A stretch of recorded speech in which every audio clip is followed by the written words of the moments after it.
This was truly the nerve center, the electronic brain of a far-flung operation. Unfortunately, the human brains in the room couldn't process all this fast enough or quickly separate the useless from the useful. I stood and said to Kate, "I'm going to find Gabe. Do you mind staying here so I don't miss Mrs. Hambrecht's call?" "Sure. What is it you were going to ask her?" "I'm not sure. Just put her in a good mood and have someone get me." "Okay." I left the ICC and went down to the interrogation rooms. I found Gabe talking to a few NYPD ATTF detectives in the corridor. He saw me, separated from the detectives, and came toward me. A steady stream of detectives were coming off the elevators or getting on, with Mideastern types in tow. He said, "You get my memo?" "Yeah, thanks." "Hey, I saw your picture in the papers." "So did every guy I've questioned today." I ignored this and said to Gabe, "There are so many Arabs here, we ought to order prayer rugs or get a sign pointing toward Mecca." "Done." "Anything new?" "Actually, yes. I called D.C. The Metro cops, not the Bureau. I got to thinking that Mr. Khalil had no idea if he'd be brought to D.C. or to New York. So I inquired about any deceased or missing taxi drivers of Mideastern descent. And? Got a missing person report. Guy named Dawood Faisal, taxi driver, Libyan. Went missing on Saturday. Maybe he went to get his name changed." Gabe had learned to ignore me and continued, "I spoke to his wife, in Arabic, of course, and the wife said he went to Dulles for a fare and never came back. Sound a little familiar?" I thought this over. As Gabe was suggesting, this driver may have been recruited to pick up Khalil in the event Khalil wound up in D.C. At some point, Khalil's organization, whether it was Libyan intelligence or an extremist group, knew that their boy was going to New York. But Dawood Faisal knew too much already, and somewhere along the line they whacked him, or hopefully only kidnapped him for the duration of the mission. I said to Gabe, "Good thinking. What do we do with that information?" "Nothing. Another dead end. But it does suggest an elaborate and well-planned operation. There's no Libyan embassy in this country, but the Syrians have Libyans on staff in their embassy who are Gaddafi henchmen. All Arabs look alike, right? The CIA and FBI knows about this arrangement but allows it to continue. Gives them some Libyans to watch. But somebody wasn't watching Friday night when someone went to Faisal's house with a black bag. That's what Mrs. Faisal said. Same as with Mrs. Jabbar. Late Friday night visitor, black bag, husband looked worried. It all fits, but it's yesterday's news." "Yeah, but it does, as you say, suggest a well-planned operation with accomplices in this country. Also yesterday's news." "Right. Let me ask you something. As an Arab, can you put yourself into this guy's head? What is this asshole up to?" Gabe considered the politically incorrect question that suggested unfortunate racial stereotyping and replied, "Well, think about what he didn't do. He didn't sneak into this country anonymously. He got here at our expense, in more ways than one." "Right. Go on." "He's pushing camel shit in our faces. He enjoys that. But more than enjoying it, how can I put this? He's making a game of it. And he actually stacked the deck against himself, if you think about it." I thought about it, but why? "Well, it's an Arab thing." He smiled. "It's partly this feeling of inferiority regarding the West. The extremists plant bombs on planes and stuff like that, but they know this isn't very brave. So now and then you get a guy who wants to show the infidels how a brave mujahidi acts." "A what?" "An Islamic freedom fighter. There's a long tradition of the lone Arab horseman, like in the American West. A mean and lean motherfucker, to use an Arab word, who rides alone and will take on an army. There's a famous poem. Terrible he rode alone, with his Yemen sword for aid. Ornament it carried none, but the notches on the blade. Get it?" "I get it. So what's he up to?" "I don't know. I'm just telling you who he is." "Okay, but what's a guy like that usually up to?" "He's up to about 320 and still counting." "Yeah, Okay, good work, Gabe. How's Fadi doing? Her name is now Maria, and she's a cleaning lady at St. Patrick's. He smiled. See you later. I turned to walk away, and Gabe said, Khalil's going for the big one. I turned around. Gabe said, if he showed up as a waiter at a presidential fundraiser, I wouldn't be surprised. He's got a lot of hate towards somebody who he thinks screwed him, or screwed Islam, or screwed Libya. He wants a personal confrontation. Go on. He thought a moment and said, the name of that poem is The Death Feud. I thought it was a love poem. It's a hate poem, my friend. It has to do with a blood feud, actually. Okay. An Arab can be motivated to great acts of bravery for God and sometimes for country, but rarely for something abstract like a political philosophy, and hardly ever for a political leader. They often don't trust their leaders. I must be an Arab. But there's something else that really motivates an Arab, a personal vendetta. You know? Like the Sicilians. I know. Like, if you kill my son or my father, or fuck my daughter or my wife, I'll hunt you down to the ends of the earth if it takes me a lifetime, and I'll kill everyone you know or are related to until I get to you. I thought my wife's boss was fucking her. I sent him a case of champagne. Arabs don't think like that. Are you listening to me? I get it. This could be a blood feud, a vendetta. Right, could be. Also, Khalil doesn't care if he lives or dies trying to avenge the blood feud. It's only important that he tries. If he dies, he's still avenged, and he's going to paradise. I'll try to help him get there. Gabe said, if and when you two meet, the one who recognizes the other last is the one who's going to paradise. He laughed. I left. Why does everyone find it funny that my picture was in the papers? Back in the ICC, I got a fresh cup of coffee at the well-stocked coffee bar. There were croissants and brioche, muffins and cookies, but no donuts. Is this interagency cooperation? Anyway, I mulled over what Gabe had said. While mulling, Kate came over to the coffee bar and said, Mrs. Rose Hambrecht is on the telephone. I clarified who we are. I put down my coffee mug and hurried to my desk. I picked up the receiver and said, Mrs. Hambrecht, this is John Corey of the FBI task force. A cultured voice replied, What does this concern, Mr. Corey? Kate sat at her desk opposite me and picked up her telephone. I replied, First, my deepest condolences on the death of your husband. Thank you. I've been assigned to do some follow-up work regarding his death. Murder. Yes, ma'am. I'm sure you're tired of answering questions. I'll answer questions until his murderer is found. Thank you. You'd be surprised how many spouses don't give a rat's ass if the murderer of their departed honeybun is found, notwithstanding the surviving spouse's hidden desire to personally thank the culprit. But Mrs. H seemed to be a grieving widow, so this might go well. I winged it and said, My records show that you've been questioned by the FBI, the Air Force CID, and Scotland Yard, correct? Correct. And by Air Force Intelligence, British MI5, MI6, and our CIA. I looked at Kate, and we made eye contact. I said, So that would seem to suggest that some people think there was a political motive for this murder. That's what I think. No one is telling me what they think. But your husband wasn't involved in politics or in intelligence work, according to his personnel file. That's correct. He was always a pilot, a commander, and recently a staff officer.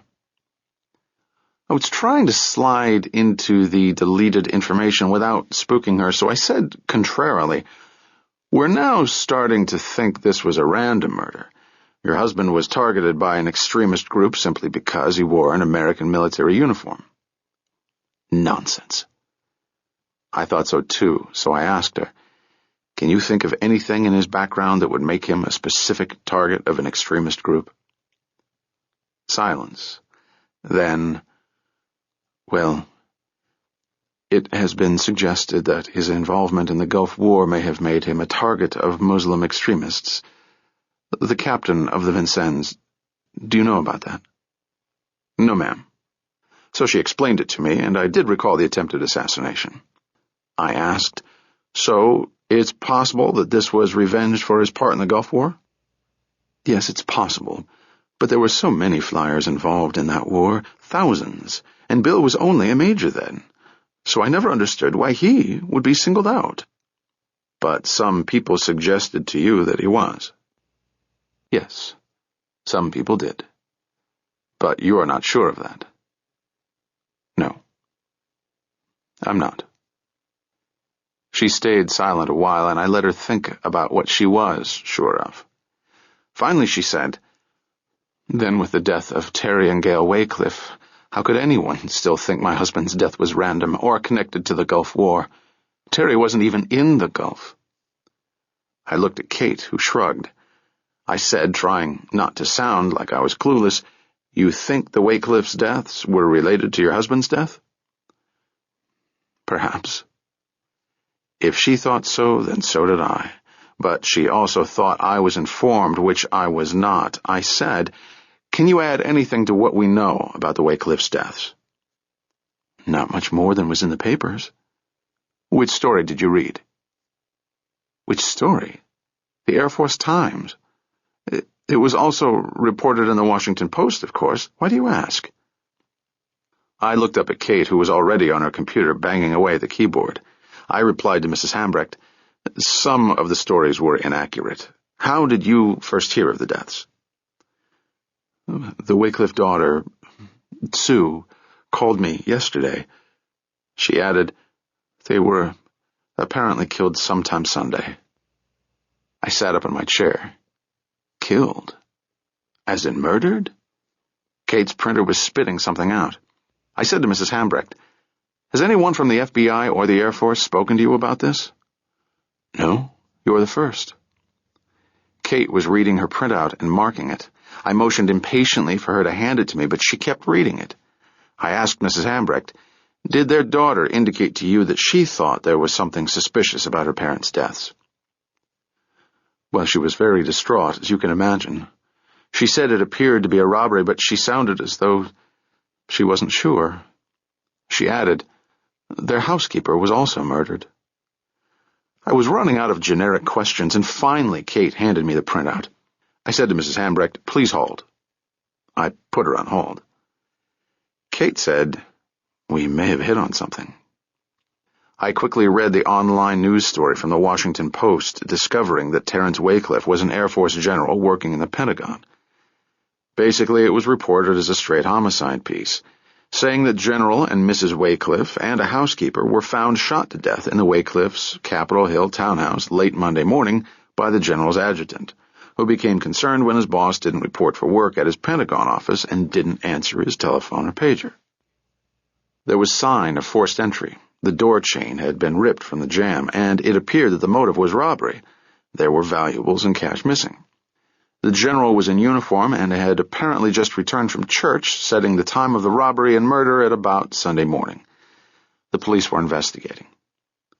I looked up at Kate and said, what is the link between General Waycliffe and Colonel Hambrecht? I don't know. Find out. Right. I got back on the line and said to Mrs. Hambrecht, sorry, that was the Pentagon. Okay, Corey, give it a shot. I decided to be blunt and truthful and see what happened. I said to her, Mrs. Hambrecht, let me be honest with you. I have your husband's personnel file in front of me. There is deleted information, and I'm having a difficult time accessing that information. I need to know what was deleted. I want to find out who killed your husband and why. Can you help me? There was a long silence, which I knew was not going to end. I said, please. I glanced up at Kate, who was nodding approvingly. Finally, Mrs. Rose Hambrecht said to me, my husband, along with General Waycliffe, participated in a military operation. A bombing mission. Why don't you know this? All of a sudden, I did know.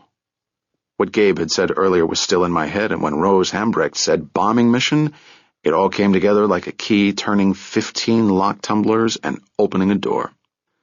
I said, April 15, 1986. Yes. Do you see? Yes, I do. I looked at Kate, who was sort of staring into space, thinking hard. Mrs. Hambrecht further informed me there might even be a connection to that tragedy at Kennedy Airport on the anniversary date and what happened to the Waycliffs. I took a deep breath and replied, I'm not sure about that, but tell me, has anyone else who was on that mission met with a misfortune? There were dozens of men involved with that mission, and I can't account for all of them. I thought a moment, then said, but within your husband's unit? If you mean his squadron, there were, I think, 15 or 16 aircraft in his squadron. And do you know if any of those men have met with a misfortune that could be viewed as suspicious? I don't think so. I know that Stephen Cox was killed in the Gulf, but I'm not certain about the others. The men in my husband's flight on that mission kept in touch, but I don't know about the rest of the squadron. I was trying to remember Air Force terminology, flights, divisions, squadrons, air wings, and all that, but I was up in the air, so to speak. I said, forgive my ignorance, but how many aircraft and men are in a flight and a squadron? It varies according to the mission, but generally there are 4 or 5 aircraft in a flight and perhaps 12 to 18 in a squadron. I see. And how many aircraft were in your husband's flight on April 15, 1986? 4. And these men, 8 of them, correct? Correct. These men... I looked at Kate, who said into the telephone, Mrs. Hambrecht, this is Kate Mayfield again. I'm wondering, too, about this connection. Why don't you tell us what you think, so we can get quickly to the heart of the matter? Mrs. Hambrecht said, I think I've said enough. I didn't think so, and neither did Kate. She said, Ma'am, we're trying to help solve your husband's murder. I know, as a military wife, that you're security conscious, and so are we. I assure you, this is one time you can speak freely. Would you like us to come to Ann Arbor and speak to you in person? There was another silence. Then Rose Hambrecht said, No. We waited through yet another silence. Then Mrs. Hambrecht said, All right. The 4 aircraft in my husband's flight of F-111s had the mission to bomb a military compound outside of Tripoli. It was called Al-Aziziyah. You may recall from the news at that time that one of the aircraft dropped a bomb on the home of Muammar Gaddafi. That was the Al-Aziziyah compound. Gaddafi escaped, but his adopted daughter was killed, and his wife and 2 sons were injured. I'm only telling you what has been reported. You can draw any conclusions you wish. I looked up at Kate, who was again banging away at her keyboard, looking at her video screen, and I hoped she could spell Al-Aziziyah and Muammar Gaddafi, or whatever she needed to get into this. I said to Mrs. Hambrecht, You may have come to some conclusions of your own. She replied, When my husband was murdered, I thought that perhaps it had something to do with his Libyan mission. But the Air Force positively assured me that all the names of those men involved with the bombing of Libya were top secret for all time and could never be accessed. I accepted this, but thought perhaps that some person involved with that mission had spoken too freely, or perhaps, I don't know. But I put it out of my mind. Until yesterday, when I learned that the Waycliffs had been murdered. It could be a coincidence. It could be, but it wasn't. I said, So of those 8 men who bombed, what's it called? Al-Aziziyah? 1 died in the Gulf War, and my husband was murdered, and so was Terry Waycliffe. I glanced again at Kate, who was printing out information. I asked Mrs. Hambrecht, Who were the other 5 men on that mission, the Al-Aziziyah mission? I may not and will not tell you, ever. That was a pretty definite no, so there wasn't any point in pursuing it. I did ask, however, Can you at least tell me if those 5 men are alive? They spoke on April 15th. Not all of them, but Terry called me afterwards and said everyone he spoke to was well and sent their regards, except one of them is very ill. Kate and I made eye contact. Kate said into the phone, "Mrs. Hambrecht, can you give me a phone number where I can reach a member of the Wycliffe family?" She replied, "I suggest you call the Pentagon and ask for Terry's office. Someone there will be able to respond to your inquiries." Kate said, "I'd rather speak to a family member." "Then make that request through the Pentagon." Obviously, Mrs. Hambrecht had her protocols down pat and probably regretted this phone conversation. The military was, to say the least, clannish. But Mrs. Hambrecht apparently had some second thoughts on the subject of clan loyalty, and it had occurred to her that loyalty was supposed to be reciprocal. I had no doubt that the Air Force and other government agency had juked and jived her, and she knew it, or suspected it. Sensing that I'd come as far as I was going to get, I said to her, "Thank you, ma'am, for your cooperation. Let me assure you that we're doing everything possible to bring your husband's killer to justice." She replied, "I've already been assured of that. It's been almost 3 months since—" I'm a softy sometimes, and I tend to stick my neck out in these situations, so I said, "I think we're close to an answer." Again, I glanced at Kate and saw she was giving me a kind smile. Mrs. Hambrecht took a deep breath, which I could hear, and I thought she was starting to lose it. She said, "I pray to God you're right. I miss him." I didn't reply, but I had to wonder who would miss me if I checked out. She got herself under control and said, "They killed him with an axe." "Yes. I'll keep in touch." "Thank you." I hung up. Kate and I stayed silent a moment, then she said, "That poor woman." Not to mention poor William Hambrecht being chopped up. But women have a different take on these things. I took a deep breath and quickly felt my tough guy self again. I said, "Well, I guess we know what top-secret stuff was deleted by executive order and DOD order. And it wasn't nuclear clearance, as someone told our esteemed boss."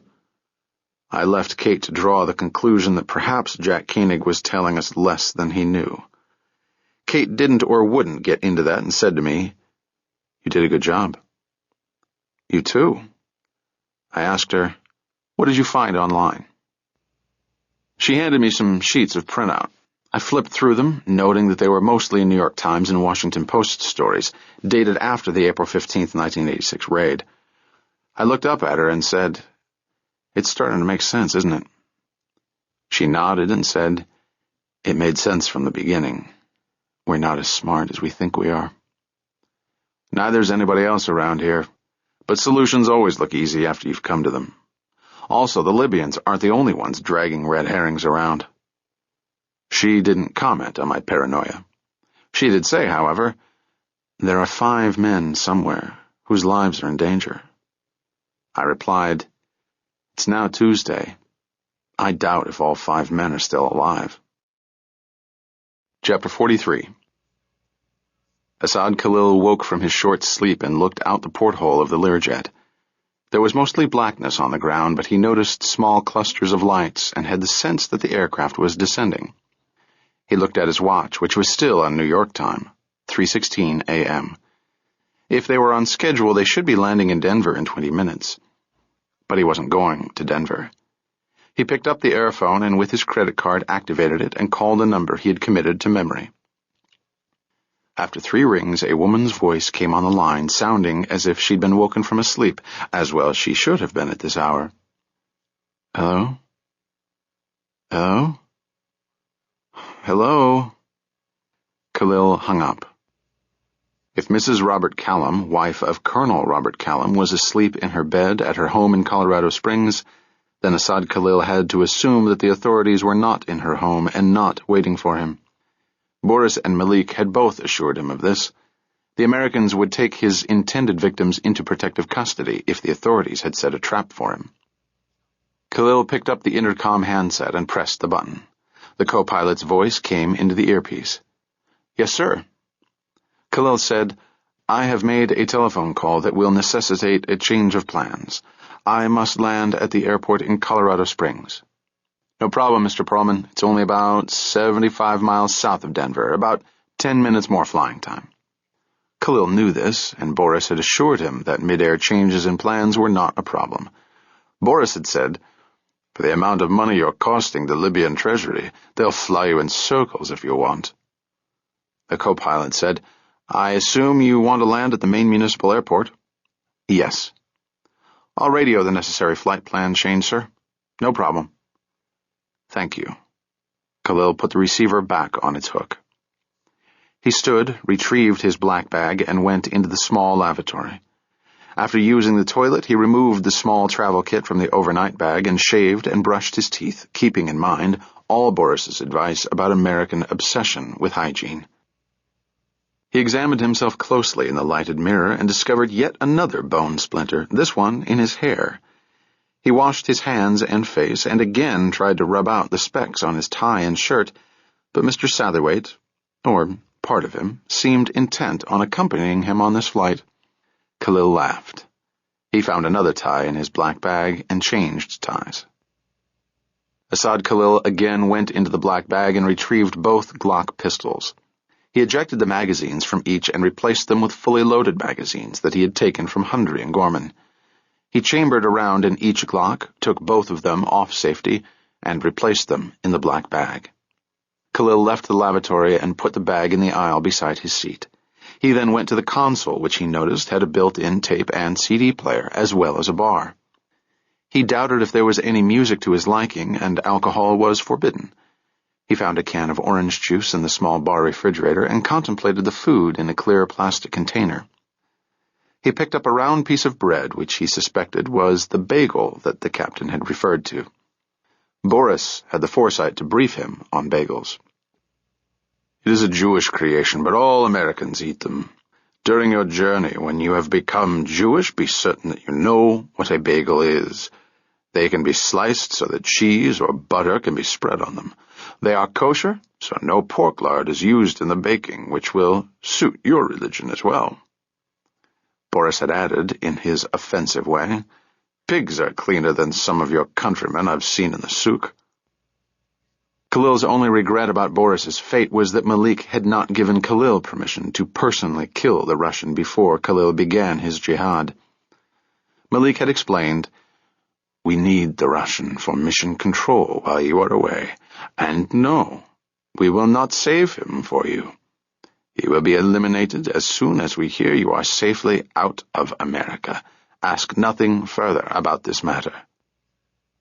It had occurred to Khalil that Boris might be spared because he was valuable, but Malik had assured him that the Russian knew too much and must be silenced. Yet Khalil wondered why he, Asad Khalil, who had suffered the insults of this infidel, wasn't given the pleasure of cutting Boris's throat. Khalil put this out of his mind and returned to his seat. He ate the bagel, which tasted vaguely like unleavened pita, and drank his orange juice, which tasted of the metal can. His limited encounters with American food had convinced him that Americans had little sense of taste, or had great tolerance for bad taste. Khalil felt the aircraft descending more rapidly now, and noticed that it was banking to the left. He looked out his window and saw, in the far distance, a great expanse of light, which he assumed to be the city of Denver. Beyond the city, clearly visible in the moonlight, was a wall of towering white-capped mountains rising toward the sky. The aircraft made more maneuvers than the intercom crackled. The voice of the co-pilot came into the cabin. "Mr. Perlman, we're beginning our descent into Colorado Springs Municipal Airport. Please fasten your seatbelt in preparation for landing. Please acknowledge." Khalil picked up the handset mounted on the bulkhead, pressed the button, and said, "I understand." "Thank you, sir. We'll be on the ground within 5 minutes.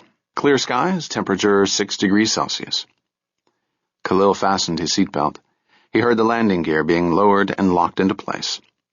The small jet was very low now, flying straight and level, and within a few minutes they crossed over the runway threshold, and within seconds the aircraft touched down on a long, wide runway.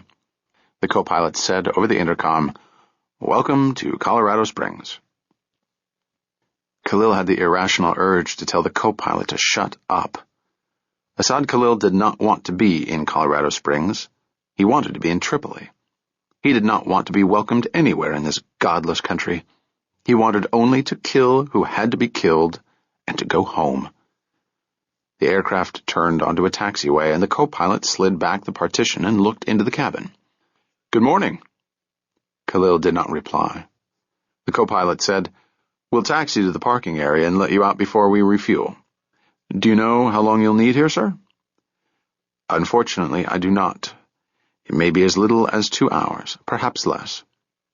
On the other hand, the meeting may go well. Then there are contracts to be signed and probably breakfast, so I may return here about 9 o'clock, but no later." "Fine, we're on your schedule." The co-pilot added, "We're at the corporate jet facility, sir. Is your party meeting you here?" "I'm afraid not. I am to meet them at the main terminal, then proceed elsewhere. I will need transportation to the terminal. I'll see what I can do. Should be no problem." The Learjet taxied toward a row of large hangars. Khalil unbuckled his seatbelt and reached into his bag, keeping an eye on the pilots. He removed both Glocks and stuck them in his waistband behind each hip so his suit jacket would cover them. He stood, took his bag, and walked toward the pilots. He bent at the knees so he could see through the windshield and side windows of the cockpit. The captain said, "You might be more comfortable in your seat, sir." "I wish to stay here." "Yes, sir." Khalil scanned the tarmac and the hangars. As in the Long Island airport, he saw nothing to cause him alarm. Also, the appearance of the pilots seemed normal. The Learjet slowed and stopped on the parking ramp. A man and a woman in overalls appeared, but again Khalil did not sense any danger. But even if they were waiting for him, he would send some of them to hell before he ascended into paradise. He recalled that Malik had arrived one day at the training school with a mursid, a spiritual guide, who had said to Khalil, "If even the smallest portion of your jihad is completed, you are assured a place in paradise. God does not judge as men judge, but he judges what he sees in your heart, where men cannot see. As revealed in the Holy Scripture, if you should die or be slain in the cause of Allah, his forgiveness and his mercy will surely be better than all the riches the infidels amass." The mursid further assured him, "God does not count the number of enemies you slay for him.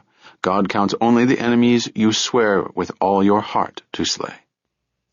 Malik had thanked the mursid, and after the holy man had gone, Malik had clarified the man's guidance by saying, "God is more pleased when good intentions become great success. Try to kill all of them without getting yourself killed." As Khalil stared out the cockpit windows, he thought he could do just that. He felt close to complete success in the worldly sense. In the spiritual sense, he already felt complete fulfillment. The pilot shut down the engines and said, "We can deplane now, sir." Khalil stood and moved back into the cabin as the co-pilot got out of his seat and went to the exit door, which he opened, causing a step to extend. The co-pilot exited the aircraft and held out his hand for Khalil. Asad Khalil ignored the outstretched hand and stood in the doorway of the aircraft, searching the landscape before him. The facility was illuminated by large overhead lights, and there seemed to be few people around at this hour, which was not quite 2 a.m. local time. As he stood in the doorway, the pilot remained in his seat, and Khalil knew he could escape if he had to. He thought back to his training in Libya. He had been assured in Tripoli that the Americans had a standard operating procedure and would not use a sniper to kill him, unless he was barricaded and firing at them, and then only if he had no hostages. Also, they would be sure he was alone, in the open, before they would surround him with armed men, and even women, who would shout at him to raise his hands and surrender. These people would have bulletproof vests, as he himself had, and he understood that only a headshot would kill them or him. He had practiced this situation in the camp outside of Tripoli, using men, but not women, dressed as police, or in suits, or some in paramilitary clothing. They all spoke a few words of English, and they would shout, "Freeze! Freeze! Hands up! Hands up! Get on the ground! Lay down! Lay down!" He had been instructed to feign great fear and confusion. He would kneel instead of lying down, and they would draw closer, still shouting, as was their method.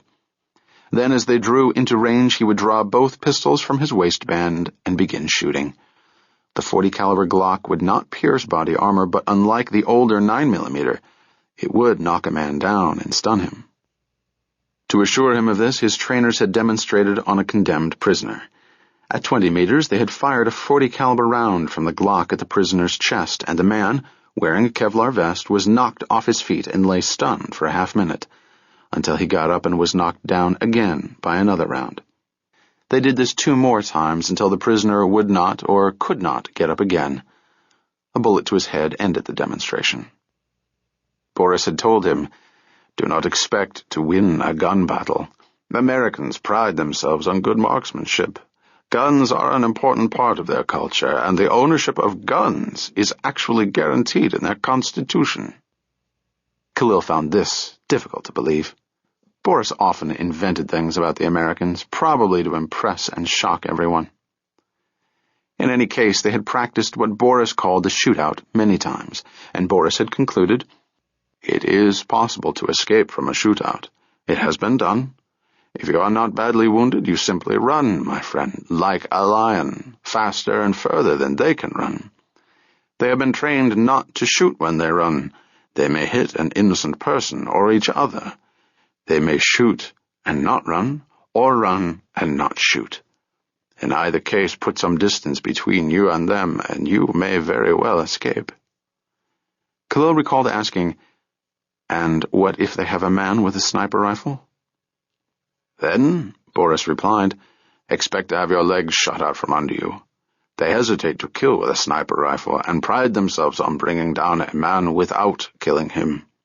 He added, "At that point, be sure you have a round left for yourself. You shouldn't miss your head at such close range." Boris had laughed, but said in a soft voice, "I wouldn't kill myself if I were you. Fuck Malik."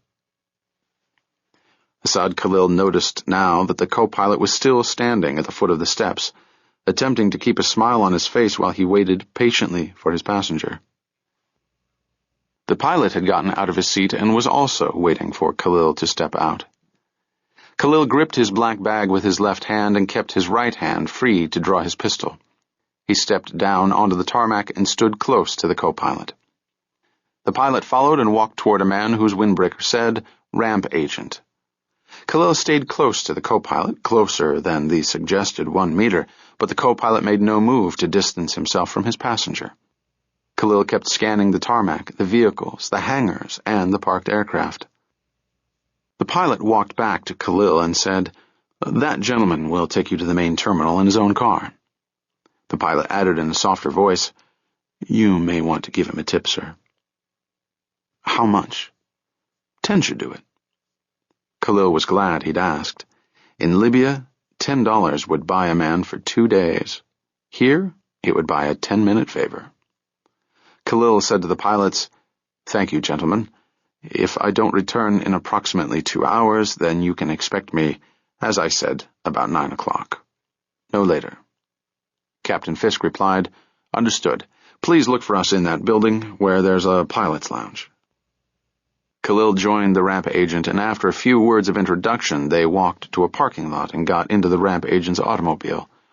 Khalil sat in the front, beside the agent, though in Tripoli he would take the honored position in the rear. The Americans, Boris kept reminding him, were very democratic on the surface. "In my former classless worker state," Boris said, "everyone knew their place and stayed there. In America, the classes pretend to mix with each other. No one is happy with this, but when the occasions arise, the Americans become great egalitarians. However, they spend a good deal of time avoiding those occasions." The ramp agent started his car and pulled out of the lot. He said to Khalil, "First time in Colorado Springs, Mr. Perlman?" "Yes." "Where you from?" "Israel." "No kidding. I was there once. You live there?" "Yes." They followed a barrier road toward the municipal terminal. "Too bad you can't stay around. This is a great place. Skiing, hiking, boating, horseback riding, hunting." "Well, hunting's kind of unpopular these days." "Why?" "People are down on guns, on killing." "Really?" "Some people. It's a big issue." "You hunt?" I'm afraid not. I don't like the sight of blood. Well, then I'll keep my mouth shut. They continued toward the terminal. The ramp agent, forgetting his promise, said, Lots of military around here. The north side of this airfield is Peterson Air Force Base, and just south of here is Fort Carson, Army. Also, as you probably know, this is the home of the United States Air Force Academy. And in the mountains there to the left is NORAD, North American Air Defense Command, built right into Cheyenne Mountain. There's 1,000 people who work deep inside that expensive hole. Yeah, lots of military around here. Real conservative. Now, north of Denver, you got Boulder, real liberal. The People's Republic of Boulder. He laughed, then continued, Like I said, I was in Israel.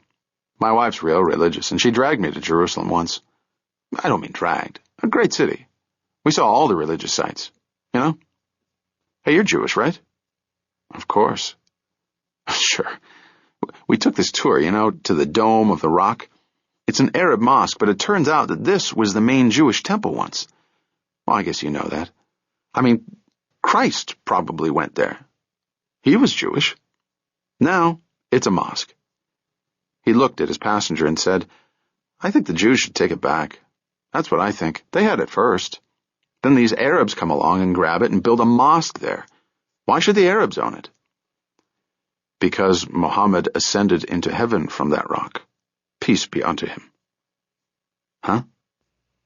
Khalil cleared his throat and said, This is what the Muslims believe. Oh, yeah. The guide said that. Hey, I shouldn't talk religion. Khalil did not reply. They pulled up to the front of the municipal terminal. Khalil opened his door and started to leave, then leaned back and gave the ramp agent a $10 bill. Thank you. Thank you. See you later. Khalil got out of the automobile and it pulled away. He saw that the terminal area was nearly deserted at this hour, but noted a taxi stand where 2 yellow vehicles sat parked. He walked into the terminal, aware that a man alone at this hour would attract attention if anyone were there to notice. But he didn't even see a policeman. A man pushed a large broom over the tile floor but did not look at him.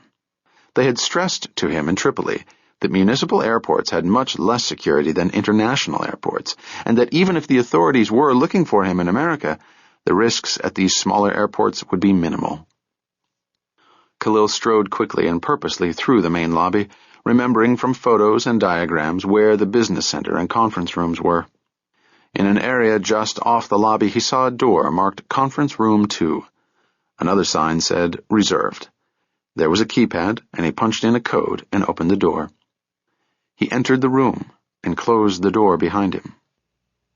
The room was equipped with a conference table, 8 chairs, telephones, a fax machine, and a computer console. A coffee machine sat in a small alcove. The computer screen had a message, and he read, Welcome, Mr. Perlman. Have a successful meeting. Your friends at Neely Conference Center Associates. Khalil didn't recall any such friends. He put his bag on the floor and sat at the keyboard of the computer. He erased the message, then clicked the mouse until he got to his email screen. He typed in his password and waited for the modem to access his account. He then read the one incoming message which appeared on the screen in English, addressed to Perlman from Jerusalem. We have reports that business is good with you. Saul's trip to Frankfurt has been terminated. Rival American firm in Frankfurt looking into this. No word here of rival American firm knowledge of your itinerary. Business in Colorado not necessary. Use judgment. California more important. Arrangements for return to Israel remain unchanged. Much success. See you soon. Reply requested. Mazel tov. It was signed, Mordecai. Khalil switched screens to send his response. He typed slowly. Reply your message in Colorado. Business good. California business soon.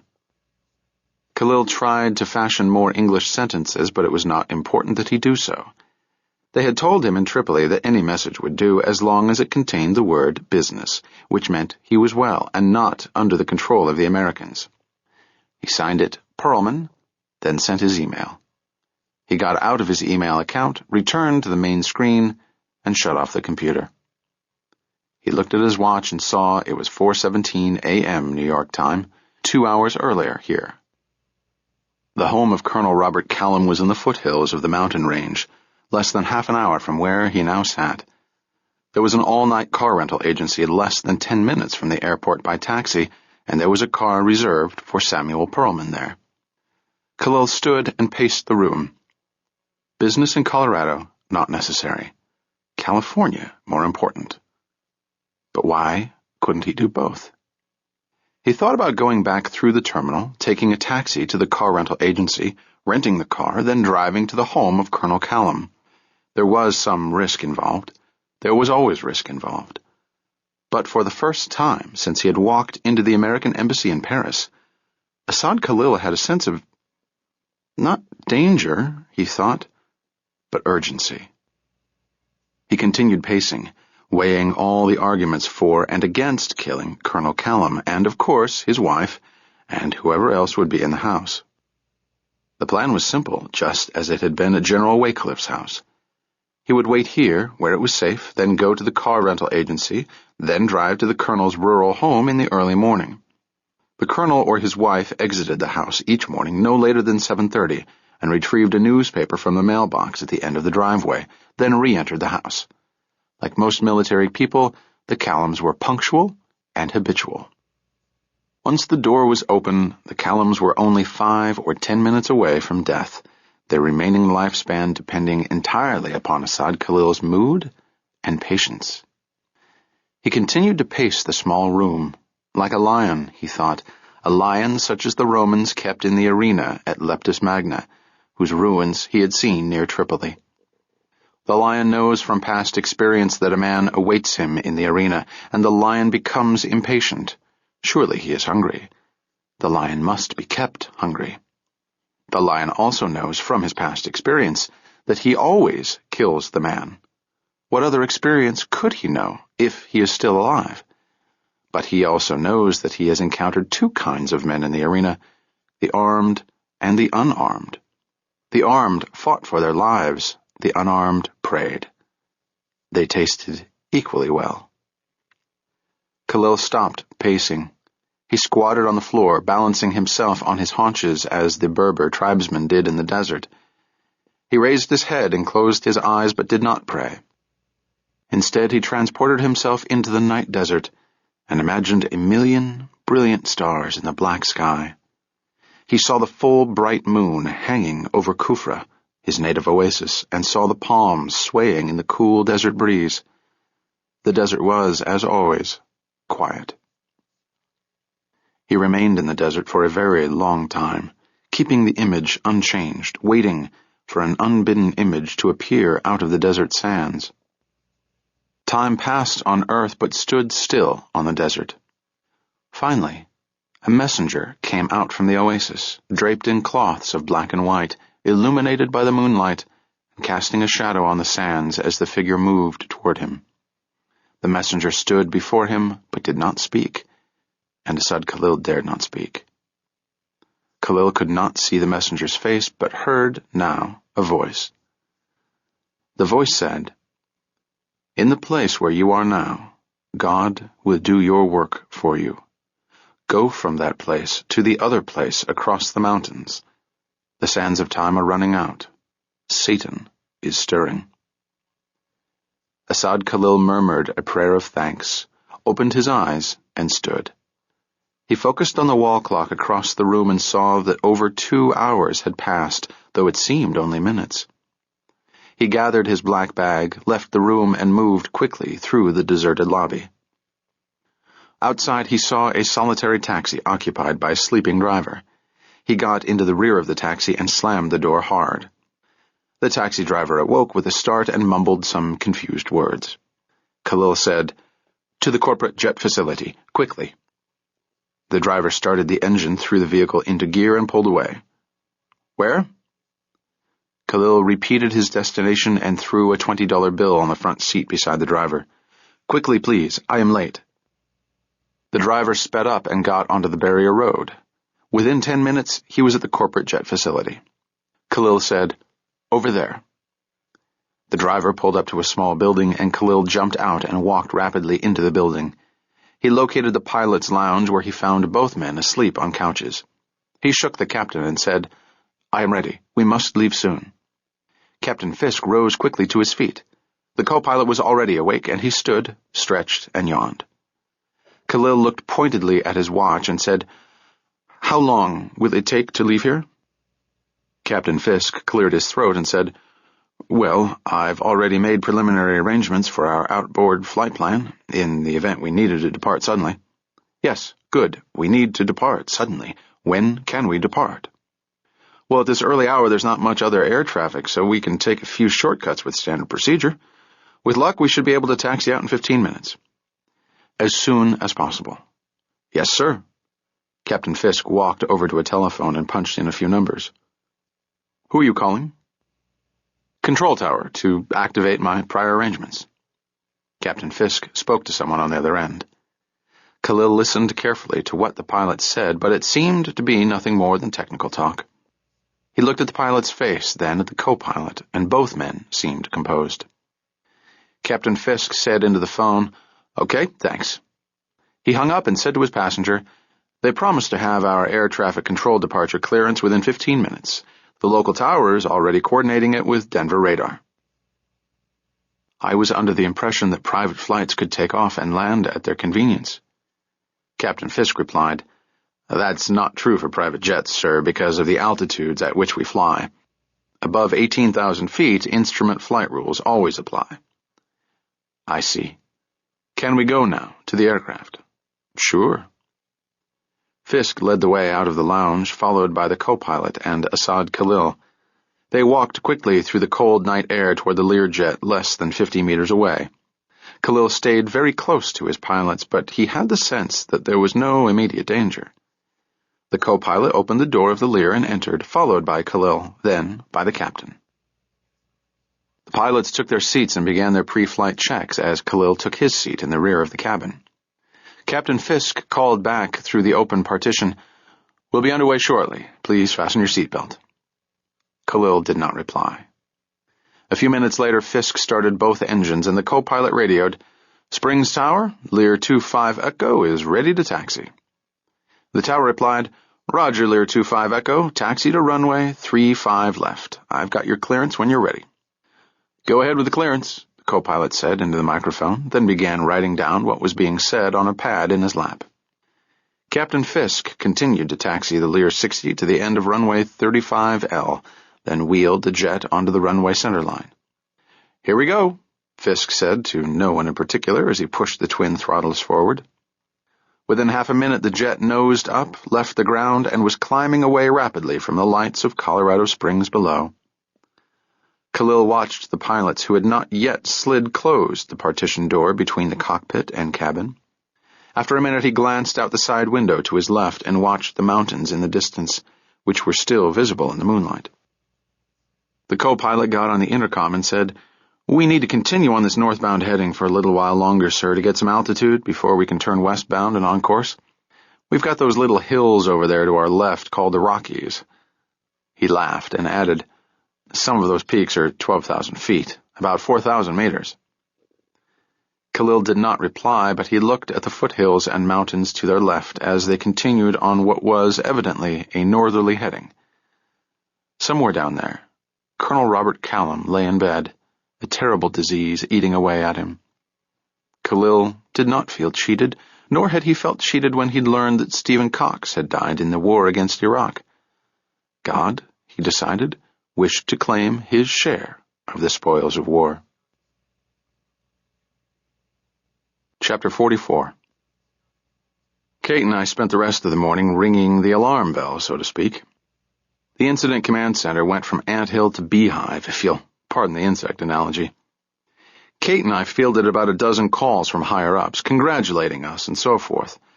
Also, all the bosses wanted a private briefing from us, but we managed to put them off.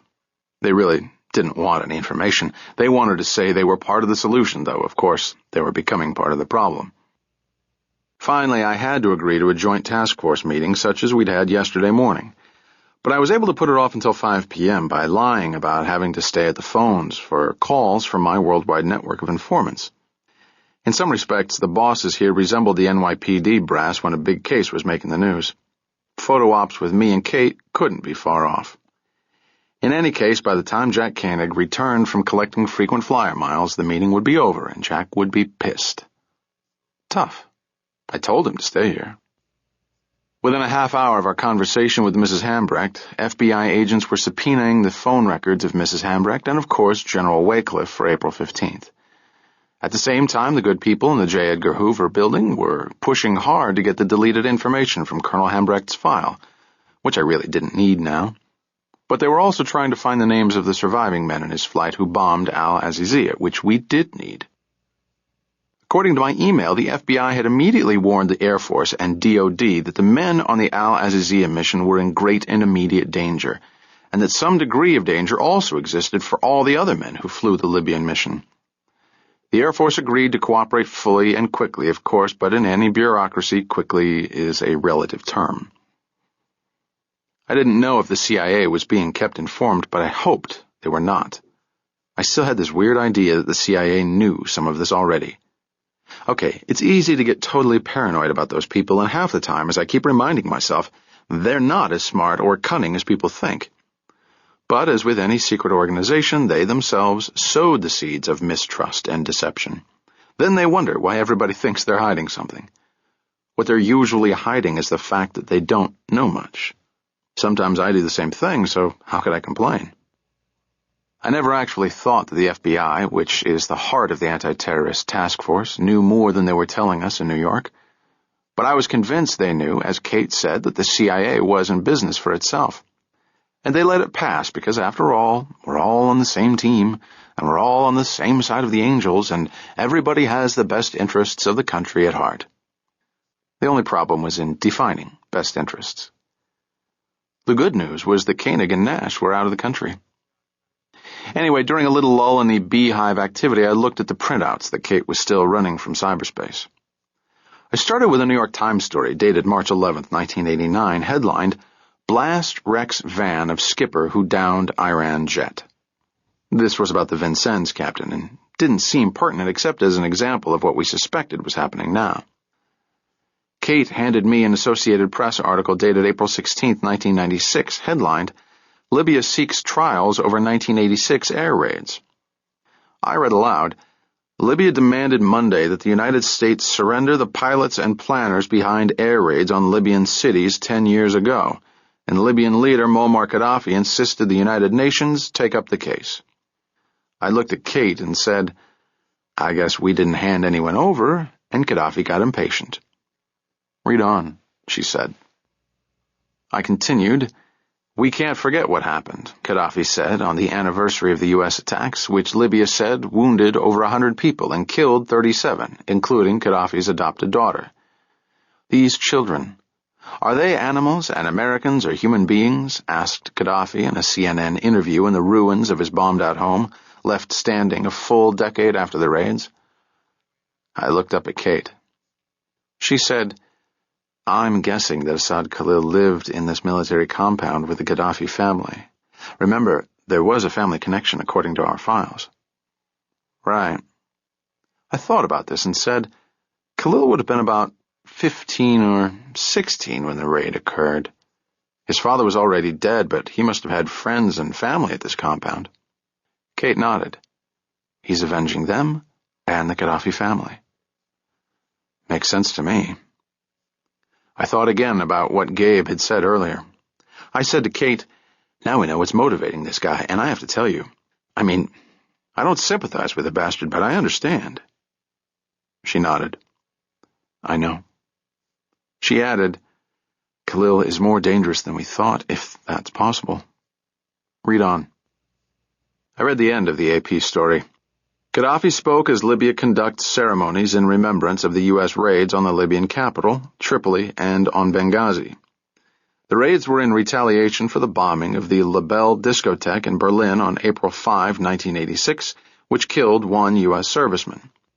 Libya's demands mirror U.S. insistence that Libya turn over to America or British courts 2 men wanted for the 1988 bombing of Pan Am Flight 103 over Lockerbie, Scotland, which killed 270 people.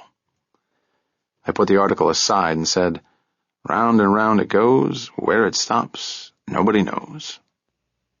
Indeed, a war without end. This is just another battle brought about by the last battle which will lead to the next battle. That's a depressing thought. I scanned a few more articles and came across later articles about the captain of the Vincennes incident.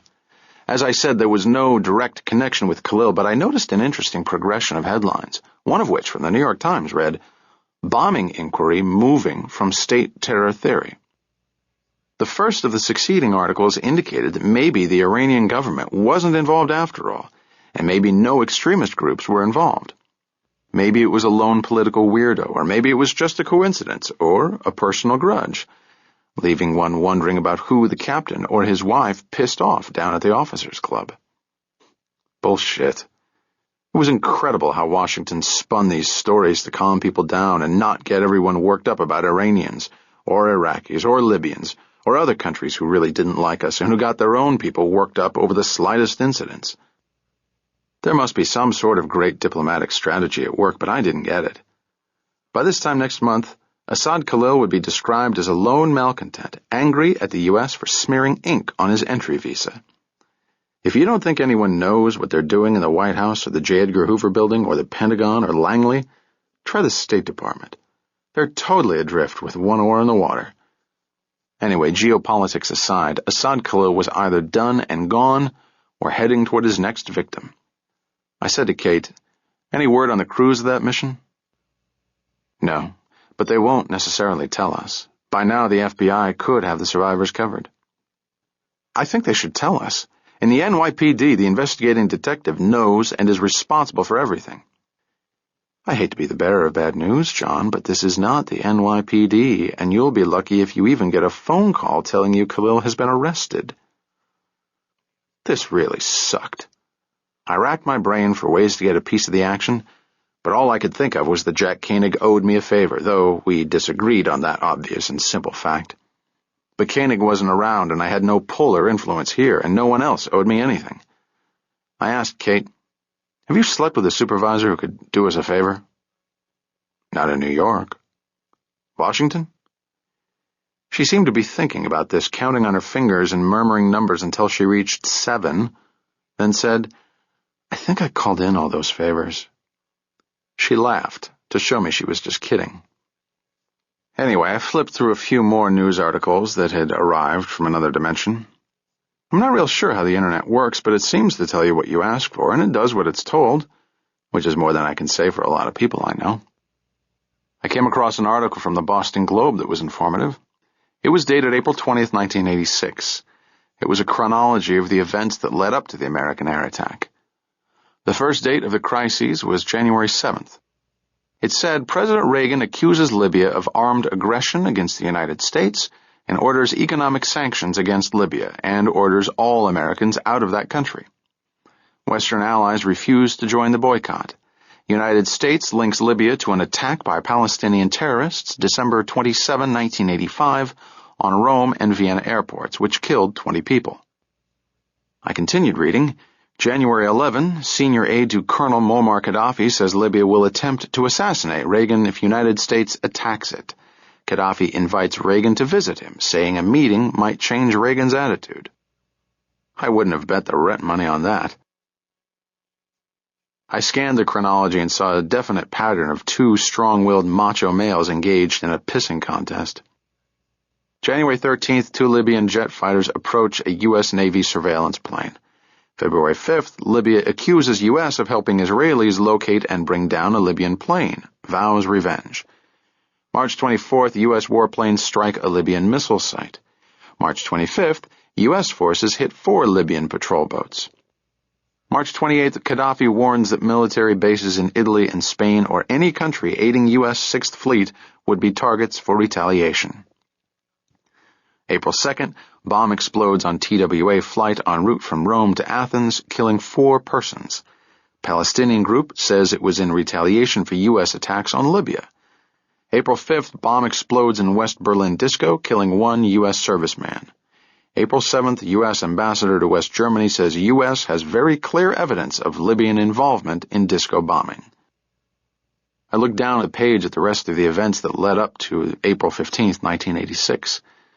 No one could say they were surprised by the bombing raid, given the personalities involved, and as we would say today in a gentler America, the misunderstandings brought about by unfortunate cultural and political stereotyping. The answer to the problem might well be in more immigration. At the rate we were going, most of the Middle East would be in Brooklyn within 5 years. I picked up the last piece of cyber news on my desk and scanned it. I said to Kate, "Hey, this is interesting. Did you see this April 1986 Associated Press interview with Mrs. Gaddafi?" "Don't think so." I read, "The wife of Libyan leader Muammar Gaddafi, who said her adopted daughter, Hannah, 18 months old, had been killed in the raid, spoke to reporters for the first time since the attack. Seated in front of her bomb-blasted home in Gaddafi's Tripoli headquarters complex, a crutch in her hand, her tone was sharp and defiant. Safia Gaddafi said she would forever consider the United States her enemy, unless they give Reagan the death sentence." Kate commented, "It's rare for a woman in a fundamentalist Muslim country to make a public appearance." "Well, if your house is blown up, you have to go out in public."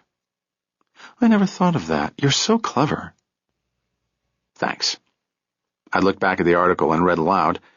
She said, "If I ever find the U.S. pilot who dropped the bombs on my house, I will kill him myself." I said to Kate, "So there you have it. These people don't hide anything. The problem is we take it as rhetoric, but they mean it literally, as Colonel Hambrecht and General Wycliffe discovered." She nodded. I added, "I can't believe the hotshots in Washington didn't know this was coming, or didn't know it had arrived." She didn't reply. I continued reading. "As for her husband, he is no terrorist," she explained, "because if he were, I would not have children with him." I commented, "Terrorists can make good fathers. That's a sexist statement." Kate replied, "Can you just read the fucking article without stupid comments?" "Yes, ma'am." I read, "Libyan officials said 2 of Gaddafi's sons were injured in the bombing, one of whom is still in the hospital. Safia Gaddafi stated, 'Some of my children are injured, some are scared. Maybe they have psychological damage.' Kate said, 'Maybe some other children also had psychological damage.' No maybes about it. I think we have a handle on how little Assad Khalil got fucked up in the head." "I think so." We both sat there, digesting yesterday's news. It's always good to know why. Now, we knew why. We also knew who, what, where, and when. Assad Khalil, assassination mission, in America, now. However, we didn't know precisely where he was and where he would strike next. But we were close, and for the first time I felt confident that we had the son of a bitch. I said to Kate, "If he hasn't flown out of the country, he's ours." She didn't comment on this optimistic remark, and given the history of Assad Khalil, I had a few doubts myself. I thought again about Mrs. Gaddafi's remarks and about the supposed relationship between the Gaddafis and the Khalils, which may have been closer than Mrs. Gaddafi knew. I thought, too, about the theory that Muammar had Captain Khalil killed in Paris long ago, and that Assad obviously didn't know or suspect this. I wondered, too, if little Assad knew that Uncle Muammar was sneaking out of his tent at night and tiptoeing across the sand to Mommy's tent. I had a college prof once who said that a lot of major world historical events have been influenced by sex, marital, and illicit. I know this is true regarding my own history, so why not the history of the world? I tried to imagine this Libyan elite, and they probably didn't differ much from other small autocracies where court intrigue, palace rumors, and power plays were the daily order of business. I asked Kate, "Do you think Assad Khalil had family members killed in that attack?" She replied, "If our information about the Khalil family relationship with the Gaddafis is correct, then we can assume the Khalils were in that compound, Al-Azizia, where, according to Mrs. Hambrecht, 4 American aircraft dropped bombs. Khalil has killed apparently 2 men who bombed Al-Azizia. He may have done that to avenge the Gaddafis, but yes, I think he and his family were there, And I think he may have suffered a personal loss. That's what I think.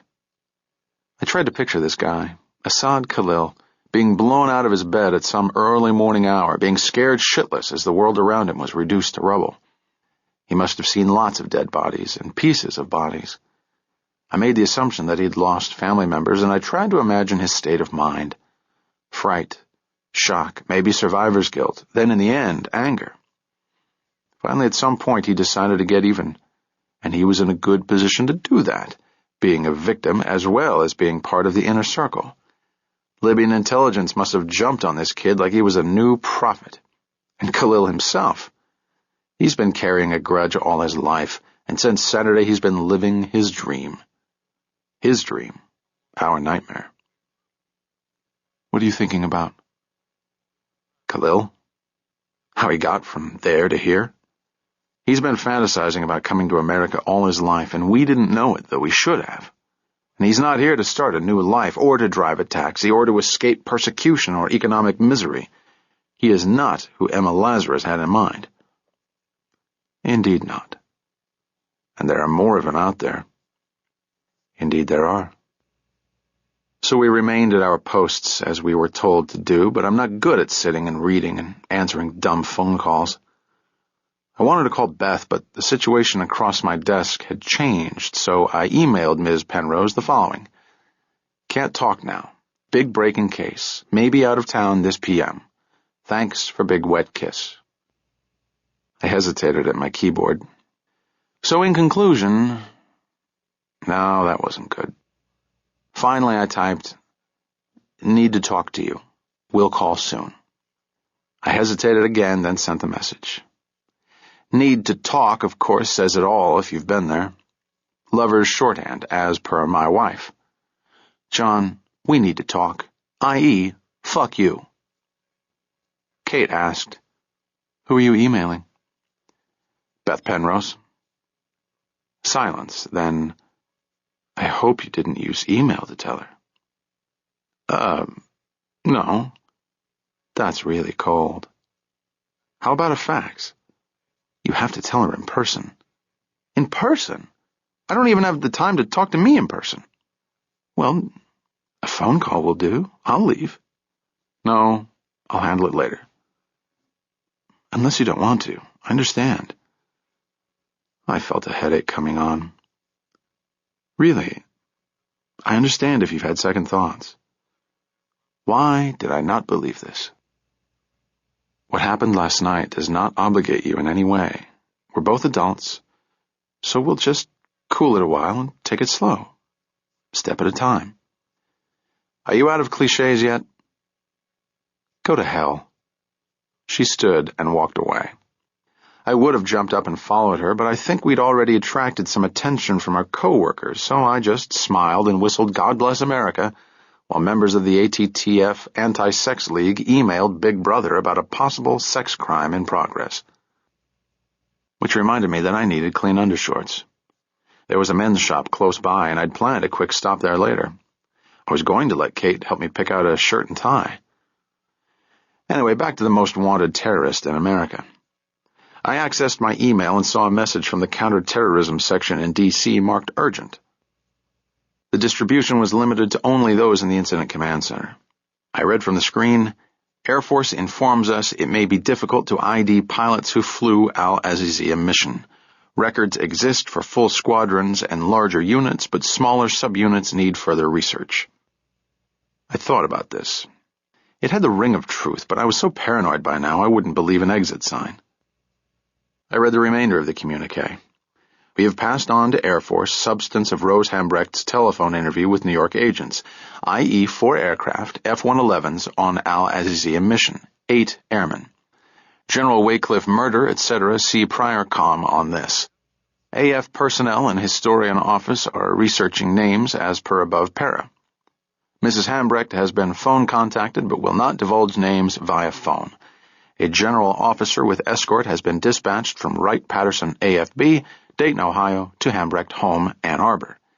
Mrs. Hambrecht says she will divulge names to them in person with proper ID and waivers, etc. Will advise. I printed out the email, circled urgent in red, and threw it on Kate's desk. I thought about this situation. First of all, Mrs. H was a tough cookie, and no phone threats, pleas, or cajoling were going to make her do what she'd been told not to do since she'd become an Air Force wife long ago. Secondly, it occurred to me that, ironically, the security that had been put in place to protect these airmen from retaliation was the same security that had kept us from understanding what was going on, and now was hindering us from protecting them. Also, it was obvious that the security had already been breached at some point. That's why Asad Khalil had a list of names and we didn't. And what names did he have? Only those 8 airmen on the Al-Aziziyah mission? Probably. Those were the guys he wanted to whack. And did he have all 8 names? Probably. I ran this through my mind. 8 men, 1 killed in the Gulf, 1 murdered in England, 1 murdered with his wife in their home on Capitol Hill, of all places. 1 had a serious illness, according to Mrs. Hambrecht. That left 4 probable victims. 5 if the sick guy didn't die before Khalil killed him. But I had no doubt, as I'd said, that some of them were already dead. Maybe all of them, plus anyone around them who was in the wrong place at the wrong time, like Mrs. Waycliffe and the housekeeper. It's a little disturbing when your own country becomes the front lines. I don't pray often, and never for myself, but I prayed for those guys and their families. I prayed for the known dead, the probable dead, and the soon-to-be dead. Then I had a brilliant idea, checked my personal telephone book, and dialed the number. Chapter 45. The Learjet continued its climb out of Colorado Springs. Asad Khalil moved to the port side of the aircraft and sat in the last seat. He stared out at the towering mountains as the aircraft continued north. It seemed to him that they had already climbed above the height of the tallest mountain, yet the aircraft continued straight ahead. In fact, he could now see the large, lighted expanse of Denver ahead. He considered the possibility that the pilots may have been radioed a warning, and that they would feign a mechanical problem and land at some isolated airfield where the authorities were waiting for him. There was a quick and simple way to find out. He stood and walked up the aisle to the cockpit. The partition was still open and Khalil stood behind and between the 2 pilots. He said to them, "Are there any problems?" Captain Fisk glanced over his shoulder and replied, "No, sir. Everything's fine." Khalil studied the 2 pilots closely. He could always tell when someone was lying to him or when someone was uneasy, no matter how good an actor that person thought he or she was. There appeared to be nothing in the manner of these 2 men that betrayed a problem, though he would like to have been able to see into their eyes.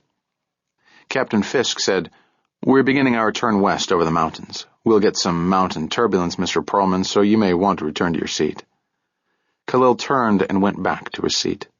The seatbelt sign, which the captain had not used before, went on as a bell chimed.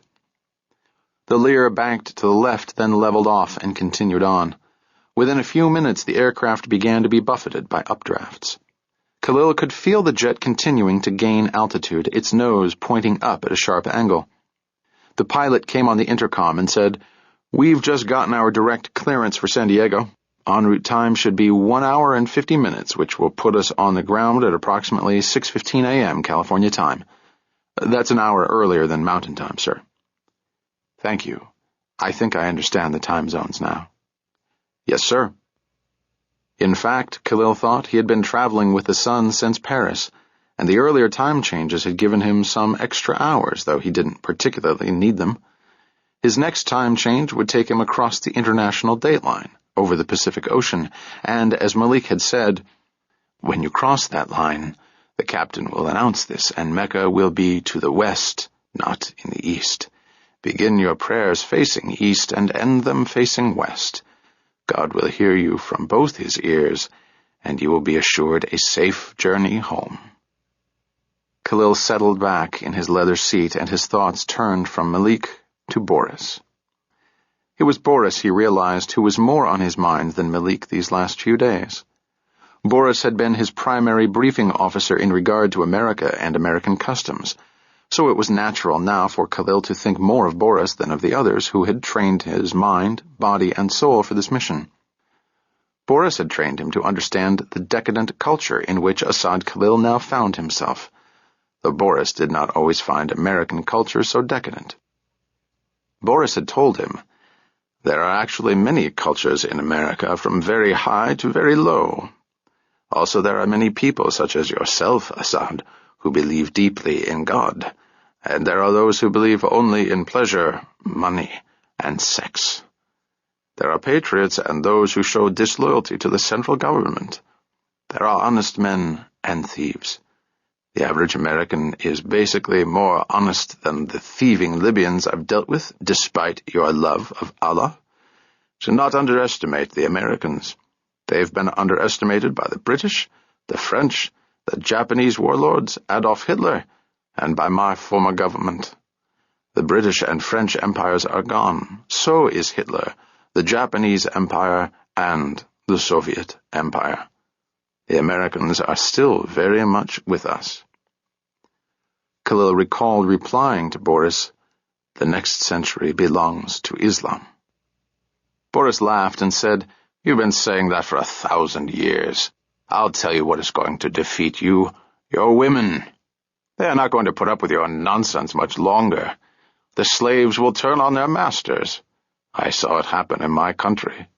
One day your women will become tired of wearing veils, tired of being beaten, tired of being killed for fucking a man, tired of sitting home wasting their lives.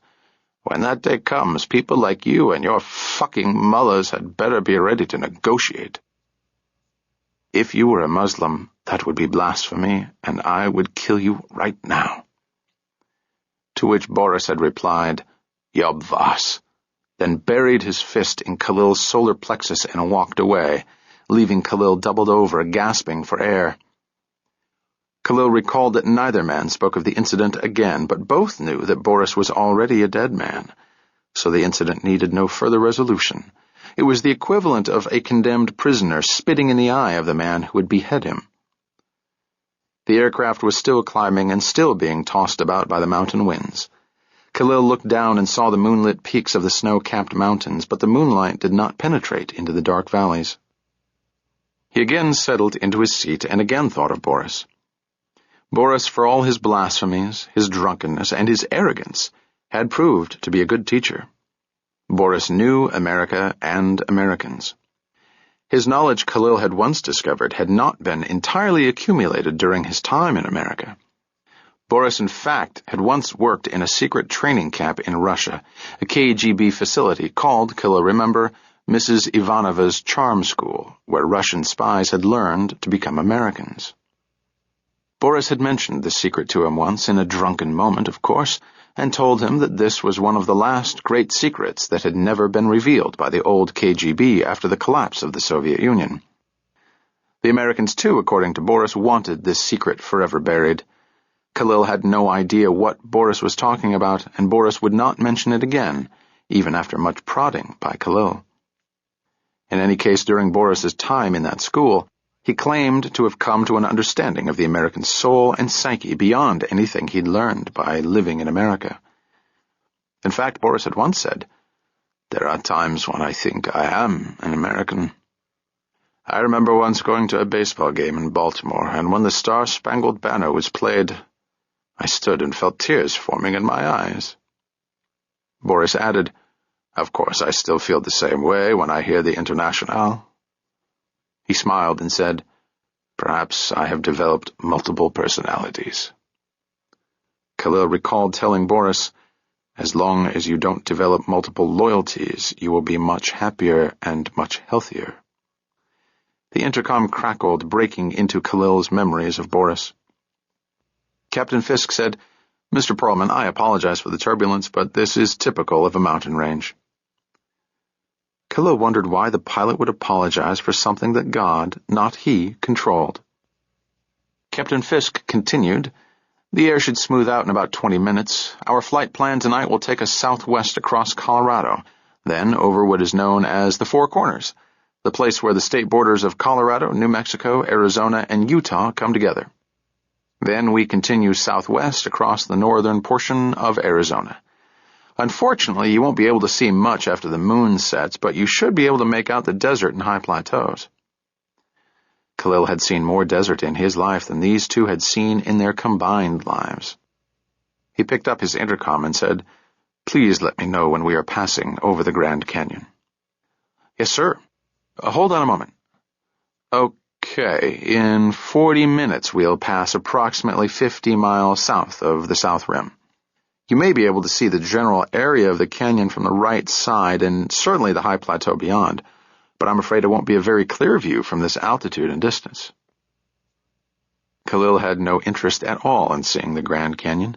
He was only assuring himself of a wake-up call in the event he fell asleep. He said, "Thank you. Don't hesitate to wake me when we approach the canyon." "Yes, sir." Khalil tilted back his seat and closed his eyes. He thought again of Colonel Callum and was convinced he had made the correct decision in letting the Angel of Death deal with that murderer.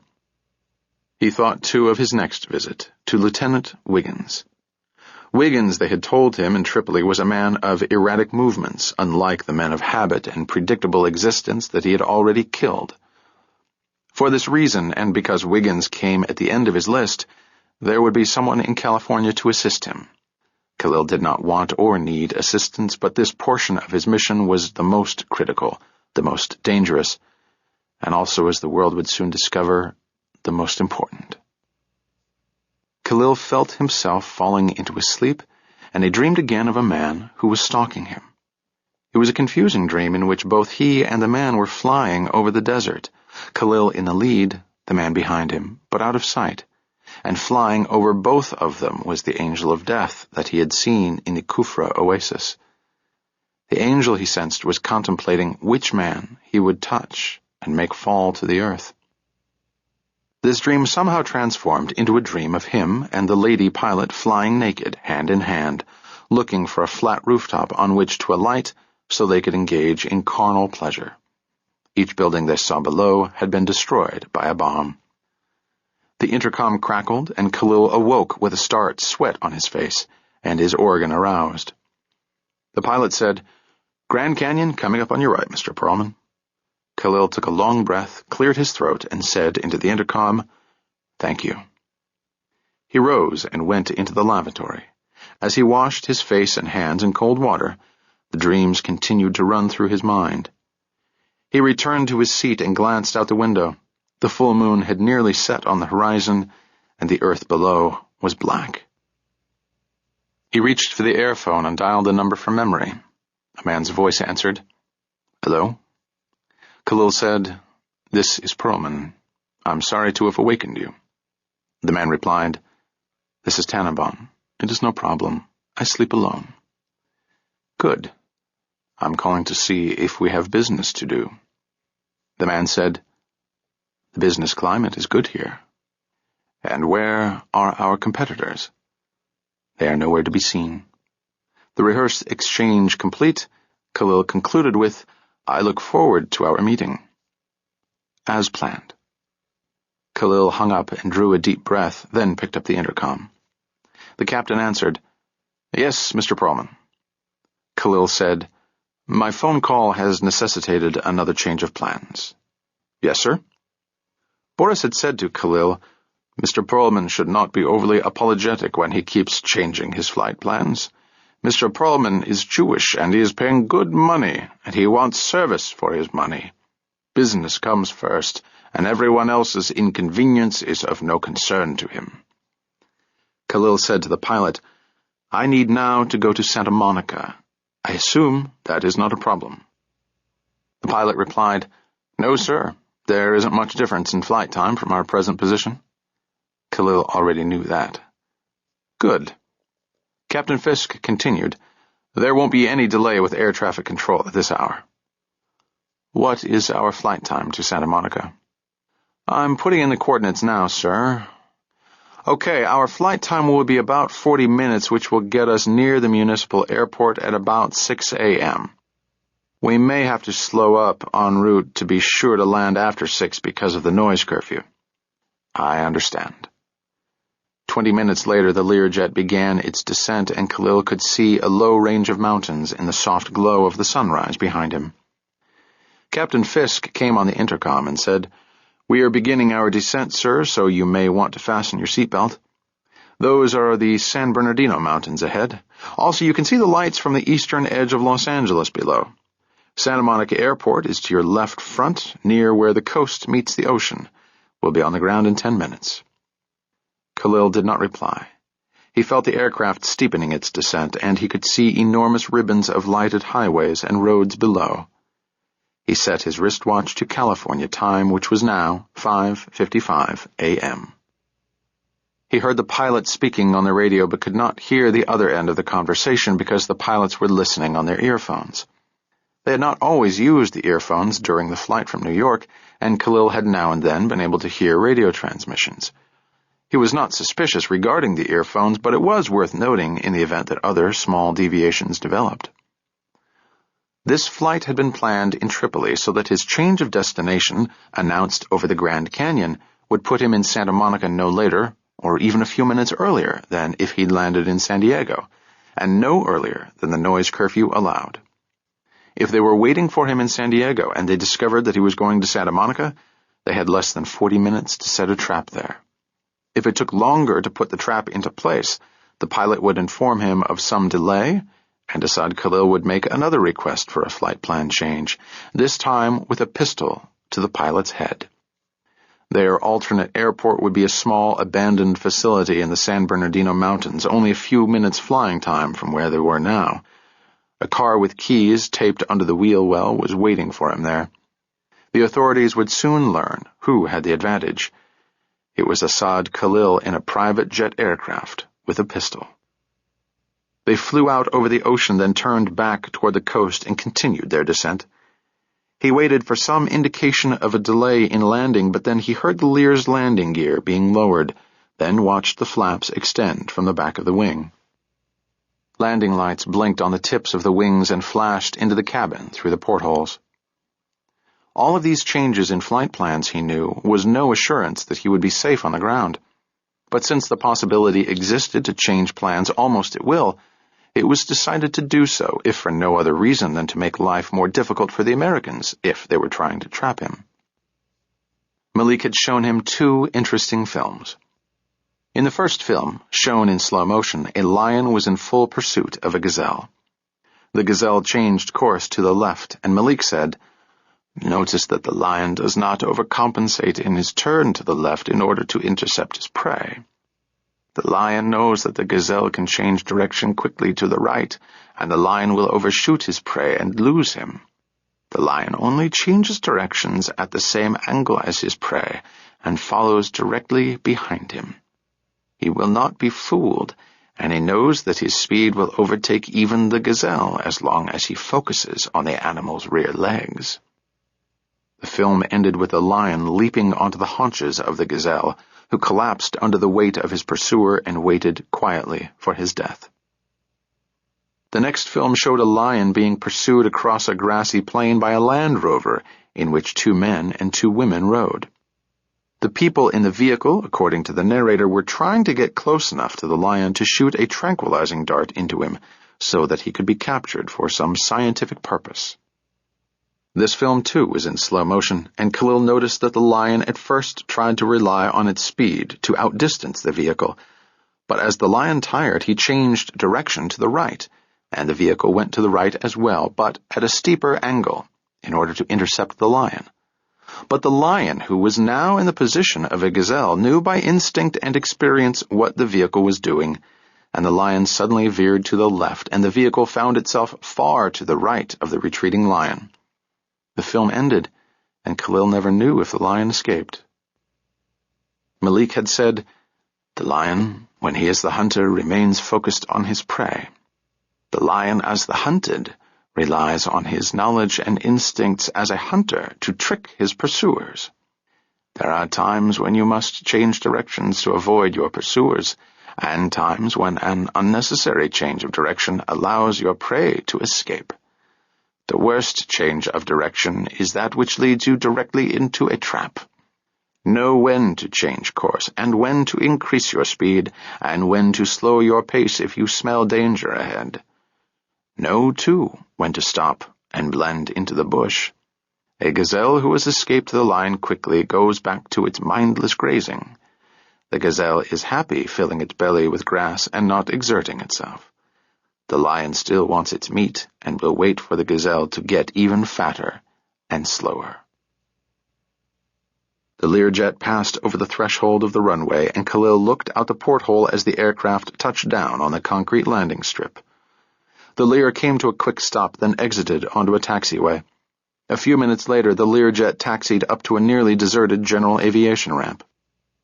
Khalil watched closely through the cabin window, then stood, picked up his bag, walked to the front of the aircraft, and knelt behind the pilots. He scanned the scene through the cockpit windows and saw a man in front of them holding a set of lighted wands to guide the aircraft into a parking spot directly in front of the facility building. Captain Fisk shut down the engines and said to his passenger, "Here we are, Mr. Perlman. Do you need a ride somewhere?" "No. I am being met. Though I don't know by whom." Khalil continued to look through the cockpit windows. The co-pilot, Sanford, unfastened his harness, stood, and excused himself as he slid past his passenger. Sanford opened the cabin door, and a soft breeze blew into the aircraft. Sanford then stepped out of the aircraft, and Asad Khalil followed him, ready to say goodbye or to shoot the man in the head, depending on what happened in the next few seconds. Captain Fisk also exited the aircraft, and the three men stood together in the cool dawn air. Khalil said, "I am to meet my colleague in the coffee shop." "Yes, sir," said Captain Fisk. "There was a coffee shop in that two-story building last time I was here. It should be open now." Khalil's eyes darted around at the hangars and the maintenance buildings, still in early morning shadow. Captain Fisk said, "Over there, sir. That building with all the windows." "Yes, I see it." He looked at his watch and said to Captain Fisk, "I will be driven to Burbank. How long will the drive be?" Both pilots considered the question. Then Terry Sanford replied, "Well, Burbank Airport is only about 12 miles north of here, so it shouldn't take long by car at this hour. Maybe 20, 30 minutes. In case the pilots were wondering, Khalil said, "Perhaps I should have gone directly to the airport there." "Well, the noise curfew there lifts at 7 a.m. "Ah, then that's why my colleague instructed me to meet him here." "Yes, sir, probably."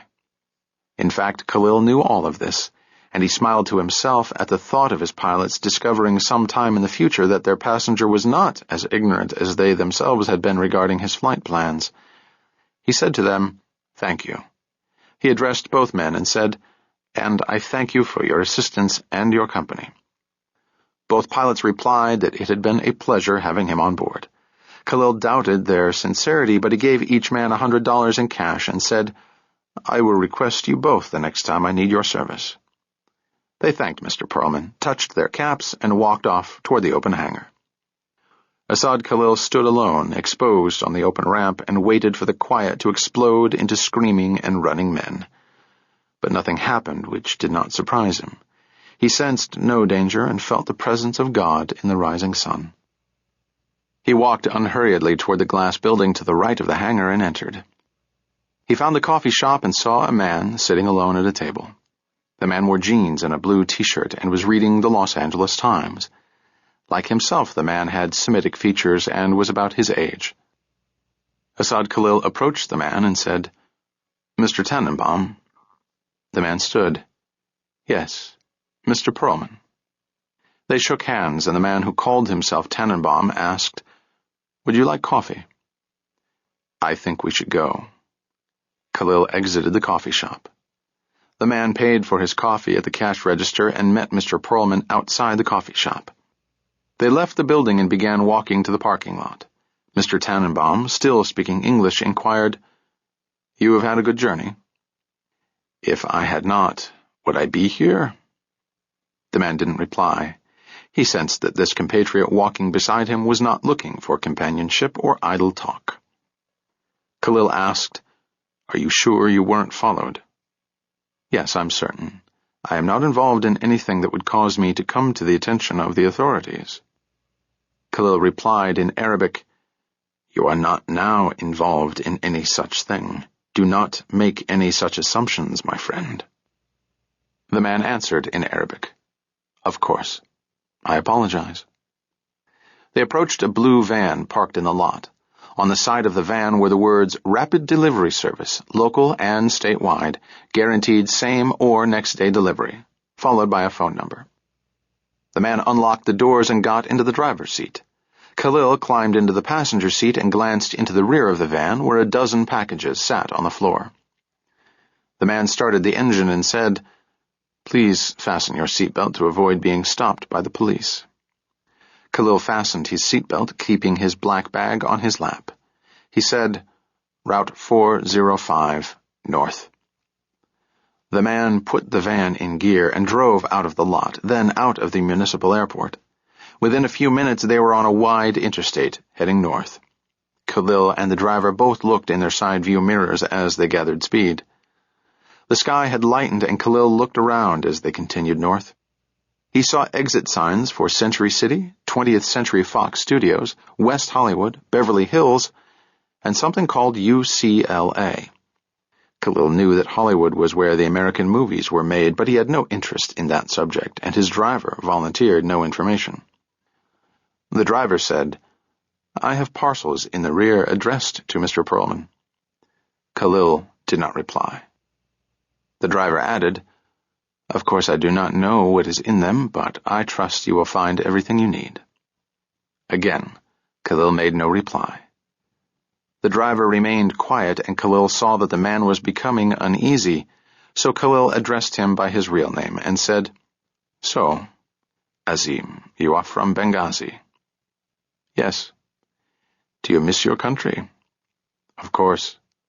"And you miss your family?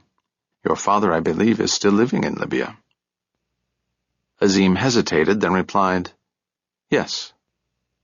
"Soon you will be able to pay for a visit home, and you can shower your family with gifts." "Yes." They drove in silence a while, both continuing to glance at the side view mirrors. They approached an interchange where the interstate crossed the Ventura Freeway. To the east was Burbank, and to the west led to Ventura.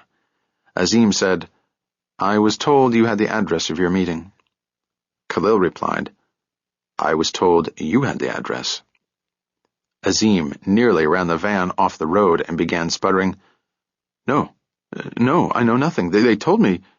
Khalil laughed and put his hand on Azim's shoulder. "Oh, yes, I forgot. I have the address. Take the exit for Ventura." Azim forced a smile and a small laugh, then slowed into the right-hand lane and took the exit for Ventura. Asad Khalil looked at the wide valley filled with houses and commercial buildings, then looked off at the high hills in the distance. He noted, too, the palm trees, which reminded him of home. Khalil dismissed his thoughts of home and thought of his next meal. Elwood Wiggins had been an elusive prey, but eventually he had been located in Burbank, then had unexpectedly moved to the place called Ventura further north, up the coast. In fact, this move was fateful and placed Wiggins closer to where Asad Khalil intended to end his visit to America. Khalil could not doubt that the hand of Allah was moving the last few players of the game into place. If Lieutenant Wiggins was at home, then Asad Khalil could finish this business today and move on to unfinished business. If Lieutenant Elwood Wiggins was not at home, then when he ultimately returned home, he would find in his house a hungry lion waiting to rip out his throat. Khalil let out a small laugh, and Azim glanced at him and smiled, but Azim's smile quickly faded as he saw the expression that had accompanied the laugh. Azim felt the hairs on his neck rise as he stared at his passenger, who had seemed to transform from man to beast. Chapter 46.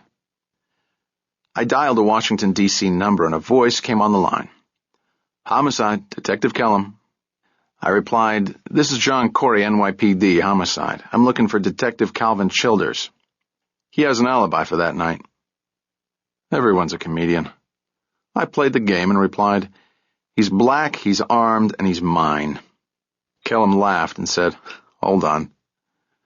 I waited a minute, and Calvin Childers came on the line. "Hey, John. How's it going on the Big Apple?" "Just peachy, Cal. Same old shit."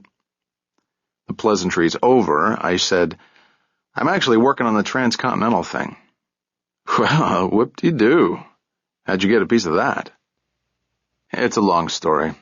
To tell you the truth, I'm working for the FBI now. I knew you'd amount to no good. We both chuckled.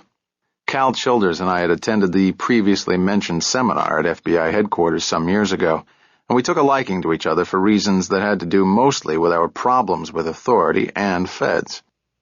It was Cal who told me the stupid Attorney General joke. I said to him, "You ever find out who killed the Wheaties?"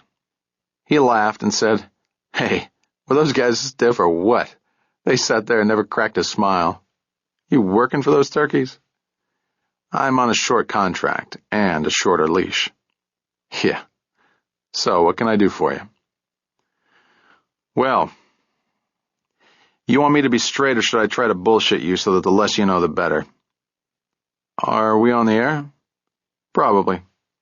You got a cell phone? Sure do. Call me back. He gave me his direct dial. I hung up and said to Kate, who had returned from wherever it is that women stomp off to, "Excuse me, may I borrow your cell phone?" She was doing something on her computer, and without a word or a glance, she reached into her jacket and handed me her cell phone. "Thank you," I said. I dialed Calvin's direct number. He answered, and I said, "Okay. Are you working the General Waycliffe case?" "Nope, but I know the guys who are." "Good. You guys got any leads?" "No. Do you?" "I have the name of the killer." "Yeah? He in custody?" "Not yet. That's why I need your help." "Sure. Give me the name of the killer." "Sure. Give me some help." Cal laughed. "Okay. What do you need?" "Here's the deal. I need the names of some guys who flew a bombing mission with the deceased general. I'll tell you straight, these names are top secret and the Air Force and DOD are stonewalling or dragging their feet, or maybe they don't know." "Then how am I supposed to know?" "Well, you can casually ask the family, or you can go to the deceased's house and look around.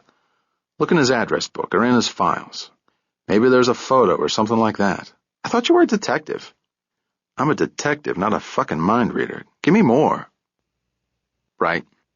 The bombing mission was on a place in Libya called—" I looked at a news article on my desk and said, "Al-Azizia. I got a nephew named Al-Azizia." Did I say we both had a weird sense of humor? I said, "It's a place, Cal, in Libya, near Tripoli." "Oh yeah, why didn't you say so? Now it's all clear." "The thing is, I'm pretty sure that General Waycliffe was murdered by this guy, Assad Khalil." "The guy who offed the whole plane?" "That's the guy." "What the hell is he doing in D.C.? "Murdering people. He's on the move. I think he wants to whack all the pilots and crew who participated in this raid on Al-Azizia." "No shit. Why?" "Because he wants revenge. I think he lived in this place, and maybe some of those bombs killed people he knew. Understand?" "Yeah. So now he's getting some payback." "Right. The bombing mission was on April 15, 1986. There were 4 aircraft involved, F-111s, 2-man crews for a total of 8 guys. One guy, Colonel William Hambrecht, was axe-murdered near Lakenheath Air Base in England in January. Then there's General Waycliffe, who was on the raid. Another guy, whose name I don't know, was killed in the Gulf War. So now you have 2 names, Hambrecht and Waycliffe. Maybe there's a group photo or something." "Got it." After a second or two, he said, "Why'd this guy wait so long to even the score?" "He was a kid at the time. Now he's all grown up." I gave Cal a brief history of Assad Khalil, the defection in Paris, and other stuff that wasn't in the news. Cal said, "Hey, if this perp was collared in Paris, you must have prints and stuff." "Good point. Get the FBI lab to send you all they have. They even have fibers from the suit he might have been wearing in D.C. They also have DNA and some other stuff." "No shit." "Yeah, they have that too." He laughed and said, "We haven't turned up much at the murder scene, but if this guy Khalil did it, at least forensics can know what they're looking for when the FBI sends prints and fibers and all that." "Right. Were the victims killed with a .40 caliber?" "No, a .45. The general had a military .45 automatic, and it's missing, according to his daughter." "I thought you weren't working this case." I'm not, directly, but it's a big case. White folks, you know? I know. Well, they can't pin this one on you. He laughed again. Tell you what, give me a few hours. An hour tops, Cal. There are other guys out there who need to be covered. We're probably too late for some of them already. Yeah, okay. I've got to get a hold of the guys working the case, and I'll go over to the victim's house myself and call you from there, okay? I appreciate it. I gave him Kate's cell phone number and added, keep this to yourself. He said, you owe me. I already paid. Assad Khalil, that's your killer. It better be, buddy. I'm sticking my ass out with this. I'll cover you. Yeah, the FBI always covers the cops. I'm still a cop. You better be. He hung up. I put the cell phone down on my desk. Kate looked up from her computer and said, I heard all of that. Well, for the record, you didn't. It's okay. I think you're within bounds on that. That's a first. Don't get paranoid. You're allowed to explore all legitimate avenues of investigation. Even top-secret stuff? No, but it appears that the perpetrator has this information and therefore it's already compromised. Are you sure? Trust me. I'm a lawyer. We both smiled. I guess we were pals again.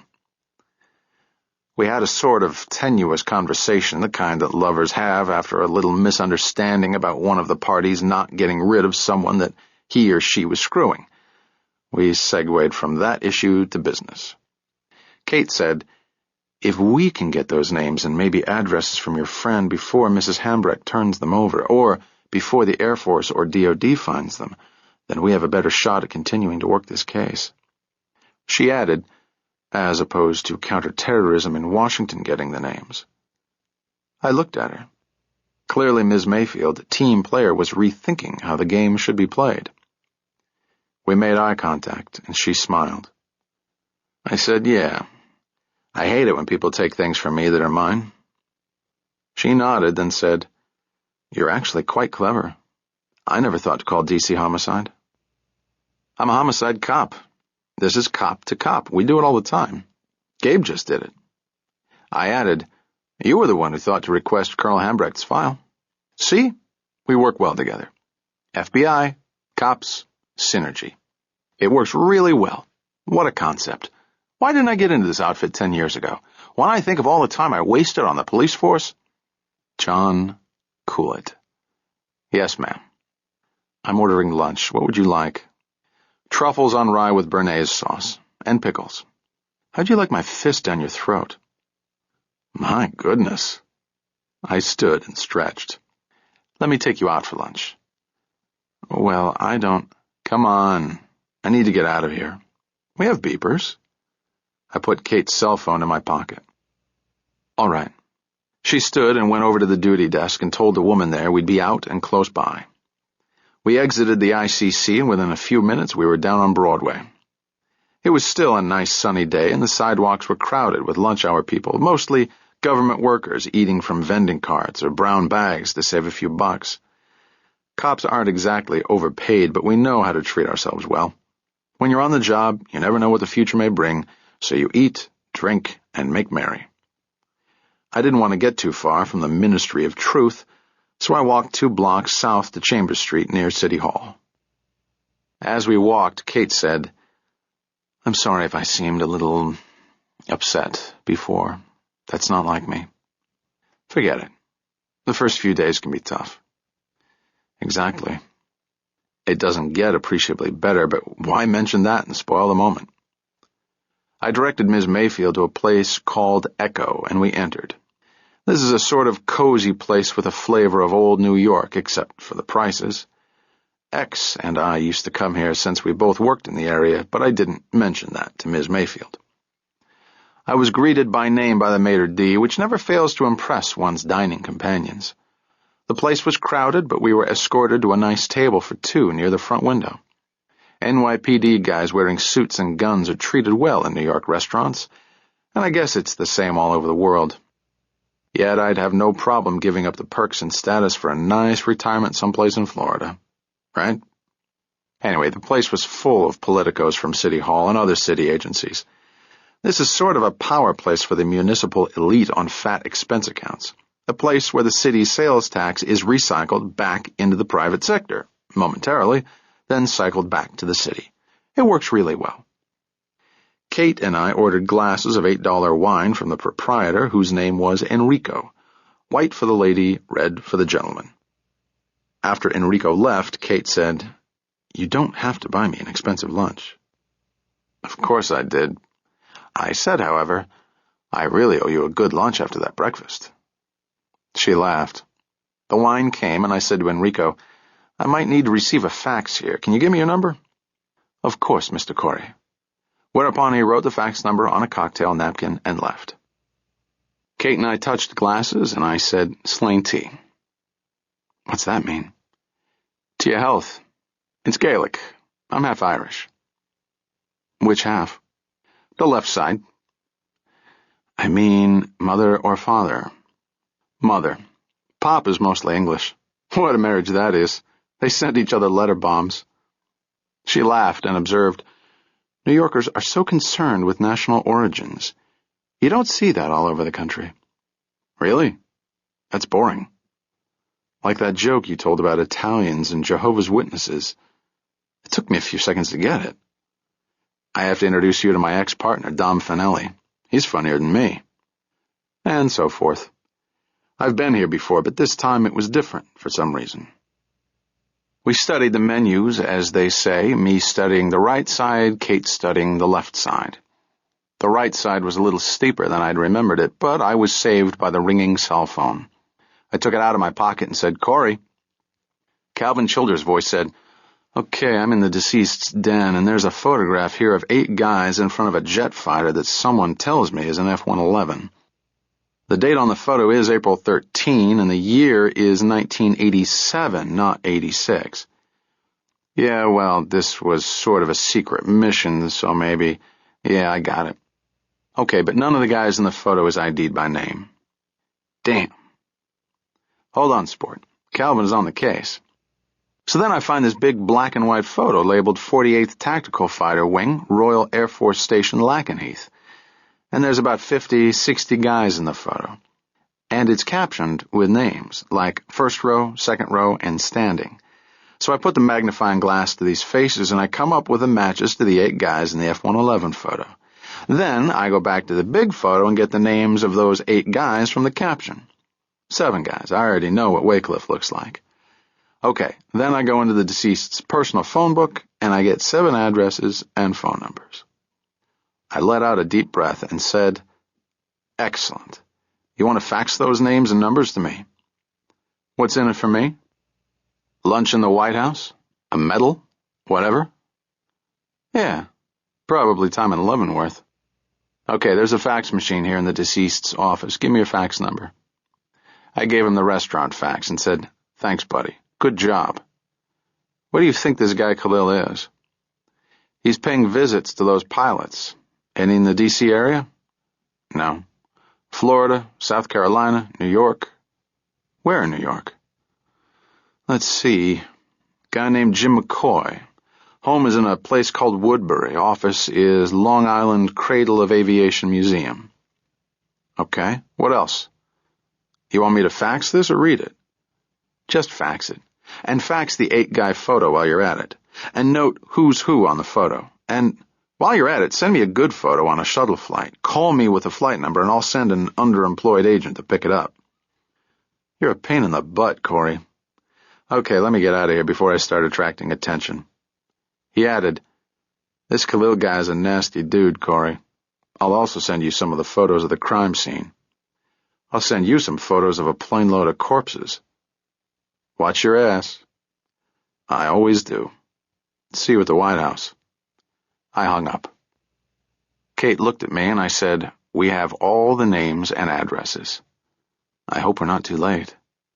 "I'm sure we are." I called over a waiter and said, "I need the check, and I need you to get me a fax out of your machine, addressed to Corey."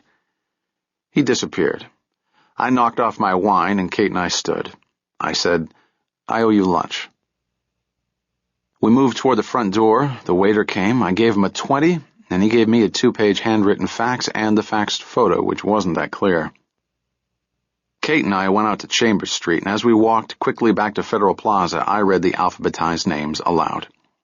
Bob Callum, Colorado Springs, Air Force Academy. Steve Cox, with a notation KIA, Gulf, January 1991. Paul Gray, Daytona Beach, Spruce Creek, Florida. Willie Hambrecht, we know about him. Jim McCoy in Woodbury, that's Long Island. Bill Satherwaite, Moncks Corner, South Carolina. Where the hell is that? And last, the guy named Chip Wiggins in Burbank, California, but Cal notes that this address and phone number were crossed out in Wycliffe's book. Kate said, I'm trying to figure out Khalil's movements. He leaves Kennedy Airport by taxi about 5:30 p.m., presumably in Gamal Jabbar's taxi. Does he then go to Jim McCoy's house with Jabbar driving him? I don't know.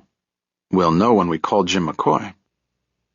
I dialed Jim McCoy's home number on the cell phone as we walked, but all I got was an answering machine. Not wanting to leave too alarming a message, I said, Mr. McCoy, this is John Corey from the FBI. We have reason to believe that... What? The baddest motherfucker on the planet is gunning for your ass? That you may be the target of a man who is seeking revenge for your part in the 1986 raid on Libya. Please notify your local police and also call the FBI office there on Long Island. Here's my direct number in Manhattan. I gave it to him and added, Please be extremely cautious. I advise you and your family to move immediately to another location. I hit the end button and said to Kate, He may think the call was a hoax, but maybe the word Libya will convince him. Note the time of my call. She already had her pad out and was making notes. She said, He may also never get that message. Let's not think about that. Think positive. I stopped at a vending cart and said to the guy, 2 knishes, mustard and sauerkraut. I then dialed the home number of Bill Satherwaite in South Carolina. I said to Kate, I'm calling the potential victims at their homes first before I call the local police. You can get hung up on the phone with a fuzz. Right. I'll call their respective offices next. The phone rang and a recorded voice said, Bill Satherwaite, leave a message. So I left a similar message to the one I left at the McCoy residence, ending with my advice to get out of town. The street vendor heard my message and eyed me suspiciously as he handed me and Kate each a knish wrapped in wax paper. I gave him a 10. Kate asked, What's this? Food. Kind of Jewish mashed potatoes. Fried. It's good. I dialed Paul Gray's home number in Florida, noting that his home and business address were the same.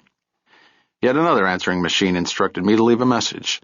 I repeated my message, and the vendor guy stared at me as he handed me my change.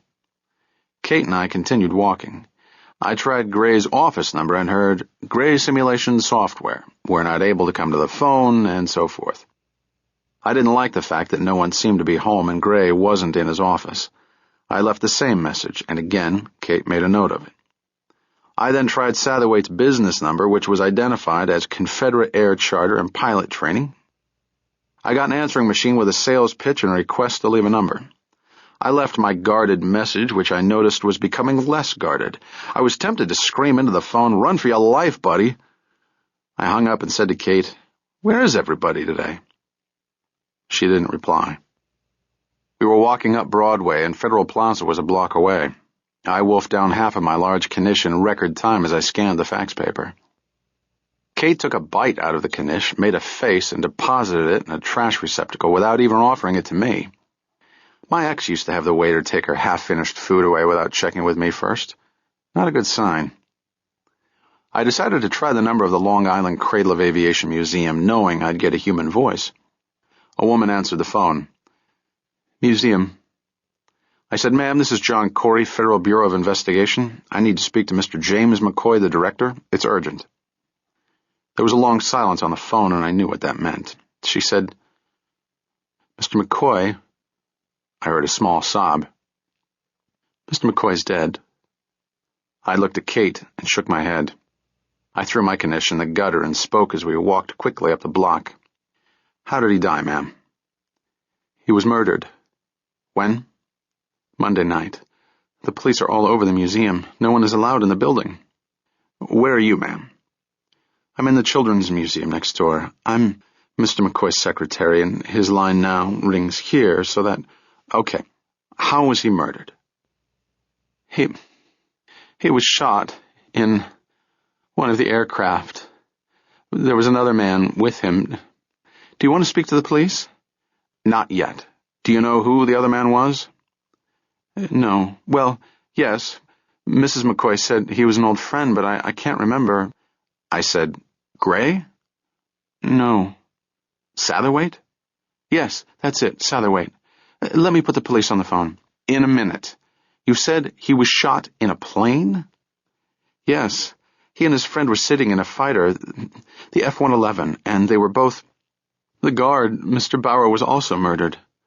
Okay, I'll call back. I hung up and briefed Kate as we entered 26 Federal Plaza. While we waited for the elevator, I called Bob Callum's house in Colorado Springs, and a woman answered. Callum residence. Is this Mrs. Callum? Yes, who is this? Is Mr. Callum home? Colonel Callum, who's calling? This is John Corey, ma'am, of the FBI. I need to speak to your husband. It's urgent. He's not feeling well today. He's resting. But he's home. Yes. What is this about? The elevator came, but you can lose the signal on an elevator, so we didn't take it. I said to Mrs. Callum, Ma'am, I'm going to put my partner on the line, Kate Mayfield. She can explain. I put the phone to my chest and said to Kate, Women talk better to women. I handed Kate the cell phone and said to her, I'm going up. As I waited for the next elevator, I heard Kate introduce herself and say, Mrs. Callum, we have reason to believe that your husband is in potential danger. Please listen, then as soon as I'm finished, I want you to call the police and the FBI and call base security. Do you live on base? The elevator came and I got in, leaving the job in good hands. Up on the 26th floor, I moved quickly to the ICC and got to my desk. I dialed the number of Chip Wiggins in Burbank, hoping to get a forwarding number, but a recording informed me that the number had been disconnected and there was no further information available. I looked at the two fact sheets and noticed that Waycliffe, McCoy, and Satherwaite had already been murdered, Paul Gray wasn't coming to the phone, and Wiggins was missing. Hambrecht had been murdered in England in January, and I wondered if anyone at the time had thought about why. Stephen Cox was the only one to die a natural death, if you consider killed in action as natural for a fighter pilot. Mrs. Hambrecht had indicated that one of the men was very ill, and I guessed that was Callum. The next reunion of these 8 guys didn't need a big room. I got on my computer, and remembering from past experience that homicides in some rural places in Florida are handled by the county sheriff's department, I discovered that Spruce Creek is in Volusia County. I got the phone number of the sheriff's office and dialed, waiting for some cracker to answer. Meanwhile, I knew I was supposed to alert the counterterrorism section in the Hoover building ASAP, but a call like that could take an hour, followed by a mandatory written report, and my instinct was to call the potential victims first. In fact, it was more than instinct. It was my own standard operating procedure. If someone was looking to whack me, I'd want to be the first to know about it. Sheriff's Department, Deputy Foley speaking. The guy sounded like he was from my neck of the woods. Deputy, this is John Corey of the FBI field office in New York. I'm calling to report a murder threat against a Spruce Creek resident named Paul Gray. Too late. Okay. When and where? Can you identify yourself further? Call me back through the switchboard here. I gave him the general number and hung up. About 15 seconds later, the phone rang, and it was Deputy Sheriff Foley. He said, My computer says this is the number of the Anti-Terrorist Task Force. That's right. What's the angle? I can't say until I hear what you have to say. National security. Yeah? What's that mean? This guy was definitely a New Yorker, and I played that card. You from New York? Yeah. How can you tell? Wild guess. I was NYPD, homicide. I'm double-dipping. I was a patrolman in the 106 in Queens. A lot of NYPD down here, working and retired. I'm a deputy sheriff. Funny, right? Hey, I might join you. They love NYPD here. They think we know what we're doing. He laughed.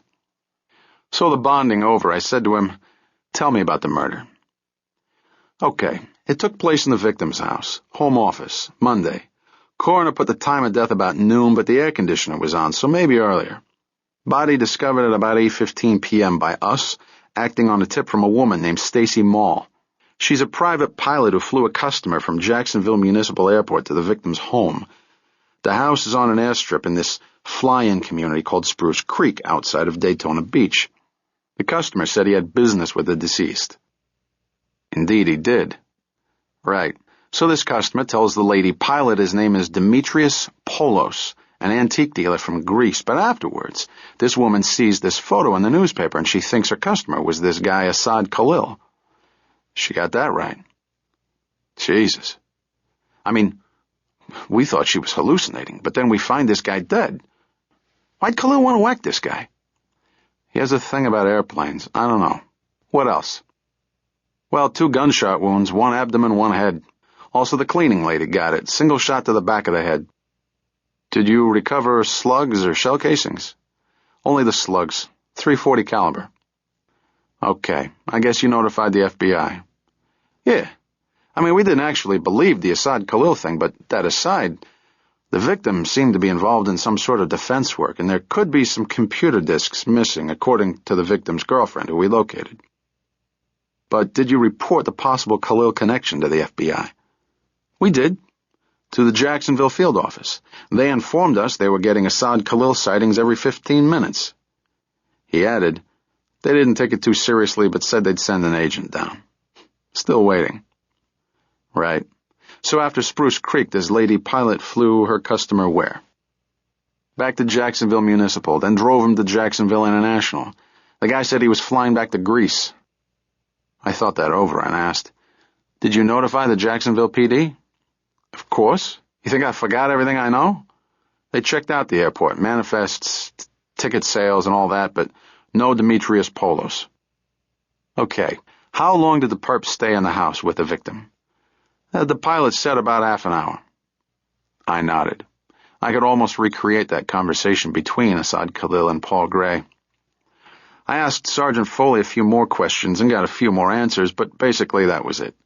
Except that some FBI agents in Jacksonville were in deep shit, but they didn't know it yet. Assad Khalil sightings every 15 minutes. But this one was real. I didn't know who Stacy Mall was, but I'd try to get her a few federal bucks for good citizenship. Deputy Foley asked me, you closing in on this guy? I think so. This is one bad motherfucker. Really?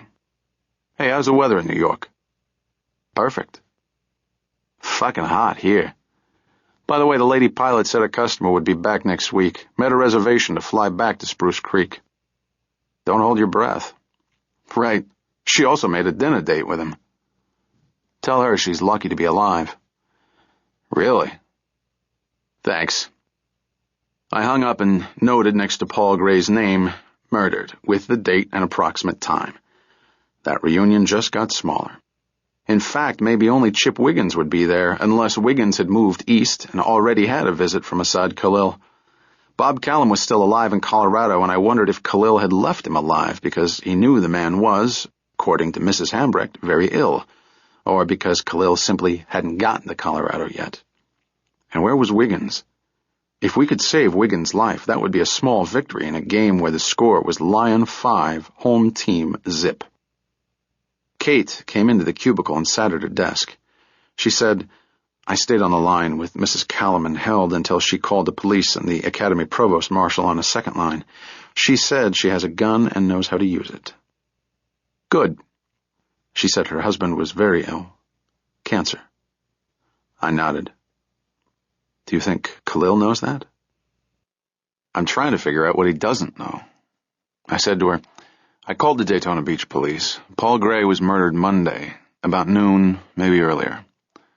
Oh, my God. I told her all of what Deputy Sheriff Foley told me, then said, the way I figure it, Khalil got in Jabbar's taxi, did not go to McCoy's Museum on Long Island, but got out of the area, which was smart. Went directly to Perth Amboy, whacked Jabbar, got in a waiting car, drove to D.C., stayed someplace, went to Waycliffe's house, whacked the general, his wife, and housekeeper, then somehow got to Jacksonville Municipal Airport, took a private plane to Spruce Creek, whacked Paul Gray and his cleaning lady, then flew back in the private planes to Jacksonville, then, I guess, went to Monk's Corner. Satterwaite's business address is a charter flying service. So Khalil charters Satherwaite's plane with Satherwaite piloting, and they fly to Long Island for a reunion. Must have been an interesting flight. They get to Long Island. Whack, whack, he does them both in the museum, in an F-111 no less, and also whacks the guard. Fucking incredible. Kate nodded. And where did he go next? How did he leave Long Island? I guess he could have flown out of MacArthur. It's not international, so the security's not always tight.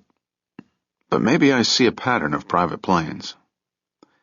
I think that may be it. So he may be flying to Colorado Springs or to California in a private plane. She added, most likely a jet. Maybe, but maybe he wants to quit while he's ahead before he loses big time, and he's now on his way to Sandland. We haven't given him much reason to lead him to believe he can't go for it all. Good point. I took a pencil and started adding up the known dead, not counting the gassed people on Flight 175. I said, this guy is reducing the overpopulation on the East Coast. I put down my pencil and read Andy McGill, Nick, Nancy, and Meg Collins, Jabbar, Wycliffe, wife and housekeeper, Gray and cleaning lady, Satherwaite, McCoy, and a guard. That's unlucky 13. Don't forget Yusef Haddad. Right, scumbag accomplice, 14. And today's only Tuesday. Kate didn't reply. I handed her the fact sheets and said, except for Callum, who's covered, Wiggins is the last guy who is, or might be, alive and not covered. She glanced at the fact sheets and asked me, did you try Wiggins? Yeah, phone disconnected. Let's try to get him through Burbank directory information. She swiveled around and started banging away at her computer. What's his real first name? I don't know. See what you can do. Call counterterrorism in D.C. while I play with this. Then call the L.A. field office. Then notify everyone here in the ICC by email or whatever you think is the quickest. I didn't exactly jump to it. I was trying to think faster than Khalil was killing people. The knish, mustard, sauerkraut, and red wine were churning in my tummy. I didn't see any immediate reason to alert my colleagues around me or to alert Washington. I'd already established that 4 men were dead and didn't need cover. Callum was alive and covered. That left the problem of finding Wiggins, which Kate and I were more than equipped to handle. I said to her, I'm going to call the FBI field office in Los Angeles, or do you want to make that call? I would if you knew how to use the computer better. I'll look for Wiggins. She added, ask for a man named Doug Sturgis. He's the deputy agent in charge. Mention my name. Right. So I called the Los Angeles field office, identified myself as working with the New York Anti-Terrorist Task Force, which usually gets people's attention, and I asked for Doug Sturgis, who came on the line. He asked me, what can I do for you? I didn't want to confuse the guy with facts, nor did I want him on the horn with Washington, but I wanted him to help. I said, Mr. Sturgis, we're looking for a male Caucasian named Chip Wiggins, first and middle name unknown, age about 50, last known address is Burbank. I gave him the last known and added, he's a possible witness in a high-profile case that might involve international terrorism. What case is that? Why is everyone so nosy? I replied, the case is sensitive and under wraps at this time, and I'm sorry I'm not at liberty to identify it right now, but Wiggins may know something we need to know. All I need is for you to look for him and take him into protective custody and call me ASAP. I gave him what little I had on Mr. Wiggins. There was a silence, then Mr. Sturgis asked, who is targeting him? What group? Let's say Mideast. And it's important that we find him before they find him. When I get more details, I'll call back. Mr. Sturgis didn't seem inclined to do my bidding, so I said, I'm working with Kate Mayfield on this. Oh. She said you were the man to call for help. All right. We'll do what we can. He repeated Wiggins' last known address and phone number and said, give Kate my regards. Will do. I gave him my and Kate's direct dial numbers and said, thanks. I hung up and dialed LAPD missing persons. I ID'd myself, asked for and got a supervisor, a Lieutenant Miles. I went through my slightly evasive rap and added, You guys can do a lot better job than we can in locating a missing person. Lieutenant Miles said, "This can't be the FBI I'm talking to." I chuckled politely and informed him, "I used to be NYPD, homicide. I'm here to teach basic law enforcement." He laughed. "Okay, if we find him, we'll ask him to call you. That's all I can do if he's not a suspect in anything. I'd appreciate it if you'd escort him to your location. He's in some danger." "Yeah? What kind of danger?" "Now we're talking danger." "I'm talking national security, and that's all I can say at this time." "Oh, now you're a Fed again."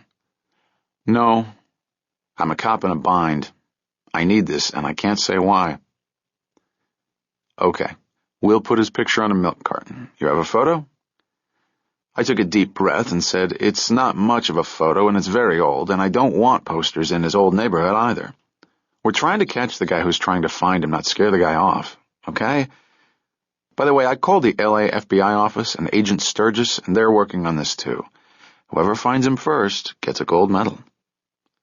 "Wow, why didn't you say so? We'll get right on it." Cops can be pains in the ass. But seriously, Lieutenant. "Okay, I'll work this one and give you a call." "Thanks." I gave him my and Kate's phone numbers. "How's the weather in New York?" "Snow and ice." "Figures." He hung up. Kate looked up from her computer and said to me, "You didn't have to be so secretive with our people or with the LAPD."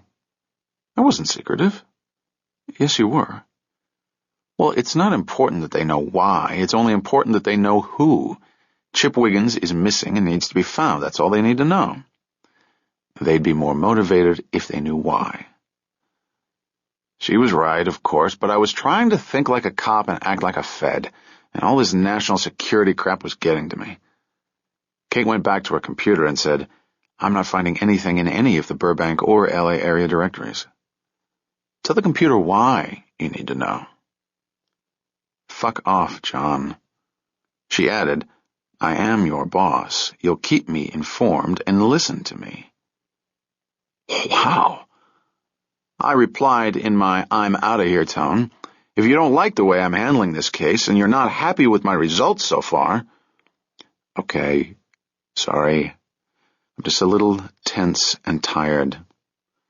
I was up all night." She smiled at me and winked. I sort of smiled back.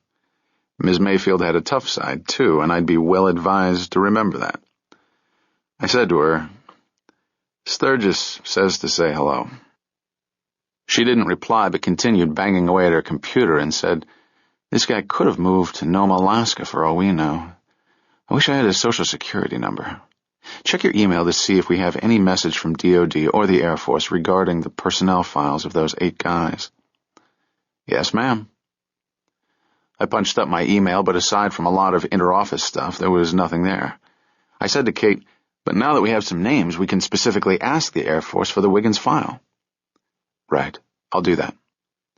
She got on the phone and I heard her making her way through some bureaucracy or another. I said to no one in particular, "I hope Assad Khalil is having as much trouble finding Wiggins as we are."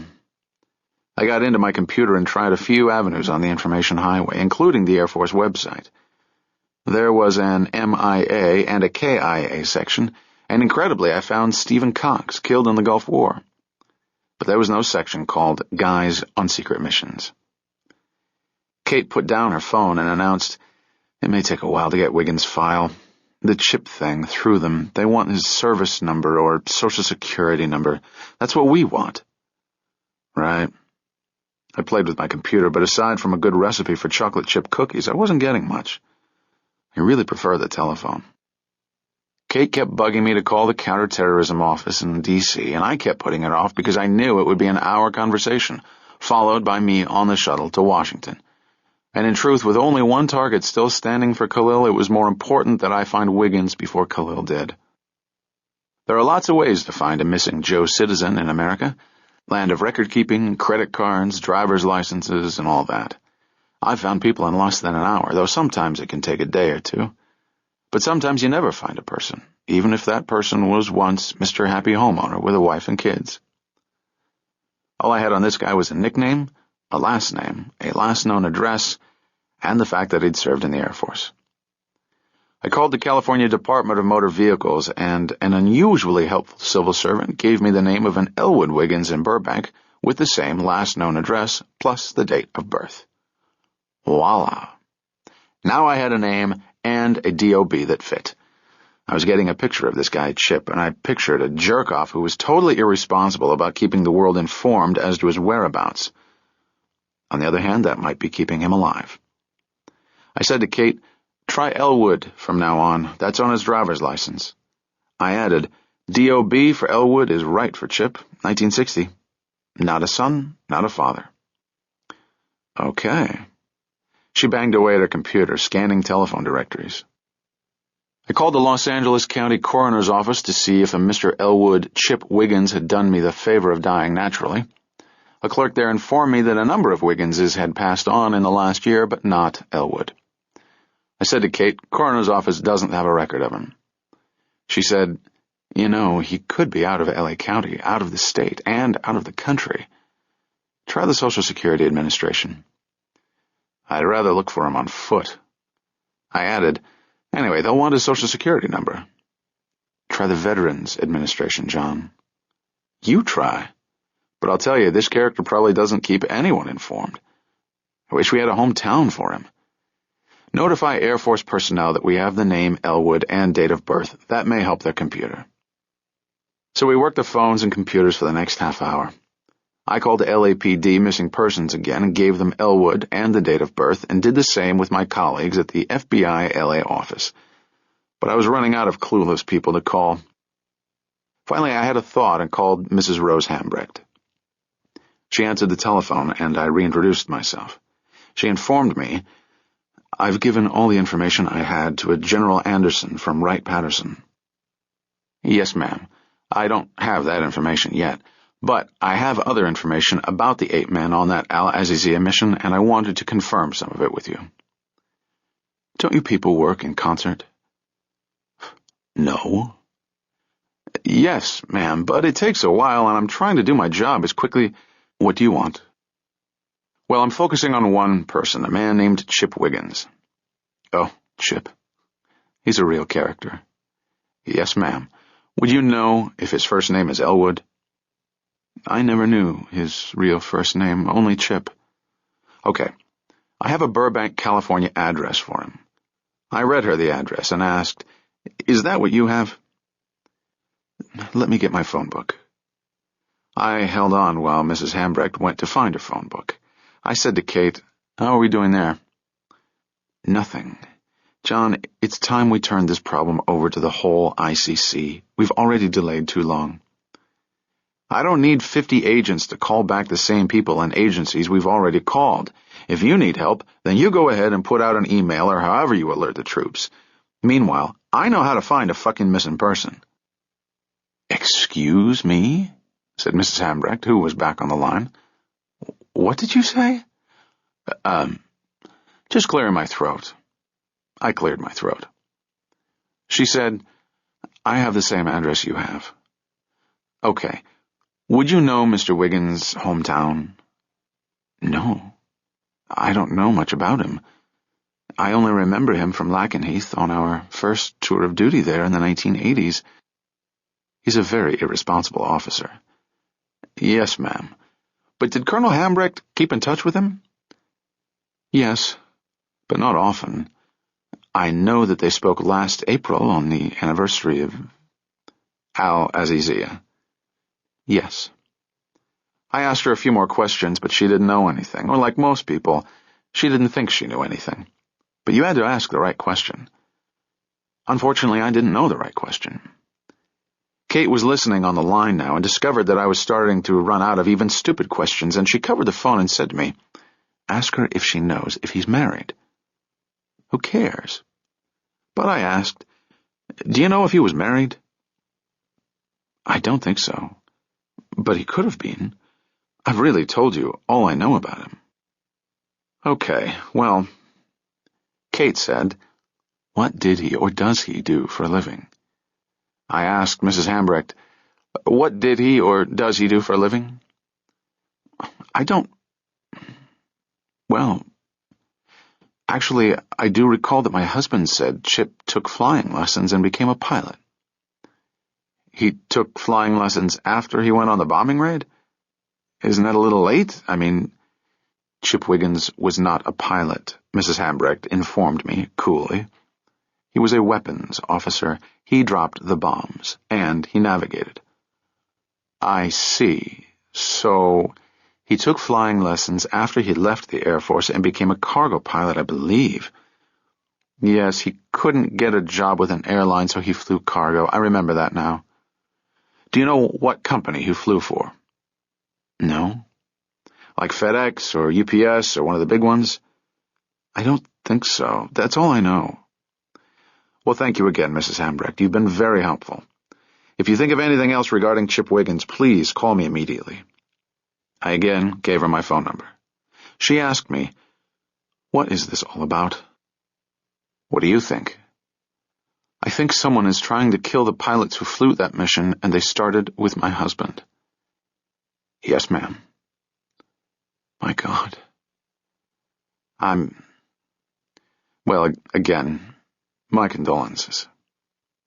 I heard her say softly, "This isn't right. This isn't fair. Oh, poor William. Please be cautious yourself, just in case. Call the police and the FBI office closest to you." She didn't reply, but I could hear her crying. I didn't know what to say, so I hung up. Kate was already on another line, and she said to me, "I'm on with the FAA. They'll have a record of his pilot's license." Right. I hope he updated that at least. He'd better, or he'd be in trouble with them, too. I was glad it was still civil service business hours all over America, or we'd be sitting there playing computer games. Kate said into the phone, "Yes, I'm still here." Okay. She picked up a pen, which was hopeful, and wrote on a pad. She said, "As of when?" Okay, that's very helpful. Thank you. She hung up and said, "Ventura, that's a little north of Burbank. He sent a change of address about 4 weeks ago, but no phone number."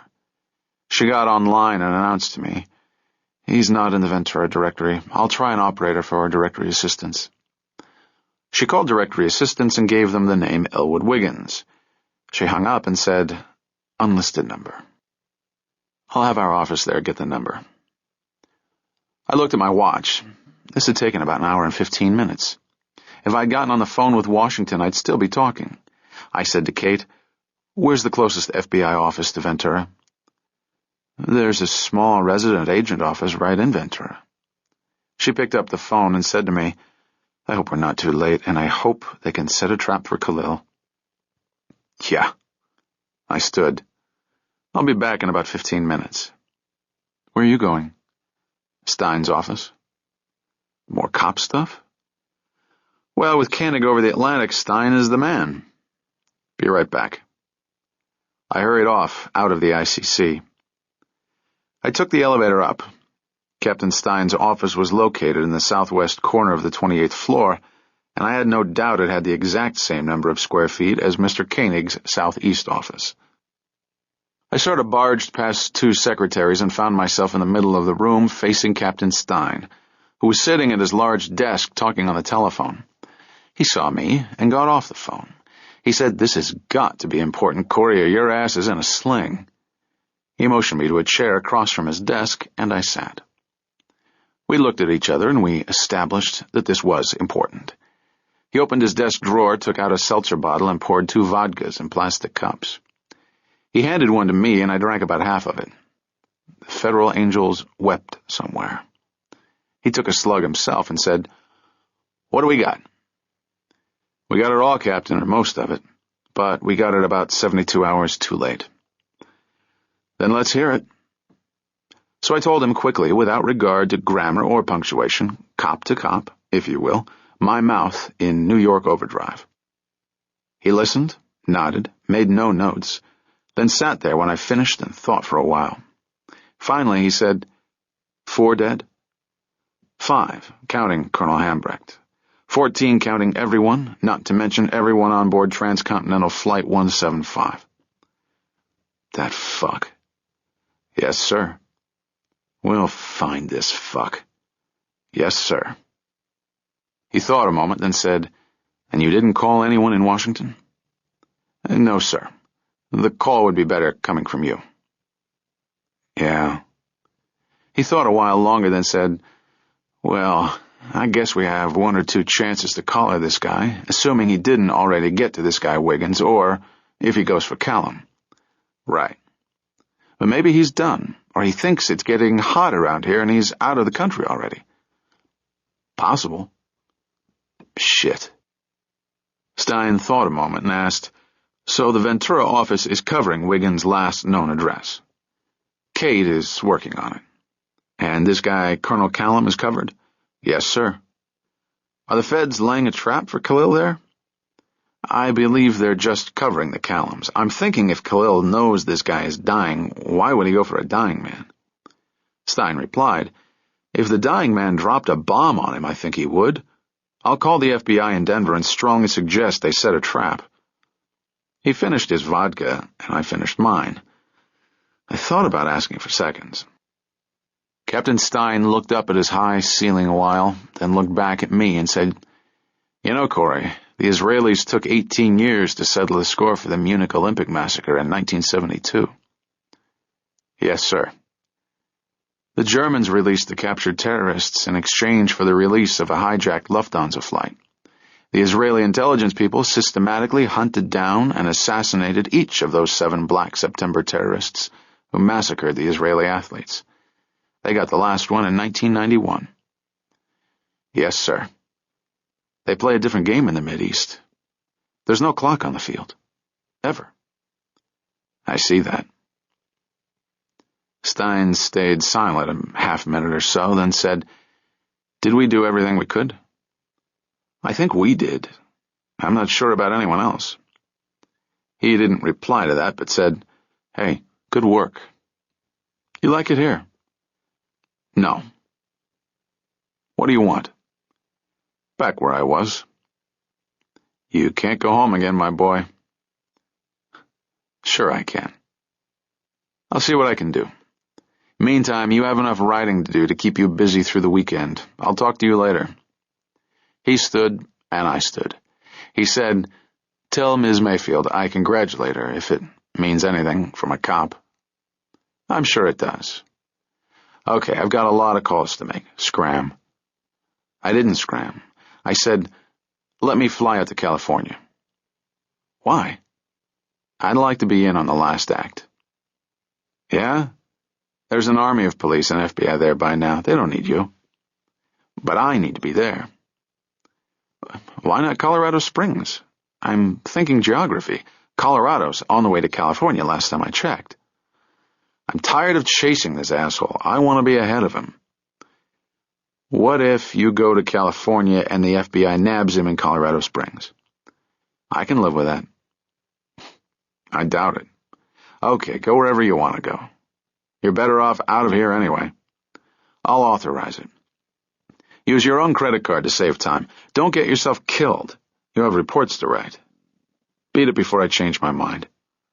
I said, I'll take my partner along. Whatever you want. You're the golden boy for the moment. Hey, you watch the X-Files? Sure do. How come he's not fucking her? Beats me. Me too. He put out his hand, and we shook. On my way out the door, he called after me, I'm proud of you, John. You're a good cop. Captain Stein's office felt like a breath of fresh air in 26 Federal Plaza. I went quickly back downstairs to the ICC, aware that I could be trapped here by a phone call or an FBI boss. I went directly to Kate's desk and said, Let's go. I took her arm. Where? California. Really? Now? Right now. She stood. Do I need nothing, just your gun and shield. Badge. We say badge. I say walk faster. She kept up with me as I walked toward the elevators. She asked, Who authorized? Stein. Okay. She thought a moment, then said, Maybe we should go to Colorado Springs. Maybe we should. But I didn't want an argument from my lady boss, so I said, Stein only authorized California. Why? I don't know. I think he wants me as far away as possible. The elevator came, we got on and rode down to the lobby, then walked out to Broadway. I hailed a taxi and we both got in. I said to the driver, JFK. We pulled out into heavy downtown traffic. I said to Kate, what's the news from Ventura? Well, our Ventura office got Wiggins' unlisted phone number and they called Wiggins' house while I was on the phone. They got his answering machine, but didn't leave a detailed message. They just told him to call them the minute he got the message. Then they sent some agents to his house, which they tell me is near the beach. Then they called for reinforcements from L.A. She added, there are only a few people in the Ventura office. I hope they don't find him home and dead. What do they plan to do? Surround the house with tanks? We are not as stupid as you think, John. That's reassuring. They'll check his house, interview neighbors, and, of course, lay a trap for Khalil. I tried to picture a bunch of guys in blue suits running around a beachside neighborhood, knocking on doors and flashing Fed creds. That should cause a stampede of illegal aliens heading south. Meanwhile, if Assad Khalil was staking out the neighborhood, he might get a little suspicious. But to be fair, I wasn't sure how I'd handle this either. I said to Kate, call Ventura again. She took her cell phone and hit the buttons. The taxi was approaching the Brooklyn Bridge. I looked at my watch. It was just 3 p.m., noon in California. Or was it the other way around? I know it changes west of 11th Avenue. Kate said into the cell phone, this is Mayfield. Anything new? She listened a while and said, okay, I'm flying to LAX. I'll call back later with my flight info. Meet me with a car at arrivals and get me to the police helipad. Meet me with a car wherever you intend to land me in Ventura. Right. I'm authorizing it.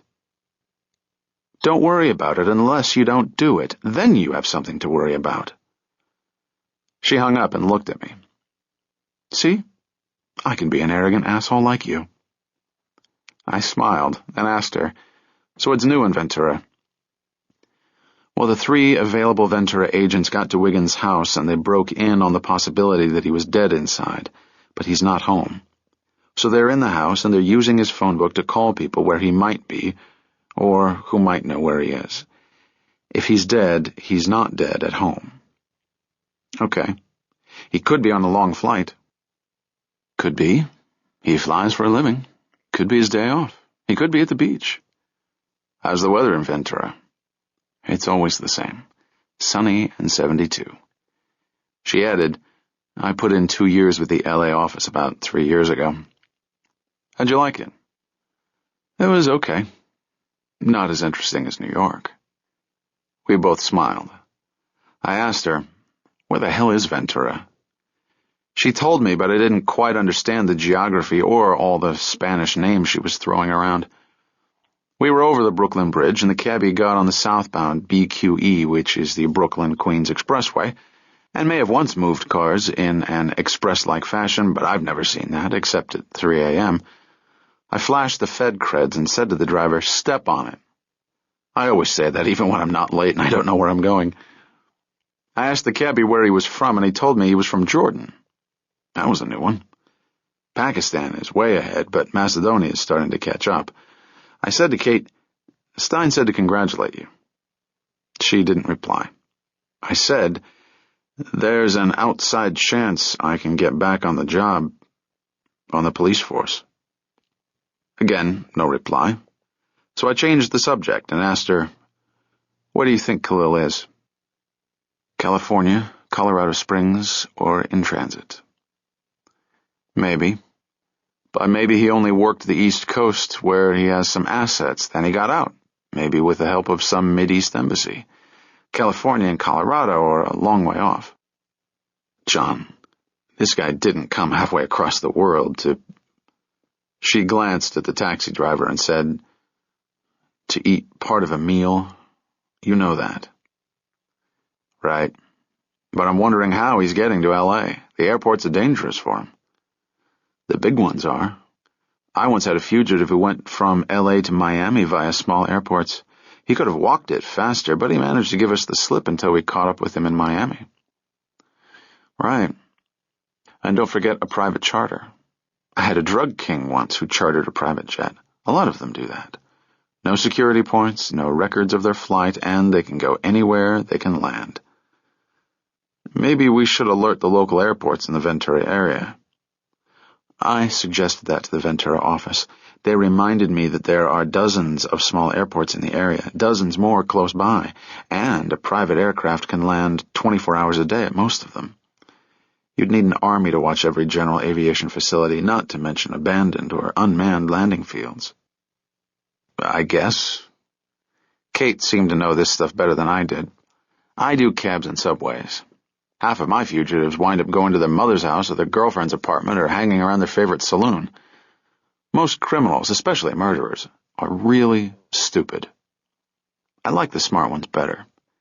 They give me a little challenge and a lot of entertainment. I said to Kate, Khalil pulled this off because of speed, like a purse snatcher. He's no idiot, and he knows that we'd be onto his game within 3, maybe 4 days. That's optimistic. Well, we got onto him in less than 4 days, right? Okay, and? And? I don't know. Wiggins is either dead already or he's someplace else. Like maybe he flew cargo to the East Coast and Khalil knew this and nailed him already. Those agents in his house might be there for a long time waiting for Wiggins or Khalil to show up. Possible. You have any other ideas? You want to stay here in New York? You can go to that 5 o'clock meeting and listen to everyone tell you how brilliant you are. That's a cheap shot. And you don't want to miss the 8 o'clock meeting tonight with Jack when he returns from Frankfurt. I didn't reply. What do you want to do, John? I don't know. This guy has me a little baffled. I'm trying to put myself in his head. Do you want my opinion? Sure. I say we go to California. You said go to Frankfurt.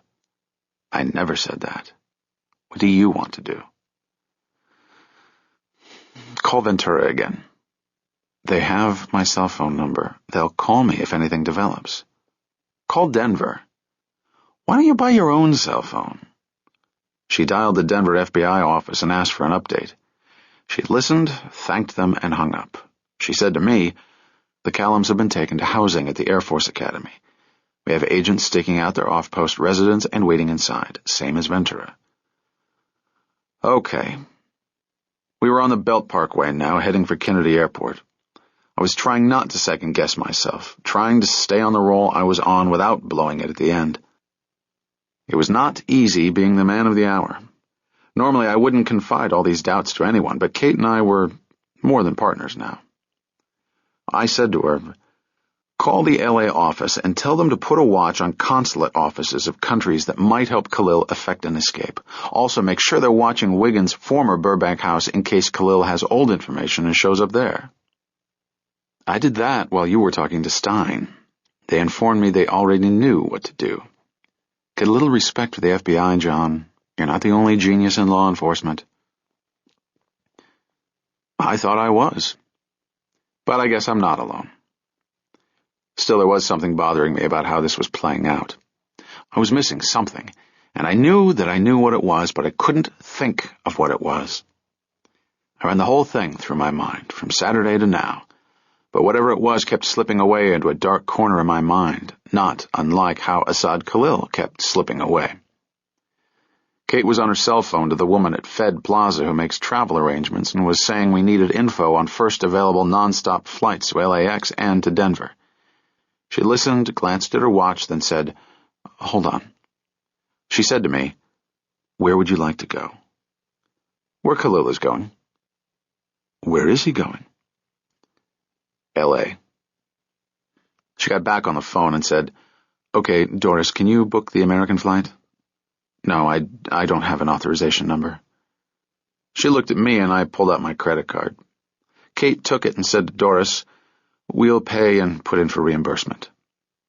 She gave Doris my credit card info and added, Make it first class, and please call the LA office and advise them of our arrival.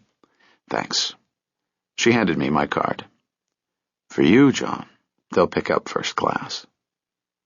That may be true today, but by tomorrow they may not even pick up this cab ride. The government loves you. Where have I failed? Anyway, we got to JFK, and the driver said, "Which terminal?" This is where I came in, on Saturday, with the same question. But this time I wasn't going to the Conquistador Club. Kate said to the driver, "Terminal 9. We got to the American Airlines terminal, got out, I paid the cab, and we went inside to the ticket counter, where we got 2 first-class tickets in exchange for my available credit. We ID'd ourselves and filled out Form SS-113 that identified our carry-on luggage as 2 Glock 40 caliber automatic pistols. We had 15 minutes to catch the flight, and I suggested a quick drink. But Kate looked at the departure board and said, "They're boarding now. We'll get a drink on board." "We're carrying. Trust me, I've done this before." Indeed, there was another side to Polly Perfect which hadn't been revealed to me heretofore. So we flashed the creds and the firearm boarding pass at the security point and got to the gate with minutes to spare.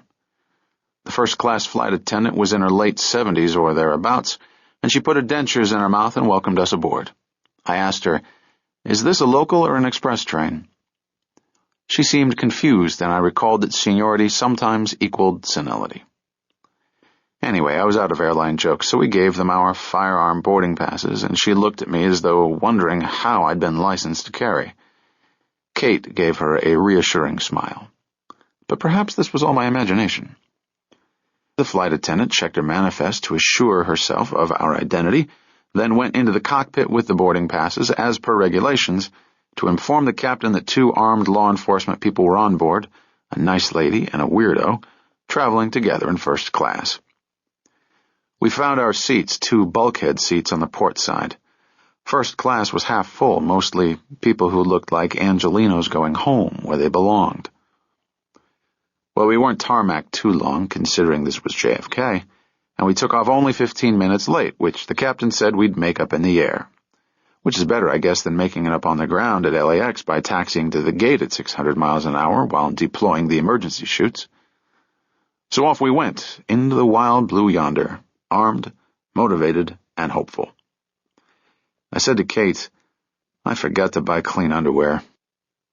I was about to mention that. Ms. Mayfield was in a rare mood. Another first-class flight attendant came around with newspapers, and I asked for the Long Island Newsday. I looked for and found a story about the Cradle of Aviation murders, which I read with interest. I noticed that this major Long Island story had no byline, which is sometimes a tip-off that the authorities were managing the story a little. In fact, there was no mention of Asad Khalil, and the motive for the murders was described as a possible robbery. Right. Standard armed robbery of a museum. I wondered if anyone was buying the museum robbery homicide story. Specifically, I was wondering if Khalil would buy it if he saw it and believed that we were clueless. Worth a try, I guess. I showed the story to Kate, who read it and said, "Khalil left a very clear message in that museum. That means he may be finished and heading home, or he has tremendous arrogance and contempt for the authorities, and he's saying, 'You won't figure this out until it's too late. Catch me if you can.'" She thought a moment, then said, "I hope it's the latter, and I hope he's going where we're going. If he is, he's probably there already. I just hope he's waiting until dark to make his next move." She nodded. Well, I needed a little drink or two, so I asked Kate to sweet-talk the grandma flight attendant into alcoholic beverages. Kate informed me she won't serve us. We're armed. "I thought you said—" I lied. "I'm a lawyer. I said, trust me. That means I'm lying." How stupid can you be? She laughed. I was stunned. She said, "Have a root beer." "I'm going to have a fit." She took my hand. I calmed down and ordered a Virgin Mary. The first-class meal wasn't too bad, and the movie, starring John Travolta playing an Army CID guy, was terrific, despite a bad review that I recalled reading in Long Island's Newsday, written by John Anderson, a so-called movie critic whose opinion I trusted to be the exact opposite of mine. Kate and I held hands during the movie just like kids in a theater. When the movie ended, I put my seat back and fell asleep. As often happens, I had a revealing dream about what I couldn't think of when I was awake. The whole thing just came to me. What Khalil was up to, where he was going next, and what we had to do to catch him. Unfortunately, when I woke up, I forgot most of the dream, including the brilliant conclusions I'd come to. It's sort of like having a great sex dream and waking up realizing you still had a Woody. But I digress. We landed at LAX at 7:30 p.m., and for better or worse, we were in California. This was either where we needed to be, or it wasn't. We'd soon find out. Book 5. California, the Present. Go then, and slay a man I shall name. When you return, my angels shall bear thee again to paradise. And should you die, nevertheless, they will carry you to paradise.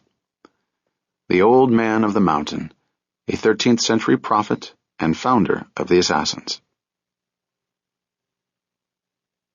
Chapter 47. We deplaned first, went outside, and were met by an FBI guy from the Los Angeles office who drove us to the police heliport where a waiting FBI helicopter flew us to Ventura, wherever the hell that is. Everything on the ground looked like Queens, except for the palm trees in the mountains. We flew a few miles out over some ocean, I guess, then along the coastline with some hefty hills just to our right. The sun sat right above the ocean, but instead of rising like it does on my ocean, it was setting. Is this place weird or what? Within 25 minutes, we landed at a heliport at the community hospital on the east side of Ventura. A blue Crown Victoria sedan was waiting for us, driven by a guy named Chuck. Chuck was dressed in tan pants and a sports coat and wore running shoes. Chuck claimed to be an FBI agent, but looked like a parking attendant. FBI, California version. But they all think the same because they all attended the same Manchurian candidate school at Quantico. Chuck asked us lots of questions as he drove us to the Ventura sub-office of the Federal Bureau of Investigation. I guess they don't handle that many international terrorist mass murder cases in Ventura. In fact, Kate had mentioned on the plane that this office had been closed once and recently reopened for some reason. The office was located in a sort of modern office building surrounded by palm trees and parking lots. As we walked through the parking lot, I looked around. I smelled flowers in the air, and the temperature and humidity were perfect. The sun had almost set, but there was still a glow in the sky. I asked Kate, "What does the FBI do here? Grow avocados?" "Adjust your attitude." Sure. I pictured the agents here with blue Brooks Brothers suits, sandals, and no socks. Anyway, we went into the building up an elevator and found a door that said Federal Bureau of Investigation. They had their round coat of arms on the door, too, which said Justice Department, and showed the standard scales of justice, balanced, not tipped, and the motto, fidelity, bravery, integrity. Can't argue with that, but I said to Kate, they should add politically correct. She'd gotten into the habit of ignoring me and rang the buzzer. The door opened and we were met by a nice lady agent named Cindy Lopez who said, "Nothing new. We have 3 Ventura agents in the Wiggins house joined by 3 agents from the LA office. There are 24 LA and Ventura agents in the neighborhood. The local police have been alerted and everyone is in radio and cell phone contact." We're still trying to locate Elwood Wiggins. We discovered from papers in his house that he flies for Pacific Cargo Services, and we visited them, but they informed us he's not scheduled to fly until Friday. But they mentioned he sometimes calls in sick on Friday. We have 2 agents at Pacific Cargo at Ventura County Airport in the event he shows up there. We've also assigned agents to locations where he's known to frequent. But we're developing a picture of this man as a free spirit whose movements are erratic. I like this guy.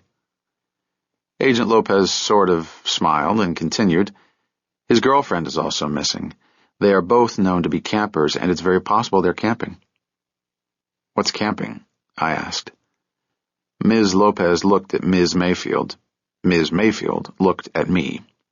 I said, "Oh, like in the woods, tents and all that." "Yes." Do you have a cell phone number for Wiggins or the girlfriend? Yes, for both, but no one answers. I thought a moment and decided that camping out was better than being dead, but not by much. I said to Ms. Lopez, "It sounds like you did a thorough job." "I'm sure we have." She handed Kate a message slip and said, "Jack Koenig called from New York. He'd like you to call him back. He'll be there until midnight New York time, then home." I said to Kate, "We'll call him from the Wiggins house, when we have something to report." She said, "We'll call now." "How'd you like to be talking to Jack here when Khalil shows up at the Wiggins house?" She nodded reluctantly and said to Cindy Lopez, "Okay, we'd like to go out to Wiggins' house. We're trying not to show too much activity there." I replied, "Then we'll sit quietly on the couch." She hesitated, then said, "If you go, we would appreciate it if you stayed at least until the early morning hours." She said pointedly, "We're trying to set a trap, not have an open house party." I wanted to remind her that none of us would be at this juncture if it weren't for moi, but I resisted saying the obvious. You see how quickly a case can get away from you? Kate, always the diplomat, replied to Agent Lopez, "You're in charge, and we're not here to get in the way," leaving Ms. Lopez to wonder why we were there. "It's all ego, lady." I said, "Ms. Mayfield and I began this case with the tragedy at Kennedy Airport, so we'd like to see it through. We'll stay out of the way when we get to the Wiggins house." I didn't think she believed me, but she said, "I would advise you to wear body armor. I have extras here I can loan you." I had the urge to strip and show Ms. Lopez the bullets just passed through me with no effect. I said, "Thank you, but—" Kate interrupted, "Thank you, we'll borrow the body armor."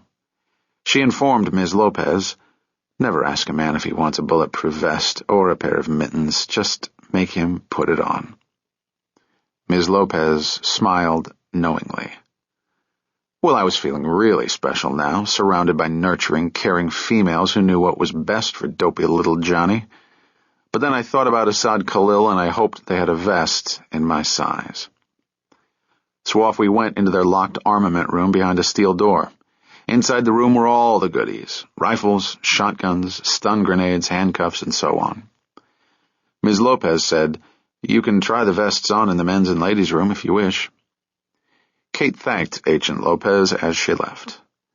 I took off my tie, jacket, and shirt and said to Kate, "I won't peek." She took off her Heinz ketchup jacket and her blouse, and I peeked. We both found our size and strapped on the body armor. I said, "This is just like that scene in the X-Files." "Stop with the fucking X-Files." "But doesn't it bug you that those two never get it on?" "She doesn't love him. She respects him, and he respects her, and they don't want to lose or complicate that special relationship of trust." "Say again." "Personally, I think they should be fucking by now." We exited the armory and thanked Agent Lopez. Chuck, who had picked us up at the community hospital heliport, escorted us back out to the parking lot and drove us toward the house of Mr. Elwood Chip Wiggins. A lot of thoughts ran through my mind as the car moved west toward the left coast. I'd come a long way to be here, but Mr. Assad Khalil had come a much longer way. His journey had begun in a place called Al-Azizia somewhere in Libya a long time ago.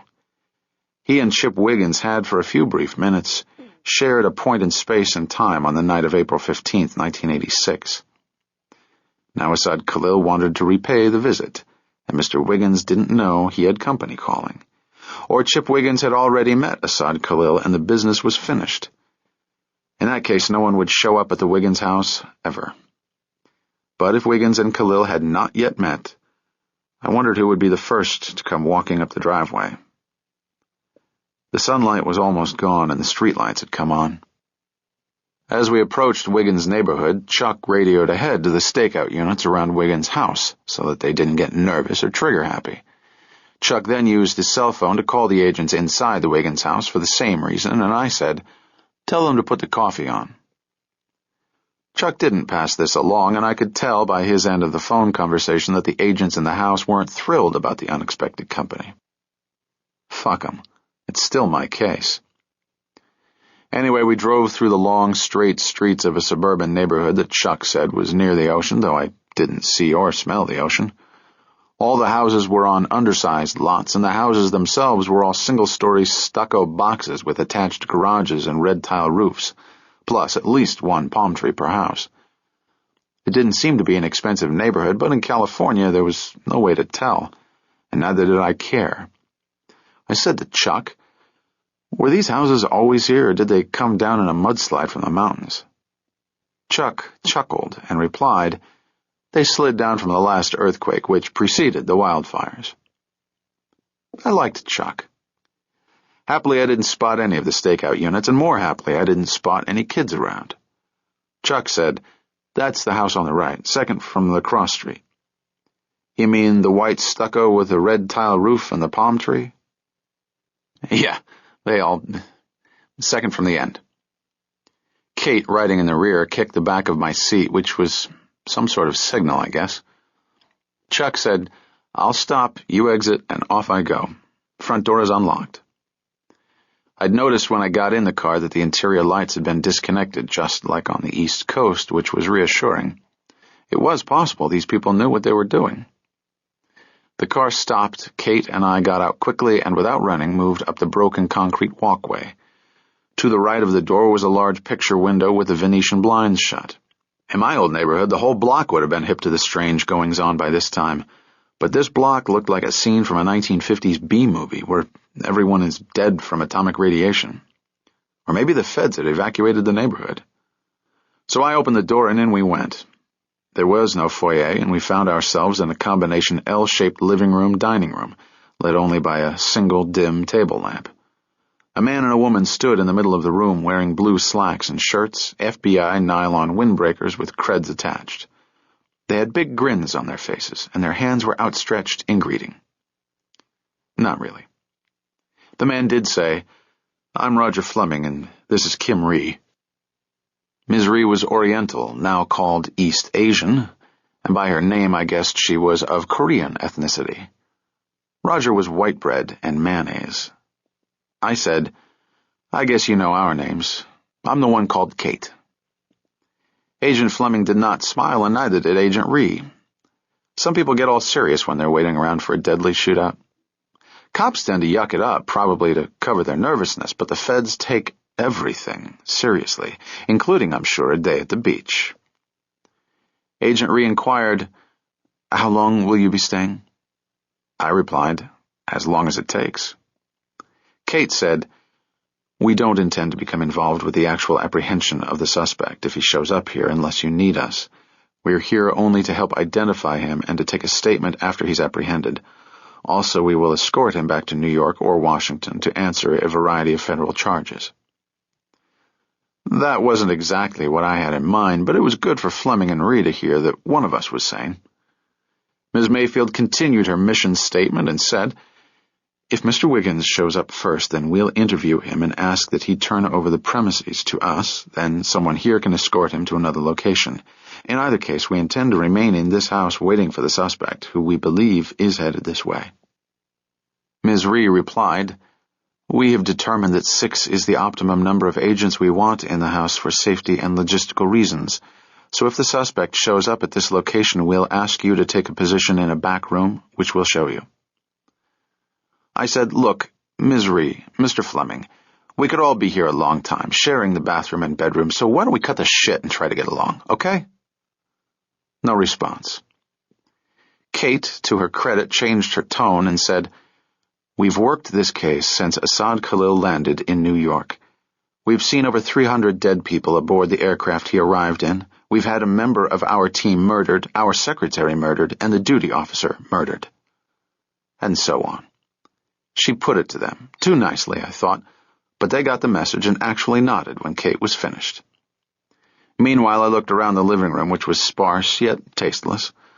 Also untidy, which I'd like to blame on the feds, but which I thought was probably a reflection of Mr. Wiggins' attitude toward life. Ms. Rhee offered to introduce us to her colleagues, and we followed her into her kitchen, where Mr. Fleming took up his position at the front picture window, peering through the Venetian blinds. High tech. But of course, someone on stakeout would tip us if anyone approached the house. The kitchen was dimly lit by a soft fluorescent bulb under a cabinet, but I could see that the kitchen was circa 1955, and in it were another man and woman, also wearing the urban commando outfit of dark trousers, dark blue shirts, and nylon windbreakers. Their blue baseball caps sat on the counter. The man was seated at the small kitchen table reading a stack of case reports with a flashlight. The woman was positioned at the back door, peering through the small door window. Ms. Rhee introduced us to the gentleman whose name, like my own, was Juan, although his last name was a mouthful of Spanish that I didn't catch. The lady was black, and her name was Edie. She gave us a wave as she continued to scope out the backyard. We next went back through the L-shaped area and through a door into a small foyer, off of which were 3 doors, the smaller leading to a bathroom. In the larger of the rooms, a bedroom, a man dressed in a suit sat at a computer station and monitored his radio and 2 cell phones, while he played with Mr. Wiggins' PC. The only light in the room came from the monitor screen, and all the blinds were shut. Ms. Rhee made the introductions, and the guy whose name was Tom Stockwell, and whose ethnicity was pale, said to us, "I'm out of the L.A. office, and I'm the case agent for this detail." I guess that left me out. I decided to be nice and said to Tom, "Ms. Mayfield and I are here to help without being intrusive." "How's that?" He replied, "How long are you staying?" "As long as it takes." Kate briefed Tom by saying, "The suspect, as you should know, could be wearing body armor, and he has in his possession at least 2 weapons, 40 caliber Glocks, which, like the body armor, he apparently took from the 2 agents on board the aircraft." She gave Tom a verbal report, and he listened attentively. She concluded with, "This man is extremely dangerous, and we don't expect taking him without a fight. But of course, we need to take him alive." Tom replied, "We have various non-lethal weapons and devices, such as the goo gun and the projectile net, plus, of course, gas and—" "Excuse me?" I said. "What's a goo gun?" "It's a big handheld device that squirts this goo that hardens immediately and immobilizes a person." "Is this a California thing?" "No, Mr. Corey. It's available nationwide." Tom added, "And we also have a net which we can fire and which ensnares the individual." "Really? Do you have real guns, too?" Tom ignored me and continued his briefing. I interrupted and asked, "Have you evacuated the neighborhood?" He replied, "We went through a lot of debate about that, but Washington agrees that to try to evacuate the neighborhood could be a problem." "For whom?" He explained, "First of all, there's the obvious problem of agents being seen making the notifications. Some people aren't home and may come home later, so this could take all night, and the residents would be inconvenienced if they had to leave their homes for an indefinite period." He added, "We did, however, evacuate the houses on both sides and the back of this one, and there are agents in place at those houses." The subtext here was that it was more important to capture Assad Khalil than it was to worry about taxpayers getting caught in a crossfire. I couldn't honestly say I disagreed with this. Ms. Rhee added, "The stakeout people are instructed not to try to apprehend the suspect on the street unless he senses danger and attempts to flee. Most likely, the apprehension will take place in or near this house. The suspect is most probably alone and most probably armed with only 2 handguns, so we don't expect there to be a large exchange of gunfire, or any gunfire, if we play it right." She looked at Kate and me and said, "The block will be sealed off to traffic if we determine that the suspect is approaching." I personally thought the neighbors wouldn't even notice if there was a wild shootout on the front lawn if they had their TVs and stereos turned up loud enough. I said, "I agree, for what it's worth." But I had this mental image of a kid riding by on a bicycle at the worst possible. He said, "For all we know, Khalil could try to take him while he's driving home. Wiggins drives a purple Jeep Grand Cherokee, which is not here, so we're alert for that vehicle." I asked, "What does the girlfriend drive?" Tom replied, "A white Ford Windstar, which is still at the girlfriend's house in Oxnard, which is also under surveillance." Oxnard? Anyway, what could I say? These people had their act together, professionally speaking. Personally, I still thought they were dweebs. I said, I'm sure you've been briefed about Khalil's prior visits to Wiggins' now-deceased squadron mates. This indicates to me that Khalil may have more information about Chip Wiggins than we do. He's been looking for Wiggins a lot longer than we have. I added, for the record, there's a strong possibility that Mr. Wiggins and Mr. Khalil have already met. No one commented on that for a few seconds, then Tom said, that doesn't change our job here. We wait and see if anyone shows up. He added, there's an area-wide alert for Khalil and for Wiggins, of course, so we may get a happy call from the police telling us that one or the other or both have been found. Wiggins alive and Khalil in cuffs. I didn't want to be the bearer of further bad karma, but I couldn't picture a side Khalil in cuffs. Tom sat back at Wiggins' PC and said, I'm trying to get a clue as to where Wiggins might be from his computer. I've checked his email to see if he corresponded with a state or a national park or reserved a camping space, something like that. We think he's camping, he said, I guess to me. That's where you go out into the woods with a tent or a camper. I concluded that Ms. Lopez and Tom had spoken. I asked Tom, have you checked out Wiggins' underwear? He looked at me from his computer. Excuse me? If he wears medium boxers, I'd like to borrow a pair. Tom thought about this a moment, then replied, We've all brought changes of clothing, Mr. Corey. Perhaps someone, one of the men, I mean, can loan you a pair of shorts? He added, You can't use Mr. Wiggins' underwear. Well, I'll ask him directly if he shows up. Good idea. Kate, to her credit, wasn't trying to pretend she didn't know me. She said to Kim Rhee, We'd like to see the garage and the rest of the house. Ms. Rhee led us into the foyer and opened the door of a room that faced the backyard. The room, formerly a bedroom probably, was now an entertainment center that held a huge television, audio equipment, and enough speakers to start another earthquake. On the floor I noticed 6 overnight bags. Ms. Rhee said, You can use this room later. The couch pulls out into a bed. She added, We'll all take turns getting some sleep if this goes through the night. I used to think that my worst nightmare was Thanksgiving dinner with my family, but being trapped in a small house with FBI agents just took first place.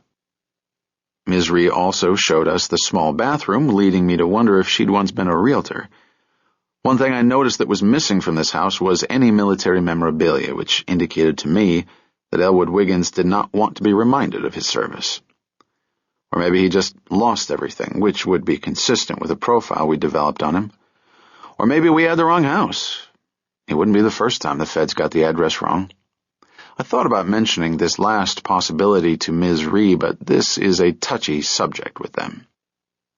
Anyway, we went back to the kitchen and Ms. Rhee opened a door that revealed a cluttered garage. Sitting in a lawn chair behind some stacked cardboard boxes was a suntanned, blonde-haired young man, obviously the junior agent, reading a newspaper by the light of the overhead fluorescent bulb. He stood, and Ms. Rhee motioned him back in his seat so that he was out of sight if the garage door suddenly opened electronically. She said to Kate and me, This is Scott, who volunteered for garage duty. She actually smiled. Scott, who looked like he'd just stepped off a surfboard, flashed his capped teeth and waved. I said, Yeah, dude, hang in there, you know? Of course, I didn't say that, but I really wanted to. Scott was my size, but he didn't look like the boxer shorts type. Ms. Rhee closed the door and we stood in the kitchen with Edie and Juan. Ms. Rhee said, We've stocked some frozen and canned food here so that no one has to come or go if this lasts a while. She added, pointedly, We have 6 days of food for 6 people. I had a sudden image of FBI agents turning cannibal when the food ran out, but I didn't share this thought. I was already on thin ice, or the California equivalent. Juan said, Now that we have 2 more mouths to feed, let's order pizza. I need my pizza. Juan was okay, I decided. Unfortunately, he was a lot heftier than me and also not the boxer shorts type. Edie said to me, I cook a mean microwaved macaroni and cheese. We all chuckled. This sucked. But so far it was turning out a hell of a lot better than I could have expected 24 hours ago. Asad Khalil was within our grasp. Right? What could go wrong? Don't ask. But at least if Wiggins was still alive, he had a good chance of staying alive. Kate said she was going to call Jack Koenig and invited me to join her in the back room. I declined the opportunity, and she went off. I stayed in the kitchen, chatting with Edie and Juan. Kate returned about 15 minutes later and informed me, "Jack says hello and congratulations on a good piece of detective work. He wishes us luck." "That's nice. Did you ask him how Frankfurt was?" "We did not discuss Frankfurt." "Where's Ted Nash?" "Who cares?" "I do." Kate glanced at our colleagues and said softly, "Don't obsess on things of no importance." "I just want to punch him in the nose. No big deal." She ignored this and said, "Jack wants us to call him if something develops, of course. We're authorized to escort Khalil dead or alive to New York rather than Washington. That's a major coup. I think Jack is counting his chickens before they're caught and cooked." Again she ignored me and said, "He's working with various local police forces to put together a clear picture of Asad Khalil's movements, his murders, and who his accomplices are or might have been." "Good. That will keep him busy and off my back." That's exactly what I told him. I think Miss Mayfield was joshing me. Anyway, we didn't want to amuse our colleagues any further, so we ended the conversation. Edie offered us coffee, and Kate, Kim, and I sat at the kitchen table with Edie while Juan watched the back door. They were all very interested in everything that had happened since Saturday, asking us questions about things that hadn't appeared in the news or in their reports. They were curious about what the mood was at 26 Federal Plaza and what the bosses in Washington were saying and all that. Law enforcement people, I decided, were the same all over, and despite the initial politely masked hostility upon our arrival, we were all getting along well, bonding and all that good stuff. I thought about leading everyone in a chorus of Ventura Highway or maybe California Here I Come, but I didn't want to overdo this West Coast moment. It seemed that everyone knew I was ex-NYPD, so I guess they'd been warned, if that's the right word, or perhaps they just figured it out. It was one of those times when things seem calm and normal, but everyone knows that a ringing telephone could stop the show and make your blood run cold. I've been there, and so had everyone else in that house. I guess I must thrive on this stuff because I wasn't thinking about my nice, safe classroom at John Jay. I was thinking of Asad Khalil, and I could almost taste the murdering bastard. In fact, I thought of Colonel Hambrecht being chopped to death with an axe, and the schoolkids in Brussels. An hour went by, and the 5 agents took turns alternating guard posts. Kate and I volunteered to relieve them, but they seemed to want us in the kitchen. Scott was at the table now and wanted to know about New York City. I tried to convince him that people surfed in the East River, and everyone chuckled. I was tempted to tell my Attorney General joke, but it might be taken wrong. Anyway, I was being modest about my contributions to the case, hardly mentioning that I'd figured out what Asad Khalil was up to, and glossing over my blinding brilliance regarding identifying the pilots who were marked for death. On this subject, everyone was sort of glum, realizing that a lot of good guys who had served their country were now dead, murdered by a foreign agent. This was not supposed to happen. It was close to 9 p.m. when a phone rang somewhere, and the talk stopped. Tom came into the kitchen within seconds and said, "There's a blue delivery van cruising the neighborhood, single male occupant driving. The guys with the night vision say he fits the description of the suspect. Everyone take their posts." Everyone was already up and moving, and Tom said to Kate and me, "Go into the TV room." He quickly left the kitchen as Kim Ree went into the garage where Roger Fleming was now pulling duty. She left the door open, and I could see Roger crouched behind the cardboard boxes with his gun drawn. Kim pulled her piece and went to the garage door and stood to the side next to the lighted electric door opener. Juan was at the back kitchen door, gun drawn, standing off to the side. Kate and I went into the living room where Tom and Edie stood, guns drawn on both sides of the front door. Scott was standing in front of the door, peering through the peephole. I couldn't help noticing that Scott had all his clothes off, except for a pair of baggy bathing trunks in the back of which protruded the butt of a Glock. I guess this was the California version of undercover. In any case, I gave the guy credit for not wearing a bulletproof vest. Tom saw us and again strongly suggested we retreat into the TV room, but he figured out quickly that we hadn't come 3,000 miles to watch TV while the bus went down. He said, "Take cover over here." Kate moved beside Tom, who was to the left of the door, and drew her piece. I moved beside Edie, who was wedged against a small space between the door and the right-hand wall of the living room. The door would open toward us, and we would be behind it as it opened. There were enough guns drawn, so I didn't draw my Glock. I looked at Kate, who looked back at me, smiled, and winked. My heart was pounding, but not, I'm afraid, for Kate Mayfield. Tom had the cell phone to his ear, and he was listening. He said to us, "The van is slowing down a few doors away." Scott, at the peephole, said, "I see it. He's stopping in front of the house." You could hear the breathing in the room, and despite all the backup and all the high-tech stuff and the bulletproof vests, there's still nothing quite like the moment when you're about to come face-to-face with an armed killer.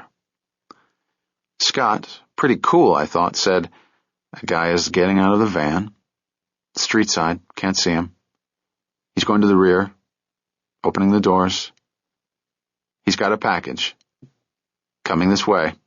Fits the description, tall, Mideastern type, wearing jeans and a dark collared shirt, carrying a small package in one hand. Looking up and down the block." Tom was saying something into the cell phone, then put it in his pocket. He said to us softly, "You all know what to do." Actually, I missed that rehearsal. Tom said, "Keep in mind, it could be an innocent delivery man. Don't get too physical, but get him down and get the cuffs on him." I wondered what happened to the goo gun. I felt my face getting a little sweaty. The doorbell rang. Scott waited about 5 seconds, then reached for the knob and opened the door. Before the door blocked my view, I saw Scott smiling as he said, "Something for me?" "Mr. Wiggins?" said a voice with an accent. "No," replied Scott. "I'm just house-sitting. You want me to sign for that?"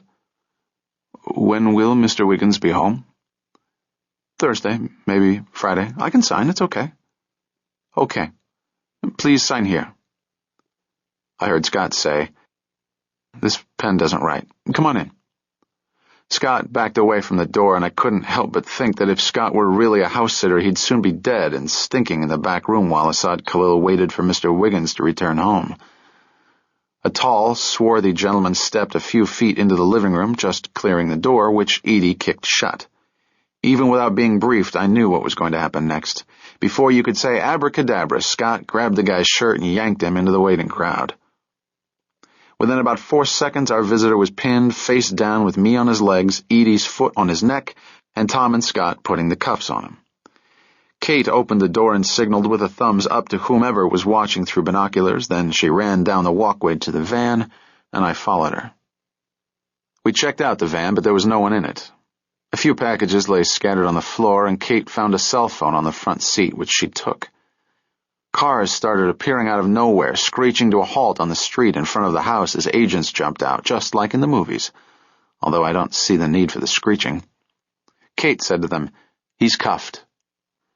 The garage door had opened, I noticed, and Roger and Kim were on the lawn now. Still, no neighbors around. I had the unkind thought that if this were a movie being made, the crowds would be uncontrollable as people shouted out offers to be an extra.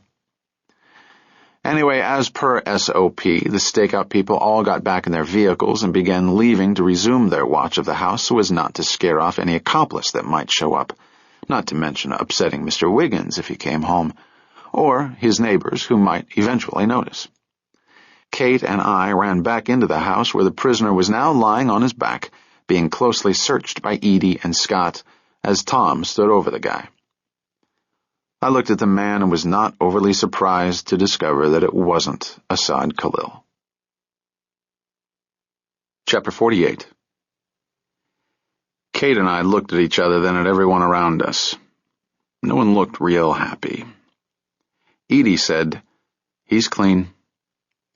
The man was sort of blubbering now, tears streaming down his face. If anyone had any doubts that this was not Asad Khalil, the blubbering clinched it. Roger and Kim were in the living room now, and Kim said she was going to radio the stakeout units and tell them that the delivery guy wasn't our man and to stay alert. Scott had the guy's wallet and was rummaging through it. He asked the guy, "What's your name?" The man tried to get himself under control and sobbed out something that sounded like a mixture of phlegm and snot. Scott, holding the guy's driver's license with his photo, said again, "Tell me your name." "Azim Rahman." "Where do you live?" The man gave a Los Angeles address. "What's your birth date?" And so on. The guy got all the driver's license questions correct, which led him to believe he was about to be sent on his way. Wrong. Tom started asking him questions that weren't on the driver's license, such as, "What are you doing here?" "Please, sir, I have come to deliver a package." Roger was examining the small package, but didn't open it, of course, in case it contained a little bomb. "What's in here?" Roger demanded. "I do not know, sir." Roger said to everyone, "There's no return address on this." He added, "I'll put this out back and call for a bomb disposal truck," and off he went, which made everyone a little happier. Juan entered the living room, and by this time Azim Rahman was probably wondering why all these guys with FBI windbreakers were hanging around Mr. Wiggins' house. But maybe he knew why. I looked at Tom's face and saw that he was worried. Knocking around a citizen, native-born or naturalized, was not good for the old career, not to mention the FBI image. Even knocking around an illegal alien could get you into hot water these days. I mean, we're all citizens of the world, right? On that thought, Tom asked Mr. Rahman, "You a citizen?" "Yes, sir. I have taken the oath." "Good for you," said Tom. Tom asked Rahman a bunch of questions about his neighborhood in West Hollywood, which Rahman seemed able to answer. Then he asked him a lot of other questions, sort of Civics 101 stuff, which Rahman answered not too badly. He even knew who the governor of California was, which made me suspicious that he was a spy. But then he didn't know who his congressman was, and I concluded he was a citizen. Again, I looked at Kate, and she shook her head. I was feeling pretty low at that moment, and so was everyone else. Why don't things go as planned? Whose side was God on anyway? Edie had dialed the home phone number that Mr. Rahman had given her, and she confirmed that an answering machine answered Rahman Residence, and the voice sounded like the guy on the floor despite the man's present emotional state. Edie did say, however, that the phone number on the rapid delivery service van was a non-working number. I suggested that the paint on the van looked new. Everyone stared at Azim Rahman. He knew he was on the spot again and explained, "I just start this business. It is new to me, maybe 4 weeks." Edie said, "So you painted a number on your van and hoped that the phone company would give you that number? Do we look stupid to you?" I couldn't imagine how we looked to Mr. Rahman from his perspective on the floor. Position determines perspective, and when you're on the floor in cuffs with armed people standing over you, your perspective is different from that of the people standing around with the guns. Be that as it may, Mr. Rahman stuck to his story, most of which seemed plausible, except the business phone number bullshit. So by most appearances, what we had here was an honest immigrant pursuing the American dream, and we had the poor bastard on the floor with a red bump on his forehead for no other reason than the fact that he was of Mideastern descent. Shame, shame. Mr. Rahman was getting himself under control, and he said, "Please, I would like to call my lawyer." Uh-oh. The magic words. It's axiomatic that if a suspect doesn't talk within the first 5 or 10 minutes, when he's in shock, so to speak, he may never talk. My colleagues didn't pull it off in time. I said, "Everyone here except me is a lawyer. Talk to these people." "I wish to call my own lawyer." I ignored him and asked, "Where you from?" "West Hollywood." I smiled and advised him, "Don't fuck with me, Azim. Where you from?" He cleared his throat and said, "Libya." No one said anything, but we glanced at one another, and Azim noticed our renewed interest in him. I asked him, "Where did you pick up the package you were delivering?" He exercised his right to remain silent. Juan had gone out to the van, and he was back now and announced, "Those packages look like bullshit, all wrapped in the same brown paper, same tape, even the same fucking handwriting." He looked at Azim Rahman and said, "What kind of shit are you trying to pull?" "Sir?" Everyone started to browbeat poor Rahman again, threatening him with life in prison, followed by deportation, and Juan even offered him a kick in the nuts, which he refused. At this point, with Mr. Rahman giving conflicting answers, we probably had enough to make a formal arrest, and I could see Tom was leaning in that direction. Arrest meant the reading of rights, lawyers, and so forth, and the time had come to do the legal thing. It had actually passed a few minutes ago. John Corey, however, being not quite so concerned with federal guidelines or career, could take a few liberties. The bottom line was that if this guy was connected to Assad Khalil, it would be really good if we knew about it. Now. So having heard enough of Mr. Rahman's bullshit, I assisted him from the sitting to the supine position and sat astride him to be sure I had his attention. He turned his face away from mine, and I said, "Look at me. Look at me." He turned his face back to me, and our eyes met. I asked him, "Who sent you here?" He didn't reply. "If you tell us who sent you here and where he is now, you will go free. If you don't tell us quickly, I will pour gasoline all over you and set you on fire." This, of course, was not a physical threat, but only an idiomatic expression that shouldn't be taken literally. "Who sent you here?" Mr. Rahman remained silent. I rephrased my question in the form of a suggestion to Mr. Rahman and said, "I think you should tell me who sent you and where he is." I should mention that I had my Glock out now, and for some reason Mr. Rahman had put the muzzle in his mouth. Mr. Rahman was properly terrified. By this time, the federal agents in the room, including Kate, had stepped away and were actually looking the other way, literally. I informed Mr. Rahman, "I'm going to blow your fucking brains out unless you answer my questions." Mr. Rahman's eyes got very wide, and he was starting to comprehend that there was a difference between me and the others. He wasn't sure what the difference was, but to help him toward a complete understanding, I gave him a knee in the nuts. He let out a groan. The thing is, when you start this course of action, you better be real sure that the guy whose rights you may be infringing upon knows the answers to the questions he's being asked, and that he will give you those answers. Otherwise, contract agent or not, my ass was hanging out. But nothing succeeds like success, so I need him again to encourage him to share his information with me. A few of my colleagues left the room, leaving only Edie, Tom, and Kate to witness that Mr. Rahman was a voluntary witness whose cooperation was not coerced, and so forth. I said to Mr. Rahman, "Look, asshole, you can go to jail for the rest of your fucking life or maybe get the gas chamber as an accessory to murder. You understand that?"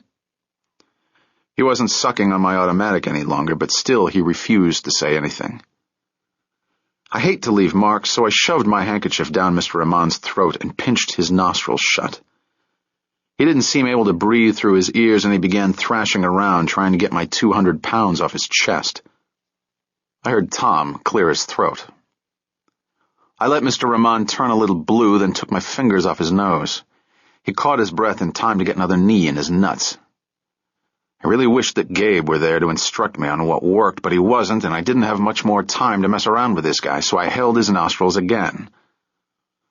Without going into details, Mr. Azim Rahman saw the advantage of cooperating and indicated his willingness to do so. I pulled the handkerchief out of his mouth and jerked him up into a sitting position. I asked him again, "Who sent you here?" He sobbed a little, and I could see that he was very conflicted about all of this. I reminded him, "We can help you. We can save your life. Talk to me or I'll put you back in that fucking van and you can go meet your friend and explain things to him. You want to do that? You want to go? I'll let you go." He didn't seem to want to go, so I asked him again, "Who sent you?" I added, "I'm tired of asking you the same fucking question. Answer me." He sobbed a little more, caught his breath, cleared his throat, and replied in a barely audible voice, "I do not know his name. I only knew him as Mr. Perlman, but—" "Perlman? Like in Jewish?" "Yes, but he was not Jewish. He spoke my language." Kate already had a photo in her hand, and she shoved it in his face. Mr. Rahman stared at the photo a long time, then nodded. "Voila! I wasn't going to jail." I asked, "Does he look like this now?" He shook his head. "He has now glasses, a mustache. His hair is now gray." "Where is he?" "I don't know. I don't know." "Okay, Azim, when was the last time you saw him, and where?" I met him at the airport." "Which airport?" "The airport in Santa Monica." "He flew in?" "I don't know." "What time did you meet him?" "Early, 6 in the morning." By now, with the rough stuff out of the way and the witness cooperating, all 6 FBI folks were back in the living room, standing behind Mr. Rahman so as not to make him too nervous. I, having secured the witness's cooperation and trust, was the person who would ask most of the questions now. I asked Mr. Rahman, "Where did you take this man?" "I took him.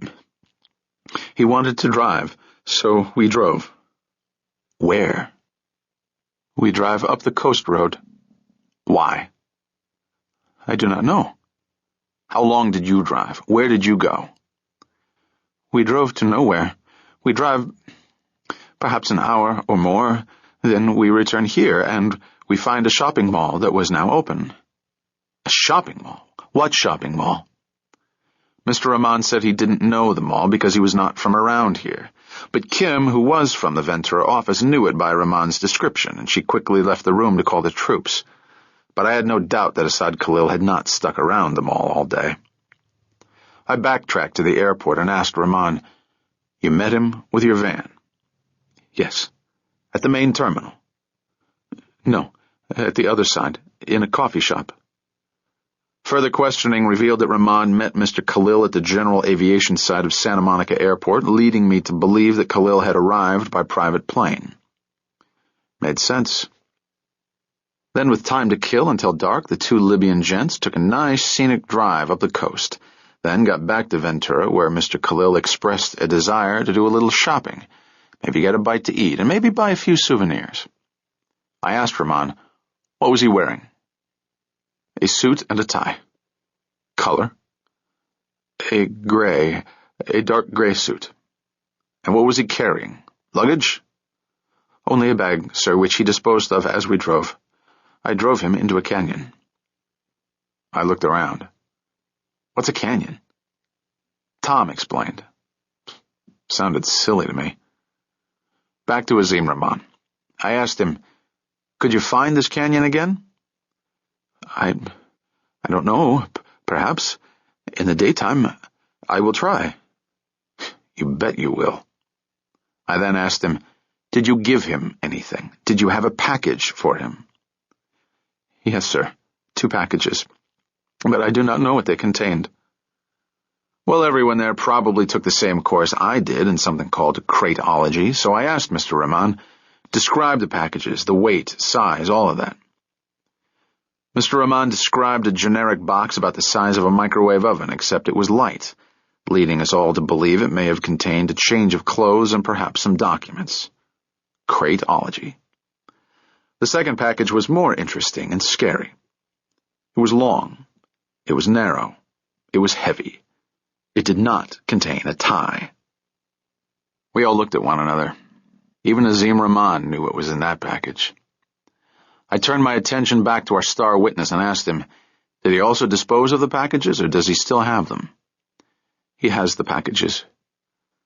I thought a moment and concluded that Asad Khalil was now decked out in new duds, had new identity papers, and had a sniper rifle broken down in some sort of innocuous-looking bag, like a backpack. I inquired of Mr. Rahman, "This man sent you here to see if Mr. Wiggins was home?" "Yes." "You understand that this man is Asad Khalil, who killed everyone on board that aircraft that landed in New York?" Mr. Rahman claimed that he didn't make the connection, so I made it for him and explained, if you are helping this man, you will be shot or hanged or fried in the electric chair or put to death by lethal injection or put into the gas chamber. Or maybe we'll chop your head off. You understand? I thought he was going to faint. I continued, but if you help us capture Asad Khalil, you get $1 million reward. Not likely. You saw that on television, didn't you? He nodded enthusiastically, giving away the fact that he knew who his passenger had been. So, Mr. Rahman, stop dragging your ass. I want your full cooperation. I am doing that, sir. Good. Who hired you to meet this man at the airport? He cleared his throat again and replied, I do not know. Truly, I do not know. He then went into a convoluted explanation of a mysterious man who accosted him one day about 2 weeks ago at the gas station in Hollywood where Mr. Rahman actually worked. The man asked his assistance in aiding a compatriot who offered him $10,000, 10% then, 90% later, and so forth. Classic recruiting by an intelligence agent, maybe twice removed, of some poor schmuck who needed cash and had relatives in the old country. Dead end, since Mr. Rahman was not going to ever see this guy again to collect his 9 Gs. I said, Rahman, these people would kill you before they would pay you. You know too much. You understand? He understood. They picked you out of the Libyan community because you look like Asad Khalil, and you were sent here to see if there was a trap waiting for him, not just to see if Wiggins was here. You understand? He nodded. And look at you now. Are you sure these people are your friends? He shook his head. The poor guy looked miserable, and I was feeling badly about kneeing him in the balls and almost suffocating him. But he brought it on himself. I said, okay, here's the big question, and your life depends on the answer. When, where, and how are you supposed to contact Asad Khalil? He took a long, deep breath and replied, I am to call him. Okay, let's call him. What's the number? Azim Rahman recited a telephone number, and Tom said, that's a cell phone number. Mr. Rahman agreed and said, yes, I gave this man a cell phone. I was instructed to buy 2 cell phones. The other is in my vehicle. Kate had that cell phone, which had a caller ID on it, and I assumed Asad Khalil's cell phone also had a caller ID. I asked Mr. Rahman, what is the telephone company for these cell phones? He thought a moment, then replied, Nextel. Are you sure? Yes, I was instructed to use Nextel. I looked at Tom, who shook his head, meaning they couldn't trace a Nextel call. In reality, it was difficult to trace any cell phone, though back at 26 Federal Plaza and 1 Police Plaza, we had these devices called Triggerfish and Swamp Box that could at least tell you the general location of an AT&T or Bell Atlantic call. Mr. Rahman's friends had apparently ignored the enticements and bullying of the big carriers and taken advantage of an unadvertised feature of a smaller carrier, a feature known in the trade as the Fuck the Feds feature. These people were not as stupid as some of their compatriots. Bad break for us, but there had been a lot of them, and this wasn't the last. It was time to make Mr. Rahman more comfortable, so Tom uncuffed him. Rahman rubbed his wrists, and we helped him to his feet. He seemed to have difficulty standing straight and complained about a pain in an unspecified area. We sat Mr. Rahman down in a nice, easy chair, and Kim went into the kitchen to get him a cup of coffee. Everyone was a little more optimistic, though the chances of Azim Rahman bullshitting Asad Khalil into thinking everything was fine at the Wiggins house was pretty slim. But you never know. Even a smart guy like Khalil could be conned if he was obsessed with a goal, like murdering someone. Kim returned with a black coffee, which Mr. Rahman sipped. Okay, coffee break is over. I said to our government witness, look at me, Azim. Is there a code word you're supposed to use for danger? He looked at me like I'd discovered the secret of the universe. He said, yes, this is so. If I am as I am now, then I am to say the word Ventura in my talk to him. He gave us a nice example by using the word in a sentence like I had to do in school and said, Mr. Perlman, I have delivered the package to Ventura. Okay. Make sure you don't say the word Ventura, or I'll have to kill you. He nodded vigorously. So Edie went into the kitchen to take the house phone off the hook. Everyone shut off their cell phones, and if there had been a dog in the house, he would have gotten a nice walk. I looked at my watch and saw that Mr. Rahman had been here about 20 minutes, which was not long enough to make Khalil nervous. I asked Azim, "Was there a specific time you were supposed to call?" "Yes, sir. I was to deliver my package at 9 p.m., then to drive 10 minutes and make the telephone call from my van." "Okay. Tell him you got lost for a few minutes. Take a deep breath, relax, and think nice thoughts." Mr. Rahman went into a deep-breathing meditation mode. I asked him, "You watched the X-Files?" I thought I heard Kate groan. Mr. Rahman smiled and said, "Yes, I have watched this." "Good. Scully and Mulder work for the FBI, just like us. Do you like Scully and Mulder?" "Yes. They're the good guys, right? We're the good guys." He was polite enough not to bring up the subject of me knocking his nuts around, as long as he didn't forget it. I said, "And we will make sure you are safely moved to wherever you want to live. I can get you out of California," I assured him. I asked, "Are you married?" "Yes." "Kids?" 5. I'm glad he had the kids before he met me. I said, "You've heard of the Witness Protection Program, right?" "Yes." "And you get some money, right?" "Yes." "Okay. Are you supposed to meet this man after your telephone call?"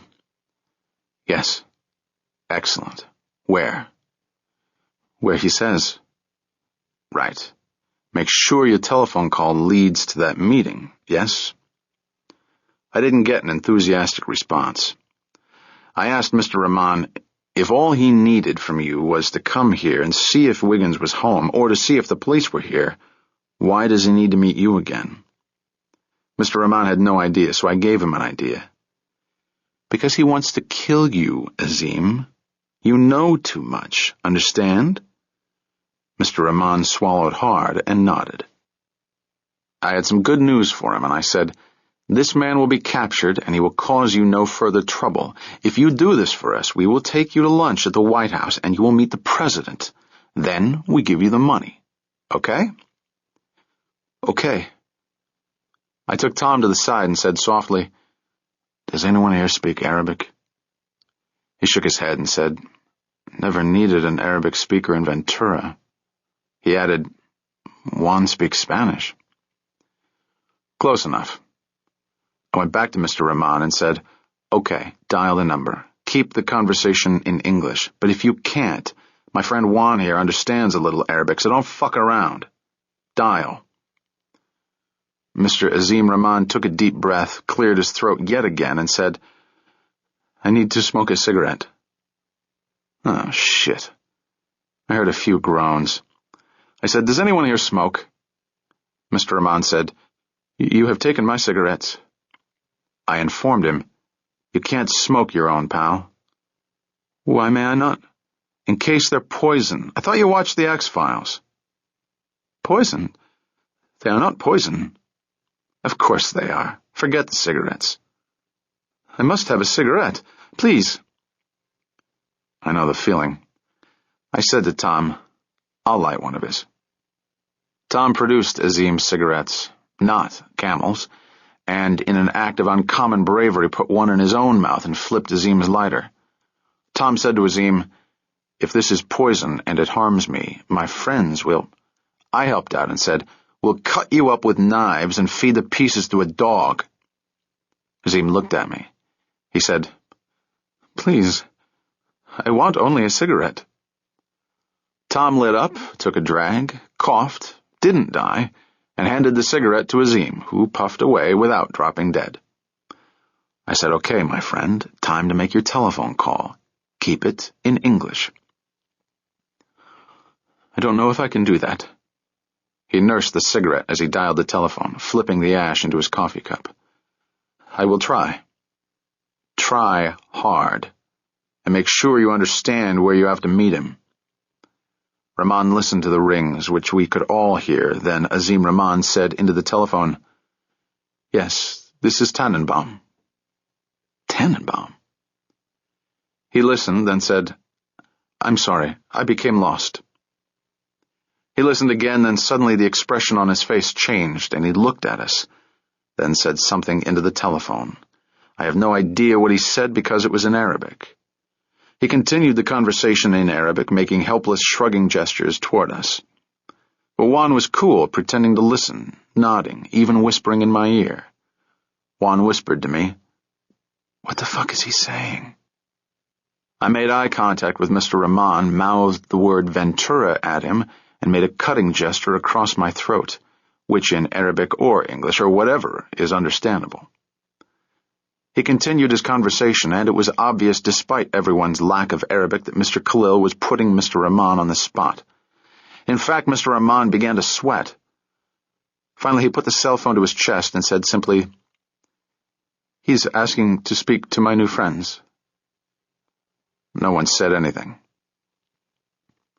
Mr. Rahman looked very distraught and said to us, "I'm sorry. I tried. This man is too clever. He is asking me to sound the horn of my van. He knows. I did not tell him. Please, I do not want to speak to him." So I took the cell phone and found myself talking to Asad Khalil. I said pleasantly, "Hello, Mr. Khalil?" A deep voice replied, "Yes. And who are you?" It's not a good idea to give a terrorist your name, so I said, "I'm a friend of Mr. Wiggins." "Are you? And where is Mr. Wiggins?" "He's out and about. Where are you, sir?" He laughed. "Ha ha." He said, "I, too, am out and about." I had turned up the volume and was keeping the phone away from my face, and I had 7 heads around me. We were all interested in what Asad Khalil had to say, but also everyone was listening for a background sound that might be a clue as to where he was. I said, "Why don't you come to Mr. Wiggins' house and wait for him here?" "Perhaps I'll wait for him elsewhere." This guy was smooth. I didn't want to lose him, so I resisted the temptation to call him a camel-fucking scumbag murderer. I felt my heart beating rapidly and took a breath. "Hello? Are you there?" I replied, "Yes, sir. Is there anything you'd like to tell me?" "Perhaps, but I don't know who you are." "I am with the Federal Bureau of Investigation." There was a silence, then, "And do you have a name?" "John. What would you like to tell me?" "What would you like to know, John?" "Well, I think I know almost everything there is to know. That's why I'm here, right?" He laughed. I hate it when scumbags do that. He said, "Let me tell you some things you may not know." "Okay." "My name, as you know, is Assad, from the family of Khalil. I once had a father, a mother, 2 brothers, and 2 sisters. He then proceeded to give me their names and a few other details about his family, ending with, "They are all dead now." He went on, talking about the night of April 15th, 1986, as though it was still fresh in his mind, which I guess it was. He ended his story with, "The Americans killed my entire family." I looked at Kate and we nodded at each other. We'd gotten that part right, though it didn't matter much anymore.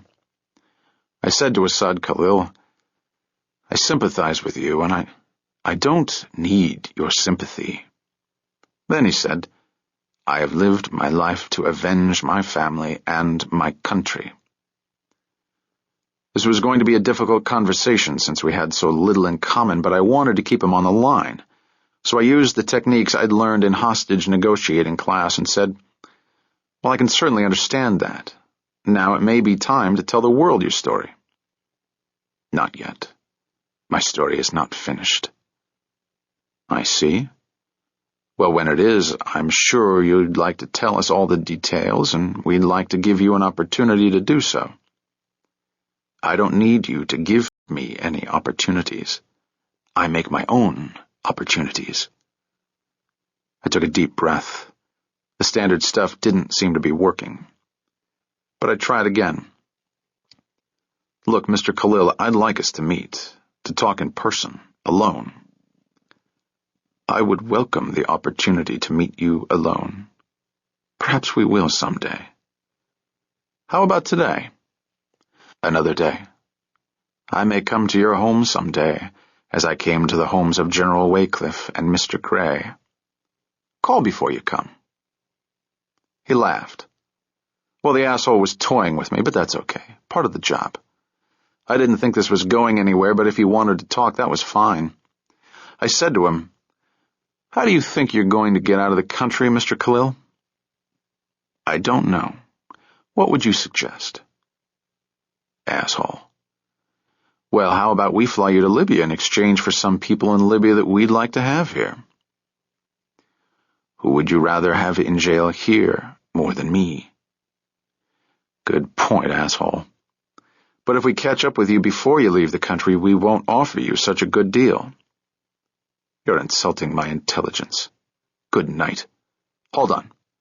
You know, Mr. Khalil, I've been in this business for over 20 years, and you're the biggest scumbag, the most clever man I've had to deal with. Perhaps to you everyone seems clever. I was about to lose it and took a deep breath and said, Such as having that man killed in Frankfurt so we would think it was you. That was clever, yes, but not so clever. He added, And I congratulate you on keeping the news people in ignorance. Or perhaps it was you who was ignorant. Well, a little of both.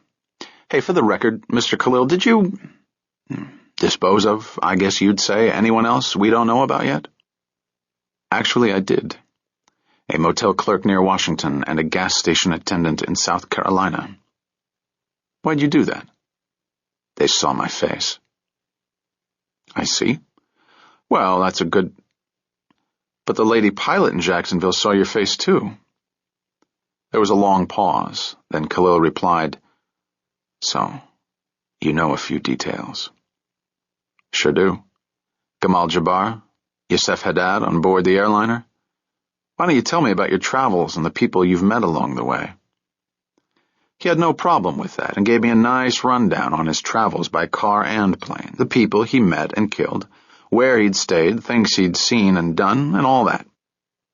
I thought maybe we could get a fix on him if we could determine what false identity he'd used, but he burst my bubble and said, I have a complete set of new identity, and I assure you I will have no problem leaving here. When are you leaving? When I wish to leave. He then said, My only regret, of course, is not being able to see Mr. Wiggins. As for Colonel Callum, may he suffer and die in agony. My goodness, what a prick. I got a little testy and said, You can thank me for saving Wiggins' life. Yes. And who are you? I told you. John. He stayed silent a moment, then said again, Good night. Hold on, I'm having a good time. Hey, did I tell you that I was one of the first federal agents on board that aircraft? Is that so? You know what I'm wondering? I'm wondering if we saw one another. You think that's possible? It is possible. I mean, you were wearing a blue transcontinental baggage handler's jumpsuit, right? Correct. Well, I was the guy in the light brown suit. I had this good-looking blonde with me. I winked at Kate. You remember us? He didn't reply right away, then said, Yes. I was standing on the spiral staircase. He laughed. You told me to get off the aircraft. Thank you. Well, I'll be damned. Was that you? Small world. Mr. Khalil picked up the ball and said, In fact, I saw your photograph in the newspapers. You and the woman. Yes, and your name was mentioned in Mr. Weber's memo that I found in your Conquistador Club. Mr. John Corey and Miss Kate Mayfield. Of course. Hey, this is special. Really. You prick. fact, Mr. Corey, I believe I had a dream about you. Yes, it was a dream and a feeling. A presence, actually. No kidding. Were we having fun? You were trying to capture me, but I was more clever and much faster than you. I had just the opposite dream. Hey, I'd really like to meet you and buy you a drink. You sound like a fun guy. I don't drink. You don't drink alcohol. You drink blood. He laughed. Yes, in fact, I licked the blood of General Waycliffe. You're a mentally deranged camel fucker. You know that? He thought about that and said, perhaps we will meet before I leave. That would be very nice. How can I reach you? I gave him my number at the ATTF and said, call any time. If I'm not in, leave a message and I'll get back to you. And your home number? You don't need that. I'm at work most of the time. And please tell Mr. Rahman someone will be calling on him, and the same to Mr. Wiggins. You can forget that, sport. And by the way, when I catch up with you, I'm going to kick your balls into your mouth and rip your head off and shit down your neck. We'll see who catches who, Mr. Corey. And my regards to Miss Mayfield. Have a good day. Your mother was fucking Gaddafi. That's why Muammar had your father killed in Paris, you stupid. The line was dead, and I stood there a while trying to get myself together. The room was really quiet. Finally, Tom said, You did a nice job. Yeah. I walked out of the living room, into the TV room to where I had spotted a bar and poured myself a few inches of scotch. I took a deep breath and drank it all. Kate came into the room and asked softly, You okay? I will be soon. Want a drink? Yes, but no thanks. I poured another and stared off into space. Kate said, I think we can go now. Go where? We'll find a motel and stay in Ventura, then check in tomorrow with the LA office. I still know some people there, and I'd like you to meet them. I didn't reply. She said, Then I'll show you around LA if you want, then back to New York. I said, He's here. He's very close to here. I know. So we'll stay around a few days and see what develops. I want all car rental agencies checked. I want the Libyan community turned upside down, all ports of departure watched, the Mexican border under tight... John, we know all of that. It's in the works right now, same as New York. I sat down and sipped my scotch. Damn it. Look, we saved Wiggins' life. I stood. I'm going to sweat Rahman a little more. He doesn't know anything more, and you know it. I sat again and finished my scotch. Yeah, well, I guess I'm out of ideas. I looked at her. What do you think? I think it's time to leave these people to their work. Let's go. I stood. Do you think they'll let us play with a goo gun? She laughed. The kind of laugh that's more a sigh of relief when someone you like is getting weird than gets back to normal. I said, okay, let's blow this place. We went back into the living room to wrap it up and say goodnight. Rahman had disappeared somewhere, and everyone was looking a little down. Tom said to Kate and me, I called Chuck to give you a lift to a motel. Just then Tom's cell phone rang and everyone became quiet. He put the phone to his ear and listened, then said, Okay, no, don't stop him. We'll handle it here. He hung up and said to us, Elwood Wiggins is coming home. He added, Lady in the car with him. Tom said to everyone, We'll all stay here in the living room and let Mr. Wiggins and his friend enter his house through the garage or the front door. When he sees us, we all yell surprise, I suggested. Tom actually smiled and said, Bad idea. I will put him at ease and explain the situation. I hate it when they faint or bolt out the door.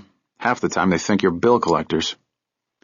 Anyway, I didn't need to be around for this interesting moment, but then I decided I'd like to meet Chip Wiggins. just to satisfy my curiosity and see what he looked and sounded like. God, I'm convinced, looks after his most clueless and carefree creations. A few minutes later, we could hear a car pull up in the driveway. The garage door opened, then closed, followed by the kitchen door opening. Then a light went on in the kitchen. We could hear Mr. Wiggins rummaging around the kitchen and opening the refrigerator. Finally, he said to his lady friend, "Hey, where did all this food come from?" Then, "Whose baseball hats are these?" "Hey, Sue, these hats say FBI." Sue said, "I think someone was in here, Chip."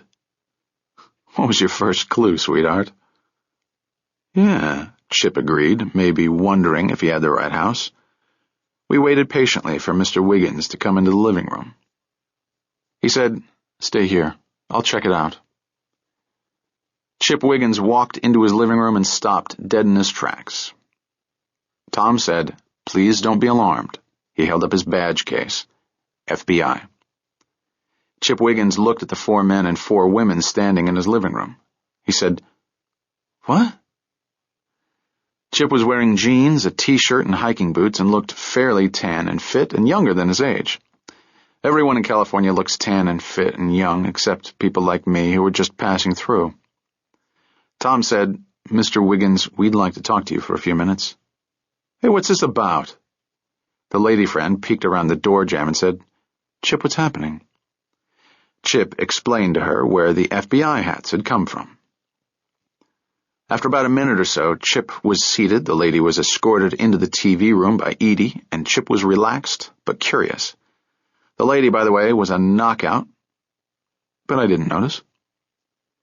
Tom began by saying, "Mr. Wiggins, this matter concerns the bombing mission you participated in on April 15, 1986. "Oh, shit. We took the liberty of entering your house based on information that a Libyan terrorist, shit, was in the area and was looking to harm you. Oh, shit. We have the situation under control, but I'm afraid we're going to ask you to take some time off from work and take a vacation." "Huh?" "This man is still at large." Shit. Tom gave Chip some of the background, then said, "I'm afraid we have some bad news for you. Some of your squadron mates have been murdered." "What?" "Killed by this man, Assad Khalil." Tom gave Chip a photograph of Khalil, which he encouraged Chip to look at and to keep.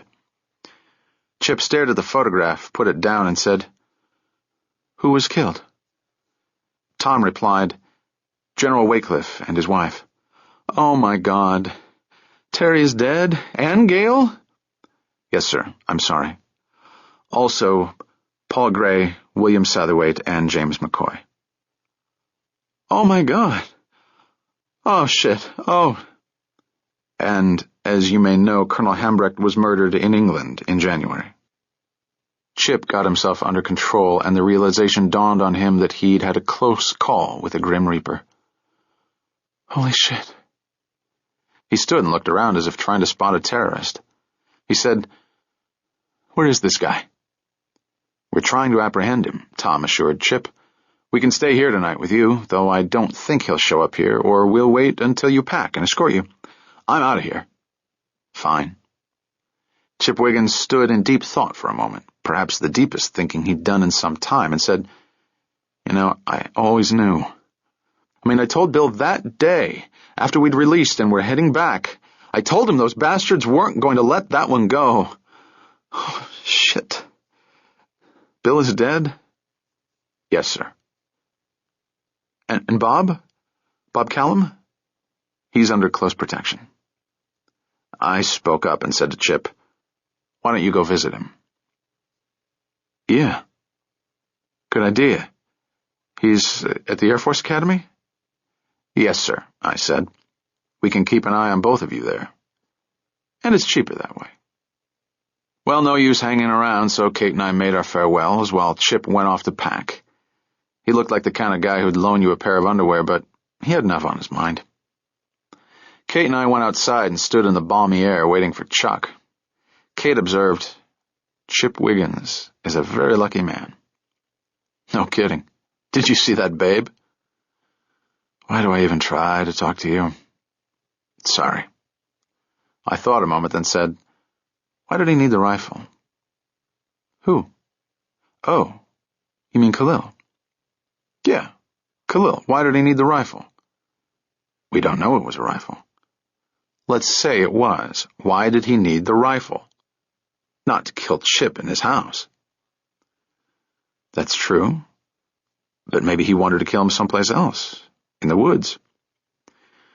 No, this guy's up and personal. I know he talks to his victims before he kills them. Why does he need the rifle? To kill someone he can't get close to. Someone he doesn't need to talk to. I think you have a point there.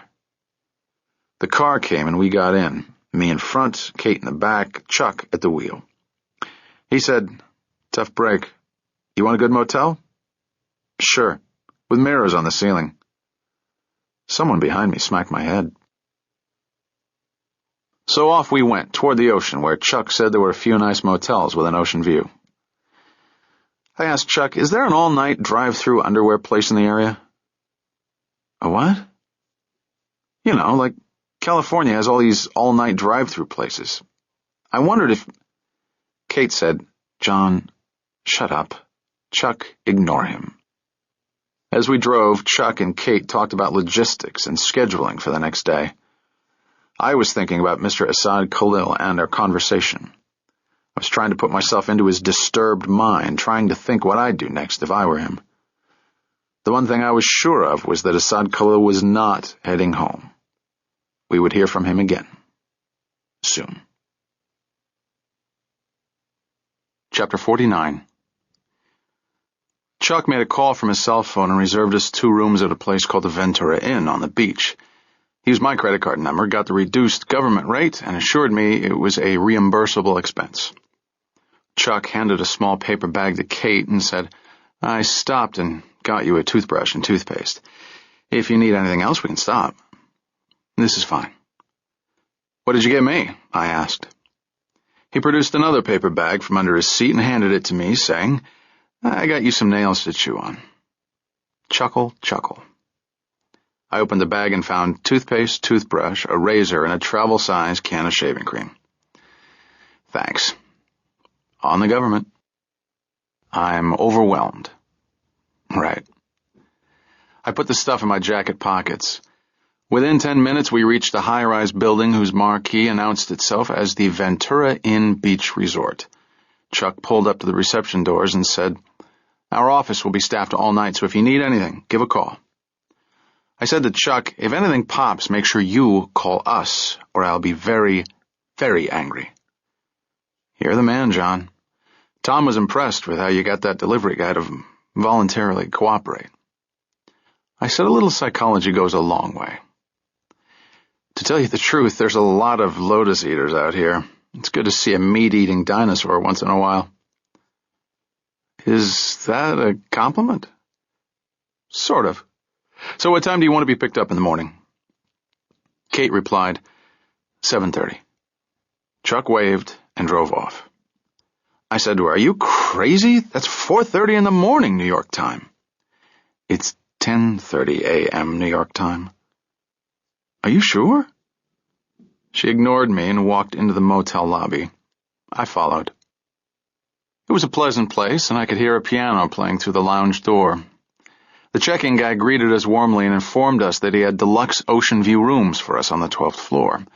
Nothing too grand for the guardians of Western civilization.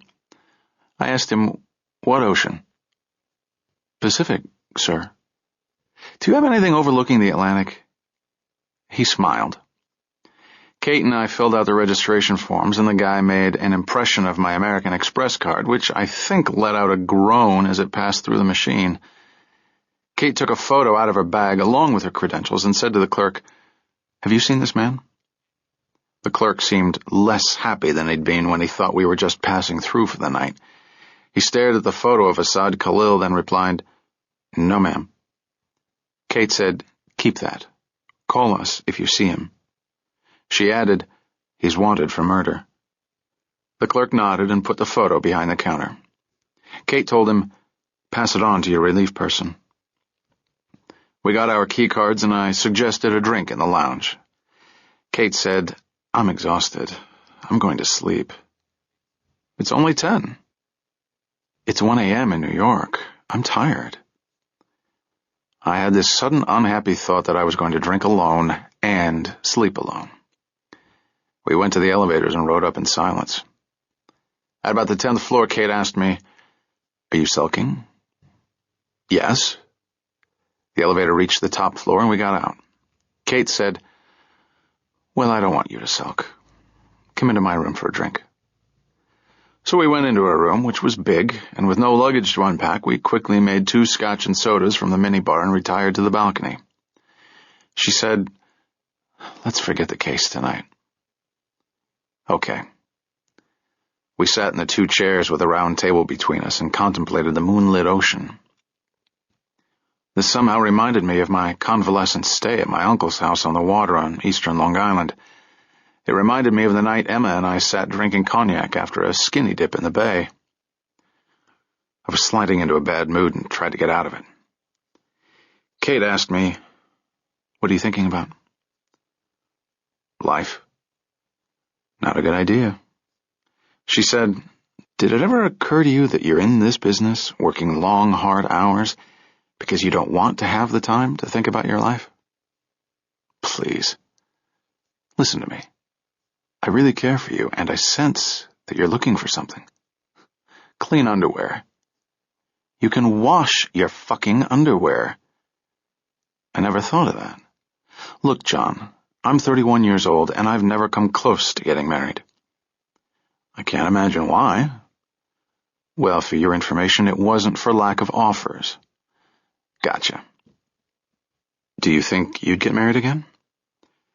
"How far a fall do you think it is from this balcony?" I thought she'd get angry over my flippancy, but instead she laughed. "Sometimes a guy can do no right, sometimes a guy can do no wrong. It has nothing to do with what a guy does. It has to do with a woman." Kate said to me, "Anyway, you did a hell of a job today. I'm impressed. I even learned a few things." "Good. When you ram your knee into a guy's balls from that position, you may actually pop his nuts into his abdomen, so you have to be careful." Smart lady that she was, she said, "I don't think you're a violent or sadistic man. I think you do what you have to do when you have to do it. And I think you don't like it. That's important." See what I mean? I could do no wrong in Kate's eyes. She'd put 2 more little bottles of scotch in her jacket pocket, and she opened them and poured them in our glasses. After a minute or so, she said, "I know about that thing that happened on Plum Island." "What thing?" "When you disemboweled that guy." I took a deep breath, but didn't reply. She let a few seconds pass, then said, "We all have a dark side. It's okay." Actually, I enjoyed it. "No, you didn't." "No, I didn't. But there were extenuating circumstances." "I know. You killed someone you cared for very much." "Let's drop the subject." "Sure. But I wanted you to know that I understand what happened and why." "Good. I'll try not to do that again."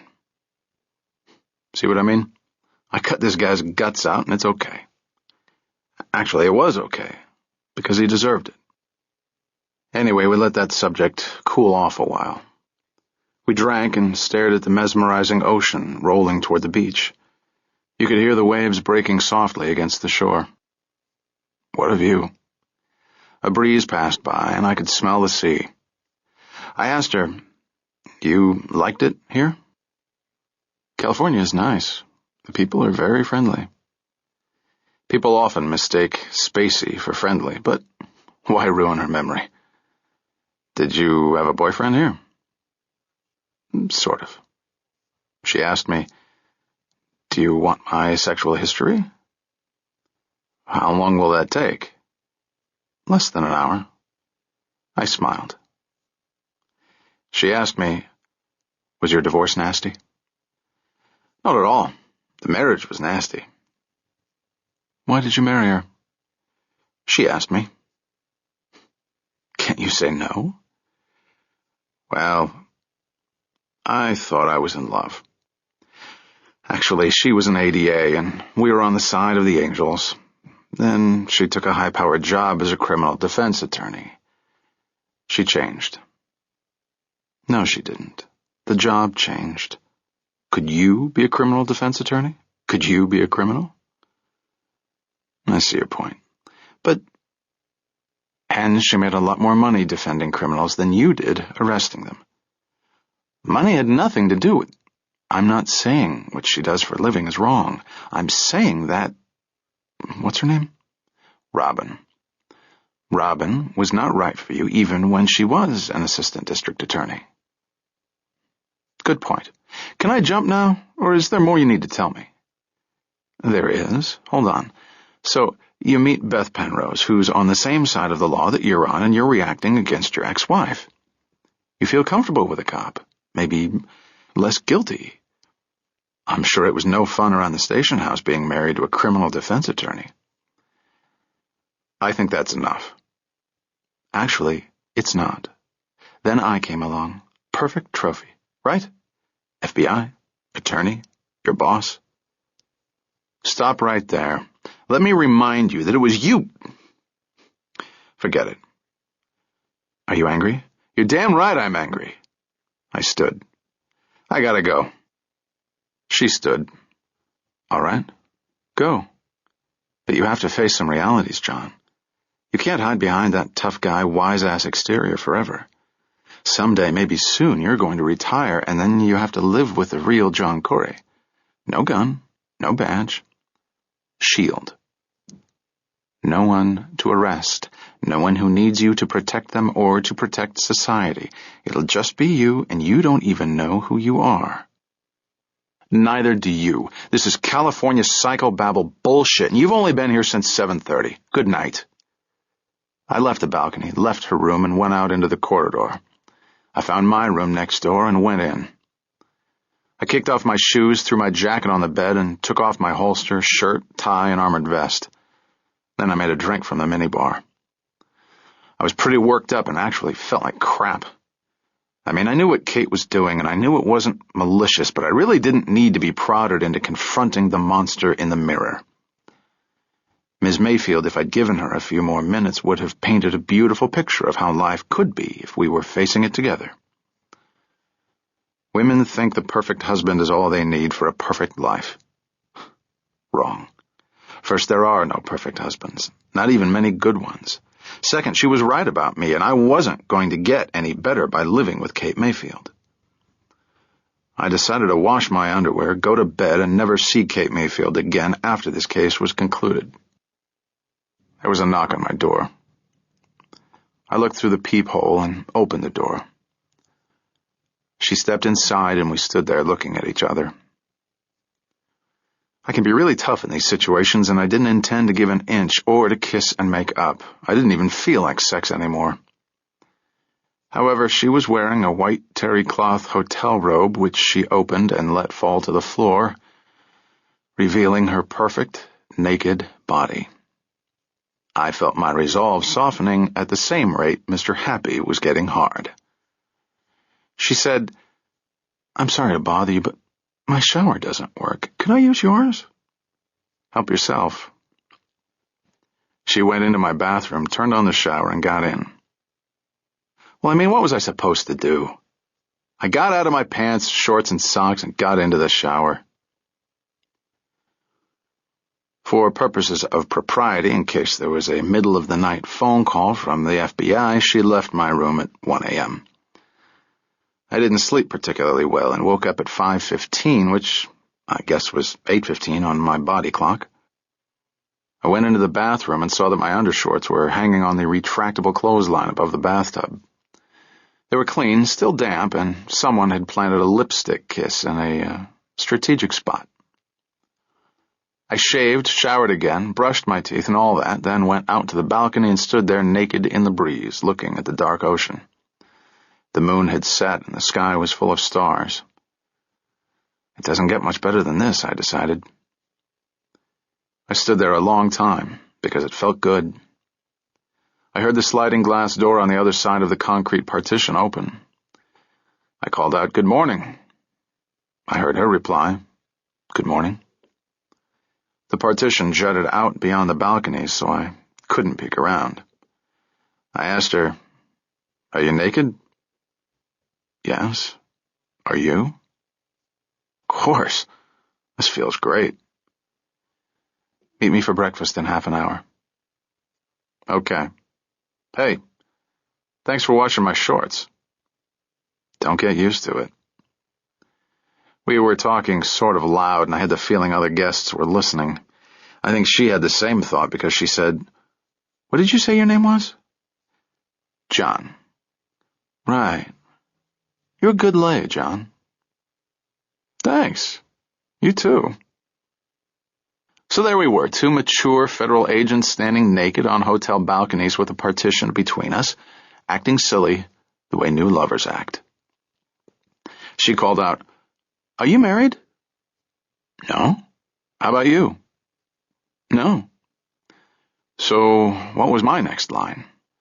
Two simultaneous thoughts ran through my head. One, that I was being manipulated by a pro. Two, I loved it.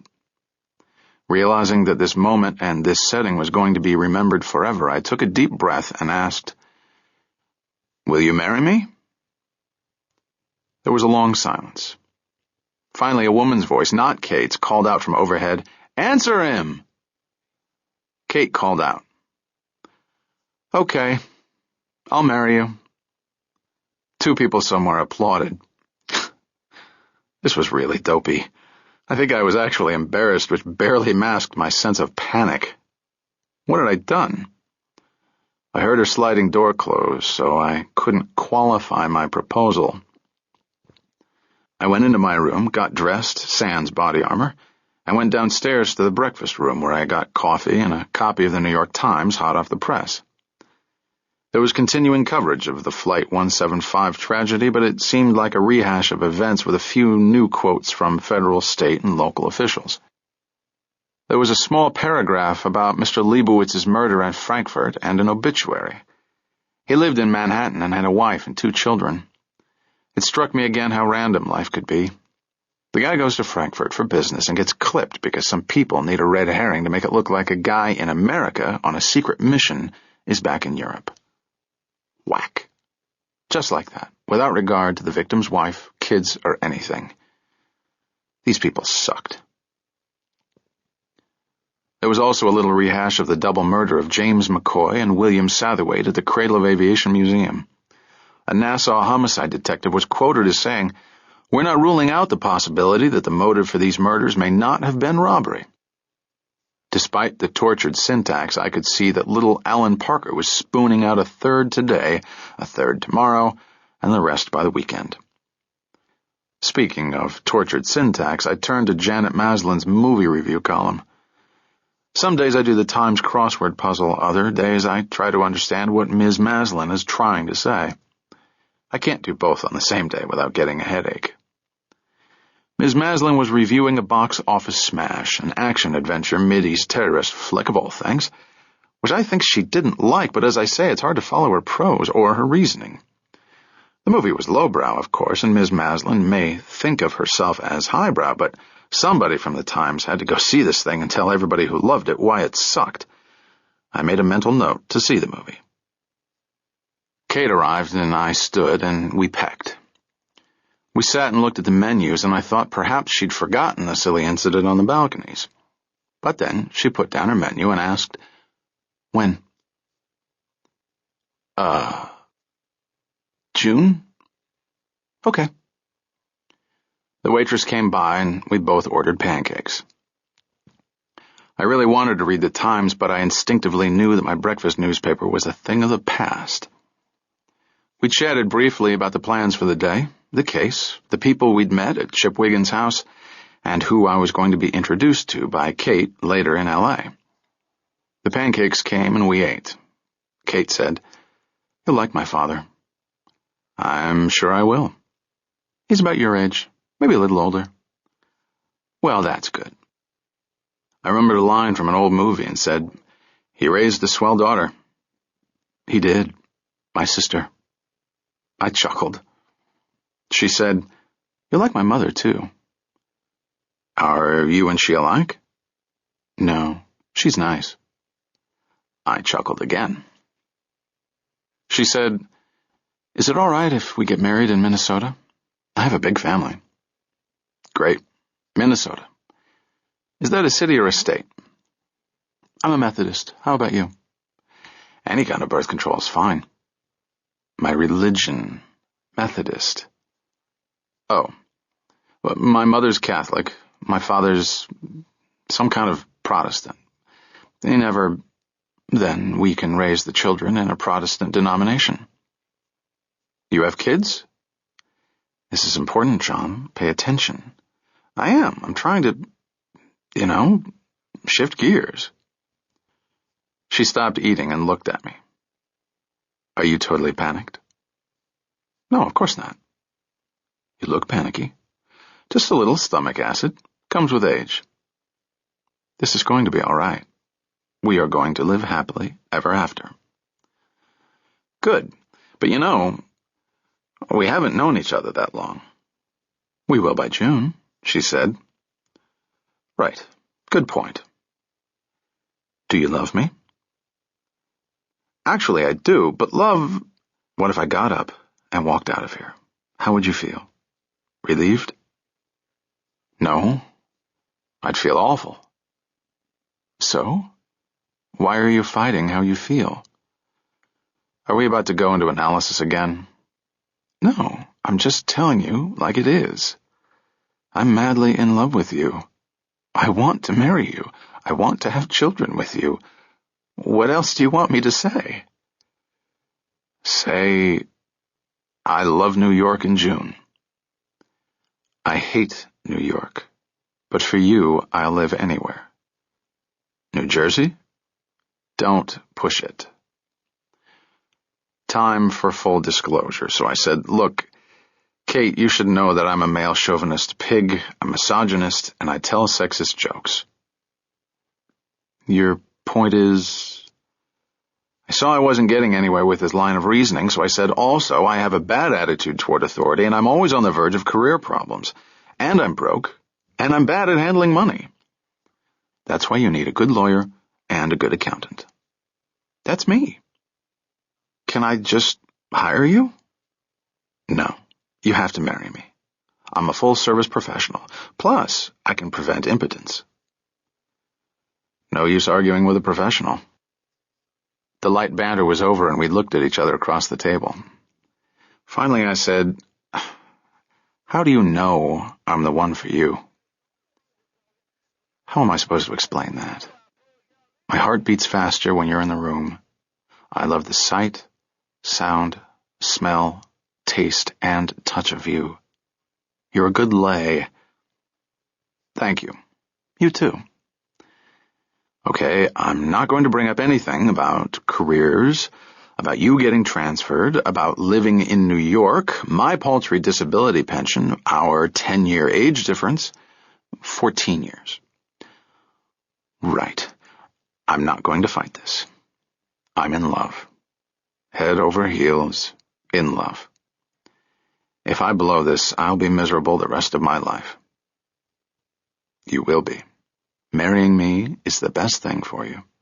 Trust me. I mean, really. Don't laugh. Look at me. Look into my eyes. I did, and the panic was suddenly gone. And this weird feeling of peace flooded over me, just like I felt when I was bleeding to death on West 102nd Street. As soon as you stop fighting it, death or marriage, as soon as you let go and surrender, you see this radiant light, and a chorus of singing angels bears you aloft, and a voice says, "Come along peacefully, or I'll have to handcuff you." No, actually, the voice says, "The fight is over. The suffering is ended. A new life, hopefully a little less fucked up than the last, is about to begin." I took Kate's hand, and we looked into each other's eyes. I said, I love you. And I really did. Chapter 50. At 7:30 a.m., Chuck picked us up in front of the Ventura Inn and informed us nothing new. Which wasn't completely true. I was now engaged to be married. As we drove to the Ventura office, Chuck asked us, "Was the hotel okay?" Kate answered him, "It was wonderful." Chuck inquired, "Did you check out?" Kate replied, "We did. We'll spend the next few days in L.A., unless you've heard something different." "Well, from what I hear, the bosses in Washington want you both at a major press conference tomorrow afternoon. They want you in D.C. tomorrow morning latest." I asked, "What kind of press conference?" "The big one. You know, where they spill it all. Everything about Flight 175, about Khalil, the Libyan raid in 1986, about Khalil killing the pilots who were on the raid, and then about what happened yesterday with Wiggins. Full disclosure, asking for the public's cooperation and all that." "Why," I wondered aloud, "do they need us at the press conference?" "I think they need two heroes. Guy and a girl. The best and the brightest." He added, "One of you is very photogenic." He laughed. Ha ha. This day wasn't starting out well, despite it being 72 degrees and sunny again. Chuck inquired, "Do we need to stop for anything? Underwear?" "No. Drive." A few minutes later, Chuck left us off in the parking lot of the Ventura FBI office and announced, "Surf's up. Gotta go." I assumed he was joking. Anyway, we got out, carrying our body armor, and walked toward the building. As we walked, I said to Kate, "This really sucks. I don't need to be put on display at a PR stunt." Press conference. Yeah, I've got work to do. Maybe we can use the press conference to announce our engagement. Everyone's a comedian. It's probably my influence, but I wasn't in a funny mood that morning. So we went into the building, rode up the elevator, and rang the door buzzer. Cindy Lopez let us in again and informed us, "You need to call Jack Koenig." If I never hear these words again, it will be too soon. I said to Kate, "You call."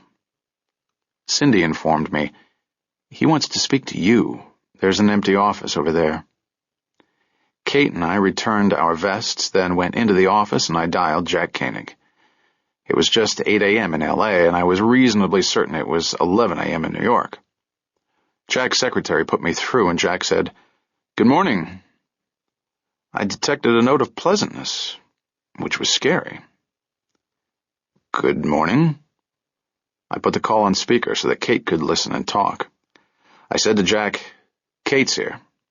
"Hello, Kate." "Hello, Jack." "First," Jack said, "I want to congratulate you both on an outstanding job. A great piece of detective work, and from what I hear, John, a very effective interrogation technique regarding Mr. Azim Rahman." "I kneed him in the balls, then tried to suffocate him. Old technique." A brief silence followed by, "Well, I spoke to the gentleman myself, and he seemed happy for the opportunity to be a government witness." I yawned. Jack continued, "I also spoke to Chip Wiggins and got some first-hand background on that Al-Azizia raid. What a mission that was. But Wiggins did indicate that perhaps one of his bombs went a bit astray, and I wouldn't be surprised if it was that bomb that hit the Khalil house. Ironic, isn't it?" "I guess." "Did you know that this Al-Azizia camp was dubbed Jihad University? It's true. It was and is a terrorist training center." Am I being coached for this idiotic press conference?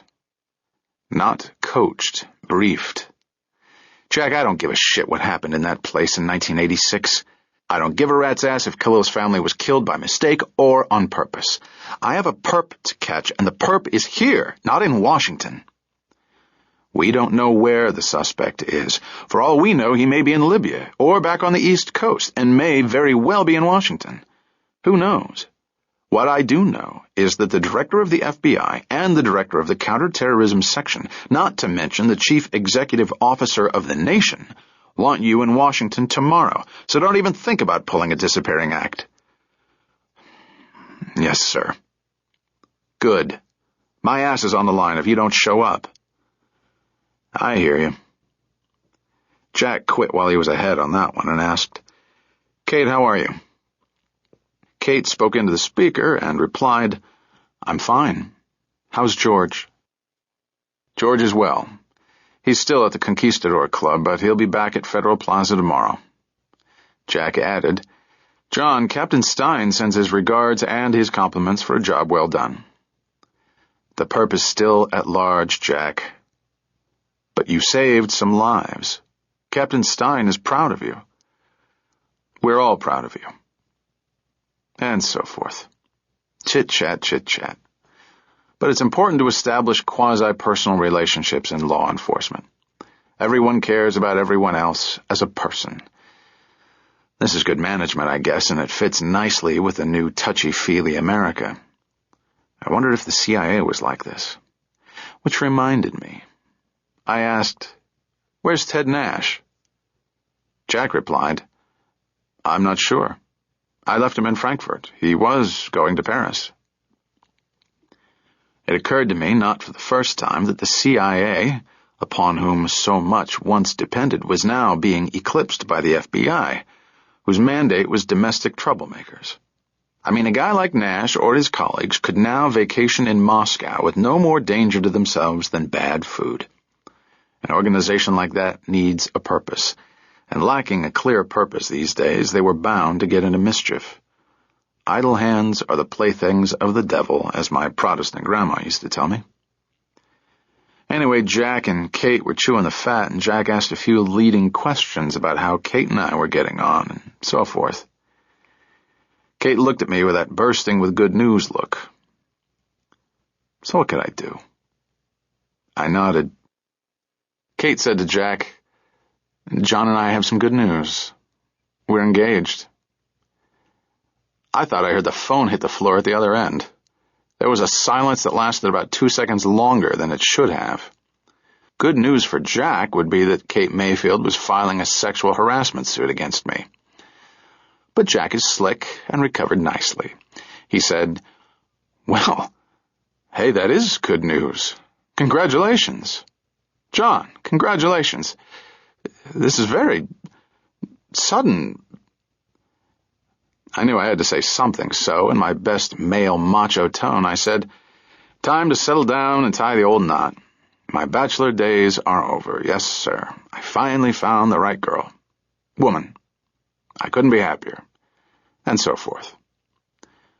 So that out of the way, Jack briefed us on the momentous issue at hand and said, We have people checking with the FAA about flight plans for private aircraft. We're concentrating on private jets. We actually turned up the flight plan and the pilots who flew Khalil across the country. We interviewed the pilots. They flew out of Islip on Long Island. This would have been right after Khalil murdered McCoy and Satterwhite at the museum. They stopped in Colorado Springs. Khalil deplaned, but we know he didn't kill Colonel Callum. Jack went on about Khalil and his flight to Santa Monica. The pilots, according to Jack, were in shock now that they knew who their passenger was. This was interesting, but not that important. However, it did show Khalil to be resourceful and well-financed. Plus, he could blend in okay. I said to Jack, And you're trying to find out if Khalil has another private flight booked? Yes. But there are hundreds of private jets filing flight plans every day. We're concentrating on non-corporate and foreign corporate charters, flights paid for by suspicious means and by non-repeat customers, and customers who may appear foreign, and so on. It's a long, long shot, but we have to give it a try. Right. How do you think this asshole is going to get out of the country? Good question. Canadian security is tight and cooperative, but I can't say the same for our Mexican neighbors.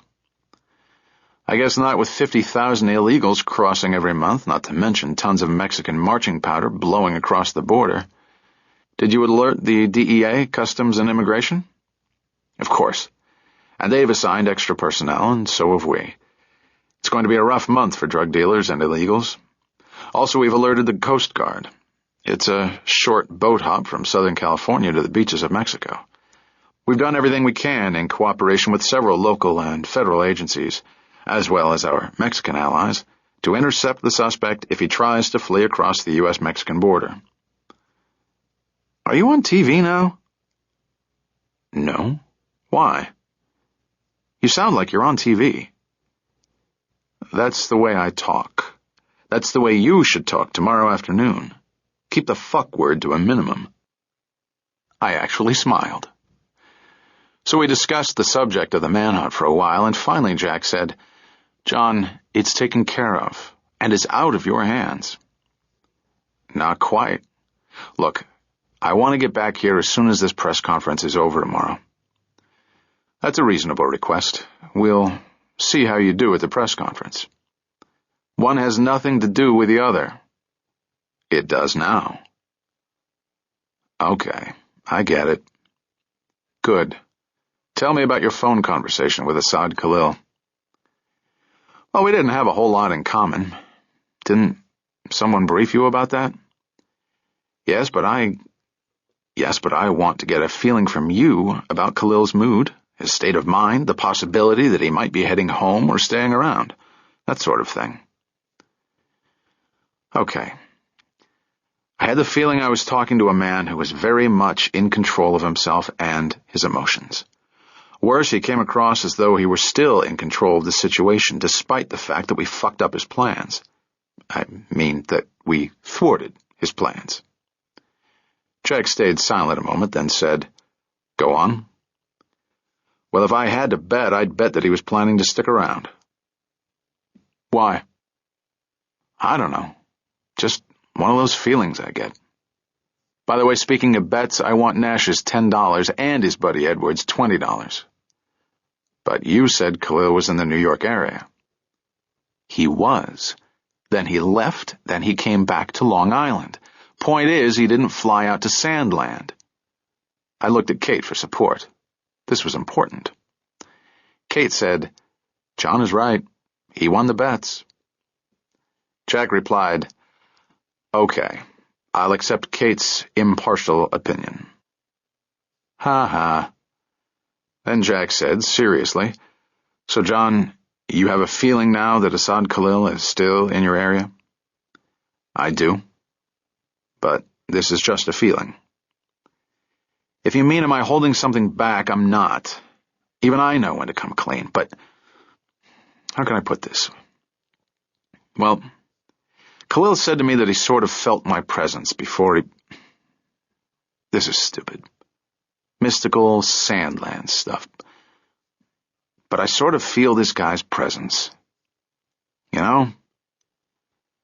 There was a long silence as Jack Koenig probably looked up the phone number of the task force psychiatric office. Finally, he said kindly, "Well, I've learned not to bet money against you." I thought he was going to tell me to get some sleep, but instead he addressed Kate and asked, "Are you going to the LA office?" She replied, "Yes. I think it's a good idea to say hello, establish a working relationship, and see if we can be any help when we return." "You have friends there, I understand." "I do." There may have been some subtext here regarding Kate's hour-long sexual history, but I wasn't jealous, and I wasn't going to be baited any longer. The hook was already in, the big fish had been reeled up and was now flopping around on the deck, gasping for air, to use an appropriate metaphor. So Kate didn't need to use old boyfriends or suitors such as Teddy to get John to get off his ass and pop the question. Jack and Kate chatted a minute about some people they knew in common in L.A., then Jack said, "Okay, pick a flight to Dulles, but no later than the red eye." Kate assured him we'd be on the red eye at the latest. Jack was about to sign off, but it was time for my Columbo moment, and I said, "Oh, one more thing." "Yes?" "The rifle." "What rifle?" "The rifle that was in the long package." "Oh, yes, I did question Mr. Rahman about that package. So was everyone else in L.A. and Washington." "And?"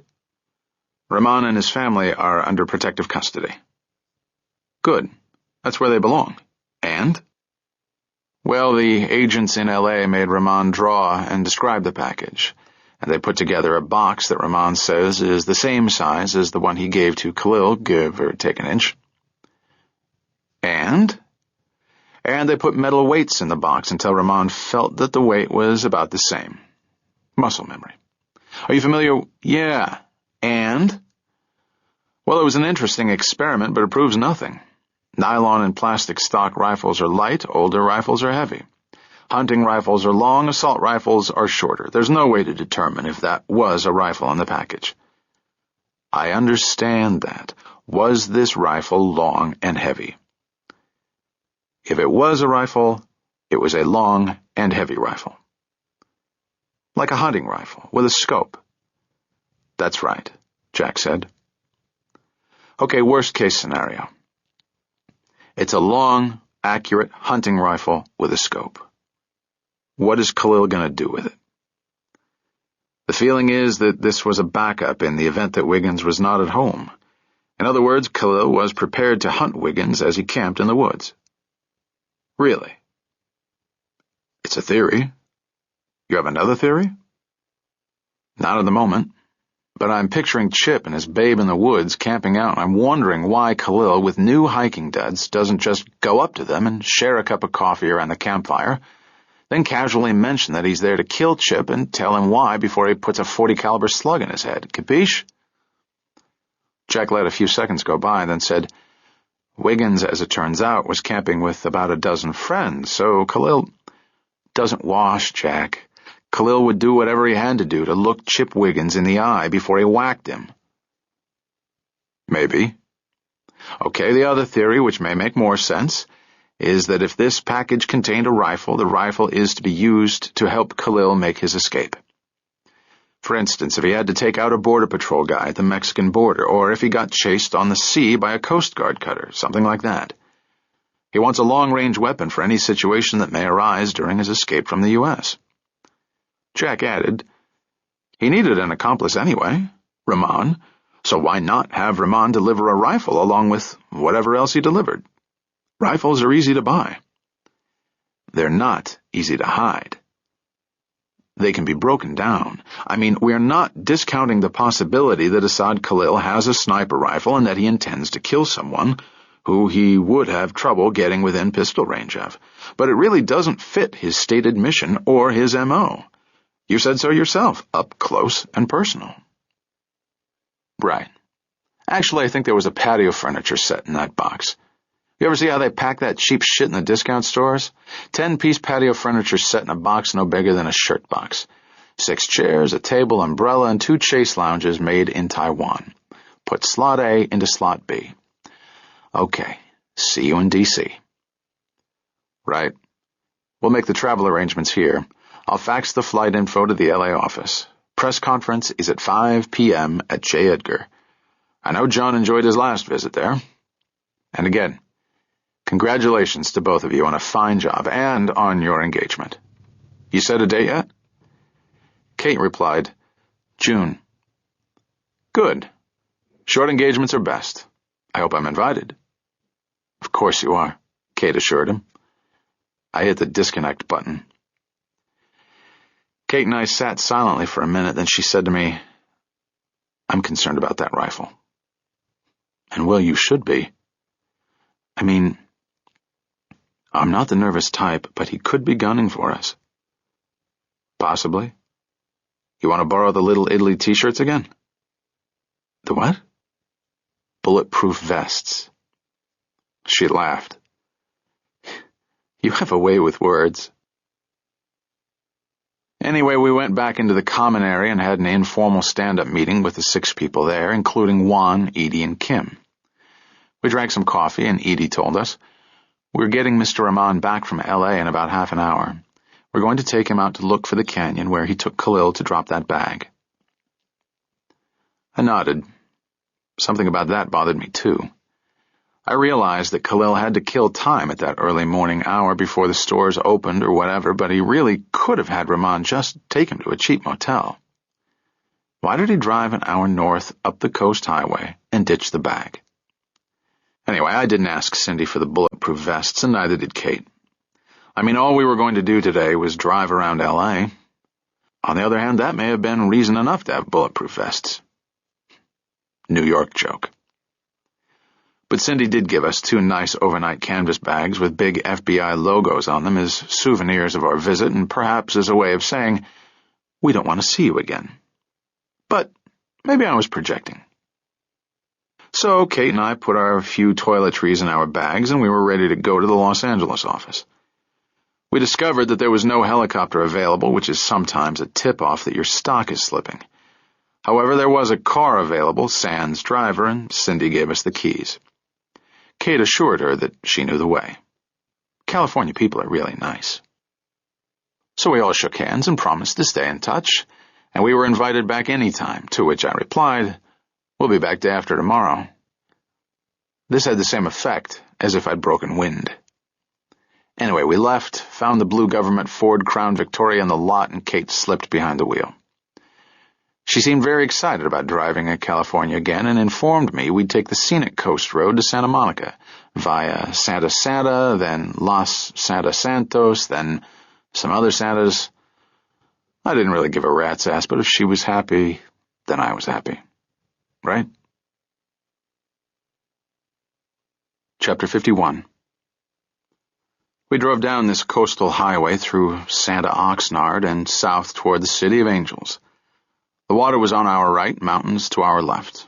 Blue skies, blue water, blue car, Kate's blue eyes. Perfect. Kate said it was about an hour's drive to the FBI field office on Wilshire Boulevard near the UCLA campus in West Hollywood and also near Beverly Hills. I asked her, why isn't the office downtown? Is there a downtown? There is, but the FBI seems to prefer certain neighborhoods over others. Like expensive, white, non-inner-city neighborhoods. Sometimes. That's why I don't like Lower Manhattan. It's incredibly congested. It's incredibly alive and interesting. I'm going to take you to Fraunces Tavern. You know, where Washington bid farewell to his officers. He got out on 3/4 disability. And went to live in Virginia. He couldn't stand the congestion. So we did the California-New York thing for a while as Kate drove. Then she asked me, are you happy? Beyond happy. Good. You look less panicky. I have surrendered to the light. I said, tell me about the LA office. What did you do there? It was an interesting assignment. It's the 3rd largest field office in the country, about 600 agents. Los Angeles is the bank robbery capital of the country. We had close to 3,000 bank robberies a year, and 3,000? Yes, mostly druggies, small-time cash snatches. There are hundreds of small branch offices in L.A., plus there are all these freeways, so the robbers can make easy escapes. In New York, the robber would be sitting in a taxi for half an hour at a stoplight. Anyway, this was more of a nuisance than anything else. Very few people got hurt. I was actually in my bank branch office once when it was getting robbed. How much did you get? She laughed. I didn't get anything, but the perp got 10 to 20. You collared him?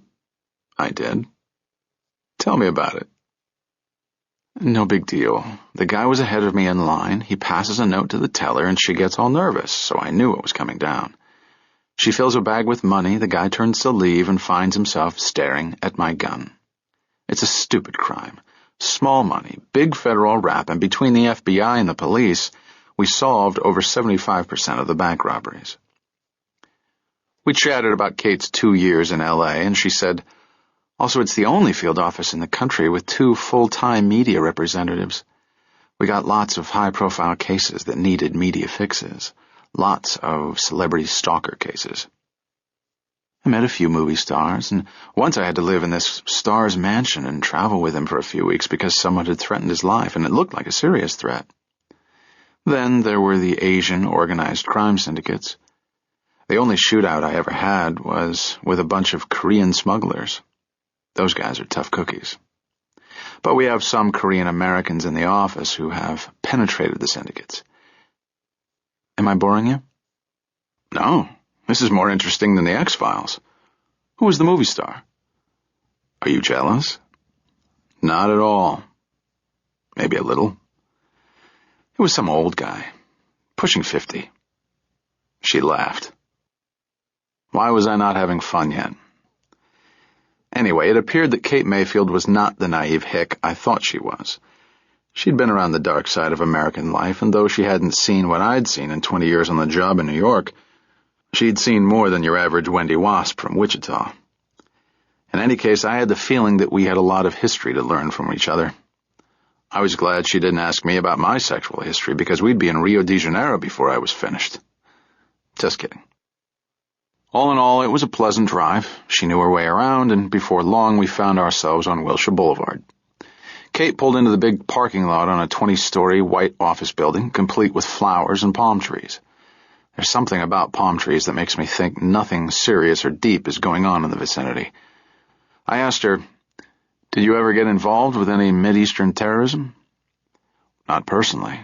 There's not much of that here. I think they have one Mideast specialist." She added, "Now they have 2 more. "Yeah, right. You maybe. I don't know beans about Mideast terrorism." She pulled the car into an empty space and shut the engine. "They think you do. You're on the Anti-Terrorist Task Force, Mideast section." "Right. I forgot." So we got out of the car, walked into the building, and took the elevator up to the 16th floor. The FBI had the whole floor, plus some other floors that they shared with other Justice Department agencies. To make a long story short, the prodigal daughter had returned. There were hugs and kisses all around, and I noticed that the women seemed as happy to see Kate as were the men. This is a good sign, according to my ex, who explained it all to me once. I wish I'd been listening. Anyway, we made the rounds of the offices, and I pumped a lot of hands and smiled so much my face hurt. I had the impression I was being shown off by my fiancé. There, I said it. Actually, however, Kate didn't make any announcements along those lines. Somewhere in this labyrinth of corridors, cubicles, cubbyholes, and offices lurked a lover or 2, or maybe 3, and I tried to spot the little shit or shits, but I wasn't getting any signals. I'm good at spotting people who are trying to fuck me, but not very good at spotting people who are or have fucked one another. To this day, I'm not sure if my wife was screwing her boss, for instance. They do travel a lot on business, but it doesn't matter anymore, and it didn't matter then.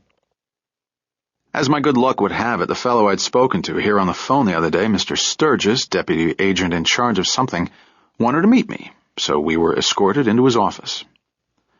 Mr. Sturgis came around his desk and extended his hand, which I took as we exchanged greetings. His first name was Doug, and he wanted me to call him that. What else would I call him? Claude? Anyway, Doug was a handsome gent, about my age, tan and fit, and well-dressed. He looked at Kate, and they shook hands. He said, "Good to see you, Kate." She replied, "It's nice to be back." Bingo. This was the guy. I could tell by the way they looked at each other for a brief second. I think. Anyway, there are many forms of hell on earth, but the most exquisitely hellish is going someplace where your spouse or lover knows everyone and you know no one. Office parties, class reunions, stuff like that. And of course you're trying to figure out who had carnal knowledge of your mate, if for no other reason than to see if he or she at least had good taste and wasn't fucking the class clown or the office idiot. Anyway, Sturgis offered us seats, and we sat, though I wanted out of there. He said to me, "You're exactly as I pictured you on the phone." You too. We left that alone and got on to business. Sturgis rambled on a bit, and I noticed that he had dandruff and small hands. Men with small hands often have small dicks. It's a fact. He tried to be pleasant, but I was not. Finally, he sensed my mood and stood. Kate and I stood. He said, "Again, we thank you for your good work and your expertise in this matter. I can't say I'm confident that we'll apprehend this individual, but at least we've got him on the run and he'll cause no further problems." "I wouldn't bet on that," I said. "Well, Mr. Corey, a man on the run can be a desperate man, but Assad Khalil is not a common criminal. He's a professional, All he wants now is to escape and not draw any further attention to himself. He is a criminal, common or otherwise, and criminals do criminal things. Good point, he said dismissively. We'll keep that in mind. I thought I should tell this idiot to go fuck himself, but he already knew what I was thinking. He said to Kate, "If you ever want to come back, put in for it, and I'll do all I can to see that it's done." "That's very nice of you, Doug." Barf. Kate gave him a card and said, "My cell phone number is on there. Please have someone call me if anything develops. We're just taking some time off to sightsee. John's never been to L.A. We're taking the red-eye out tonight. I'll call you the minute anything develops. If you'd like, I'll give you a call later just to keep you up to date." "I would appreciate that." Barf. They shook hands and bid adieu. I forgot to shake hands on my way out, and Kate caught up to me in the corridor. She informed me, "You were rude to him." "I was not." "You were. You were being so charming to everyone, then you go and get nasty with a supervisor." "I wasn't nasty, and I don't like supervisors." I added, "He pissed me off on the phone." She dropped the subject, perhaps because she knew where it was headed. Of course, I may have been totally wrong about any amorous connections between Mr. Douglas Pindick and Kate Mayfield. But what if I weren't, and what if I'd been all nice and smiley to Sturgis while he was thinking about the last time he'd screwed Kate Mayfield? Boy, what a fool I'd be. Better to play it safe and be nasty. Anyway, as we walked down the corridor, it occurred to me that being in love had a lot of drawbacks. Kate stopped by the commo room and got our flight information. She informed me, "United Flight 204 leaves LAX at 11:59, arrives Washington Dulles at 7:48. 2 business class reservations confirmed. We'll be met at Dulles." Then what? It doesn't say. Maybe I have time to complain to my congressman. About what? About being off the job for a stupid press conference. I don't think a congressman can relate to that, and on the subject of the press conference, they've faxed us some talking points. I looked at the 2-page fax. It wasn't signed, of course. These suggestions never are, and the person who's answering media questions is supposed to sound spontaneous. In any case, Kate seemed to have run out of old friends, so we got on the elevator and rode down in silence. Out in the parking lot on the way to the car, she said to me, "That wasn't so bad, was it?" "No, it wasn't. In fact, let's go back and do it again." "Are you having a problem today?" "Not me." We got in the car and pulled out onto Wilshire Boulevard. She asked me, "Is there anything special you'd like to see?" "New York." "How about one of the movie studios?" "How about your old apartment? I'd like to see where you lived." "That's a good idea. Actually, I rented a house not far from here." So we drove through West Hollywood, which looked like an okay place, except everything was made of concrete and was painted in pastel colors, sort of like square Easter eggs. Kate drove into a pleasant suburban neighborhood and drove past her former house, which was a small Spanish stucco job. I said, "Very nice." We continued on to Beverly Hills, where the houses got bigger and bigger, and we cruised Rodeo Drive, and I caught a whiff of Giorgio perfume coming from the store of the same name. That stuff would keep a dead body from stinking. We parked right on Rodeo Drive, and Kate took me to a nice open-air restaurant for lunch. We lingered over lunch, as they say, with no appointments, no agenda, and not a worry in the world. Well, maybe a few. I didn't mind killing time because I was killing it near to where Asad Khalil was last heard from. I kept waiting for Kate's phone to ring, hopefully with some good news that would keep me from flying to Washington. I hated Washington, of course, and with good reason. My animus toward California was mostly illogical, and I was feeling ashamed of myself for my prejudices against a place I'd never been to. I said to Kate, "I can see why you'd like it here. It's very seductive." "Right. Does it ever snow?" "In the mountains. You can go from beach to mountains to desert in a few hours." "How would you dress for a day like that?" Chuckle, chuckle. The California Chardonnay was good, and we slurped up a full bottle of it, disqualifying us from driving for a while. I paid the tab, which wasn't too bad, and we walked around downtown Beverly Hills, which is actually quite nice. I noticed, however, that the only pedestrians were hordes of Japanese tourists snapping pictures and making videotapes. We walked and window shopped. I pointed out to Kate that her ketchup-colored blazer and black slacks were getting a bit rumpled and offered to buy her a new outfit. She said, "Good idea, but it will cost you a minimum of $2,000 on Rodeo Drive." I cleared my throat and replied, "I'll buy you an iron." She laughed. I looked at a few dress shirts in the windows, and the prices looked like area codes. But sport that I am, I bought a bag of homemade chocolates, which we ate while we walked. As I say, there weren't many pedestrians, so I wasn't surprised to discover that the Japanese tourists were videotaping Kate and me. I said to her, "They think you're a movie star." "You're so sweet. You're the star. You're my star." Normally I would have blown the chocolates all over the sidewalk, but I was in love, walking on a cloud, love songs running through my head and all that. I said, "I've seen enough of L.A. Let's get a room somewhere." "This isn't L.A., it's Beverly Hills. There's a lot I want to show you." "There's a lot I want to see, but your clothes are covering it all." "Isn't that romantic?" She seemed game despite the fact that we were now engaged, and we got back in the car doing a little tour on the way to some place called Marina del Rey near the airport. She found a nice motel on the water, and we checked in, carrying our canvas FBI bags to the room.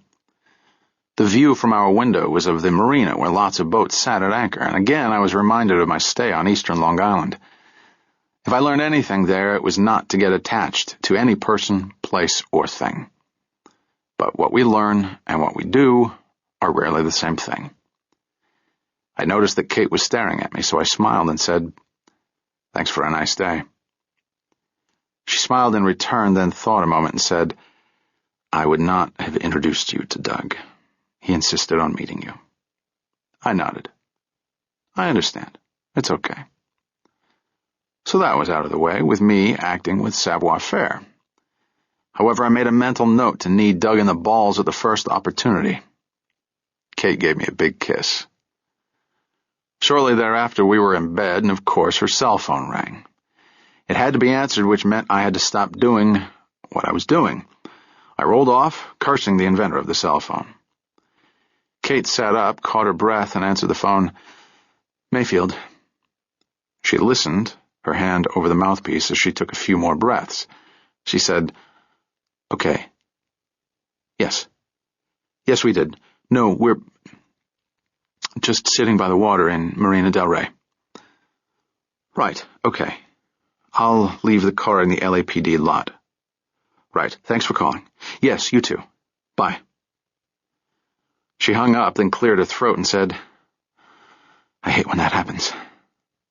I didn't reply. She said, "Well, that was Doug.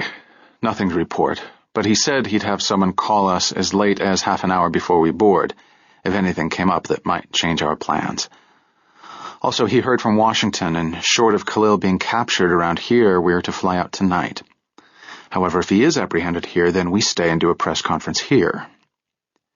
She glanced at me, then continued, "We're the heroes of the moment, and we have to be where most of the cameras will be. Hollywood and Washington work the same way."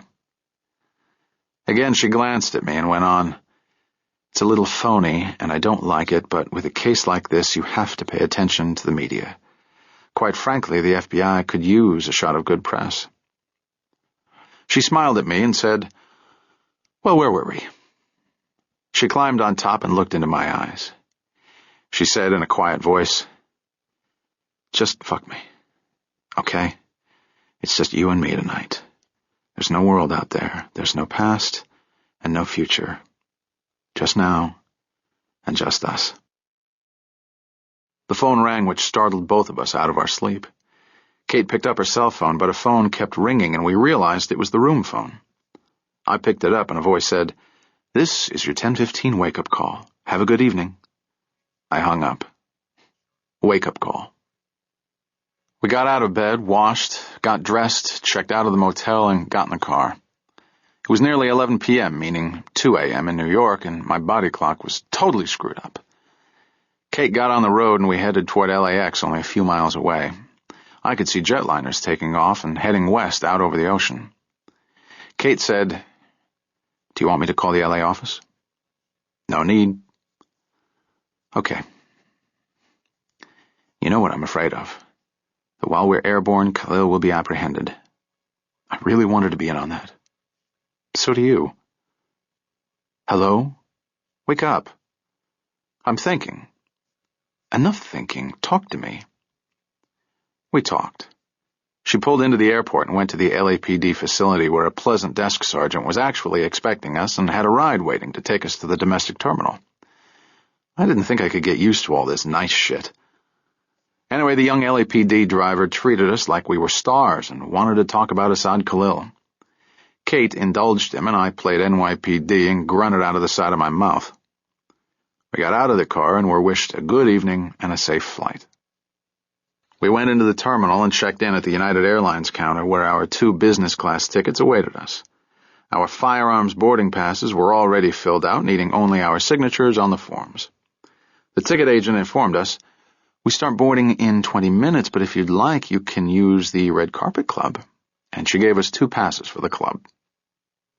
I was waiting for something really awful to happen now, the way New Yorkers do.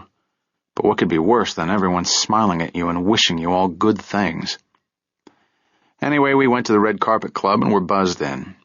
A raven-haired goddess at the desk smiled and took our passes, then directed us to the lounge where the drinks were on the house. Of course, by now I figured I had died and gone to California heaven. I didn't feel like alcohol, despite the upcoming dry flight across the continent, so I went to the bar and got a Coke, and Kate took a bottled water from the bartender. There were snacks at the bar, and I sat. Kate said, "Do you want to sit in the lounge?" "No, I like bars." She sat on the stool beside me.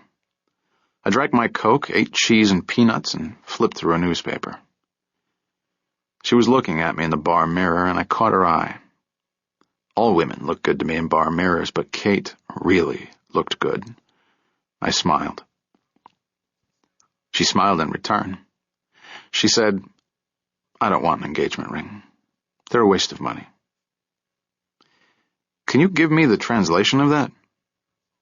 "No, I really mean it. Stop being a wise ass." "You told me to stay the way I was." "Not exactly the way you were." "I see." Uh-oh. Her phone rang and she took it out of her purse and answered, "Mayfield." She listened and said, "Okay, thanks. See you in a few days."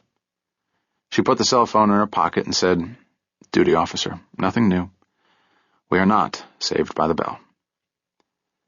We should try to save ourselves from this flight. If we don't get on this flight, we are through, heroes or no heroes." I know. I sat there and put my brain into overdrive. I said to Kate, "I think the rifle is the key." "To what?" "Hold on. Something's coming." "What?" I looked at my newspaper on the bar and something started to seep into my brain. It wasn't anything to do with what was in the paper. It was the sports section. Newspaper. What? It was coming, then slipped away again. Come on, Corey, get it. This was like trying to get a brain erection, except the brain kept getting soft. "Are you okay?" "I'm thinking. The flight is boarding. I'm thinking. Help me." "How can I help you? I don't even know what you're thinking about. What is this bastard up to?" The bartender asked, "Can I get you folks some fresh drinks?" "Get lost." "John." "Sorry," I said to the bartender, who was backing away. "John, the flight is boarding. You go ahead, I'm staying here." "Are you crazy?" "No, Asad Khalil is crazy. I'm fine. Go get your flight." "I'm not leaving without you." "Yes, you are. You're a career officer with a pension. I'm a contract guy, and I've got an NYPD pension. I'm okay on this. You're not. Don't break your father's heart. Go." "No, not without you. That's final." Now I'm under a lot of pressure. To do what? Help me on this, Kate. Why does Khalil need a rifle? To kill someone at long range. Right. Who?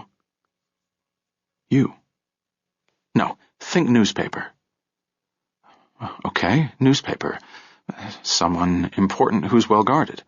Right. I keep thinking back to what Gabe said. What did Gabe say?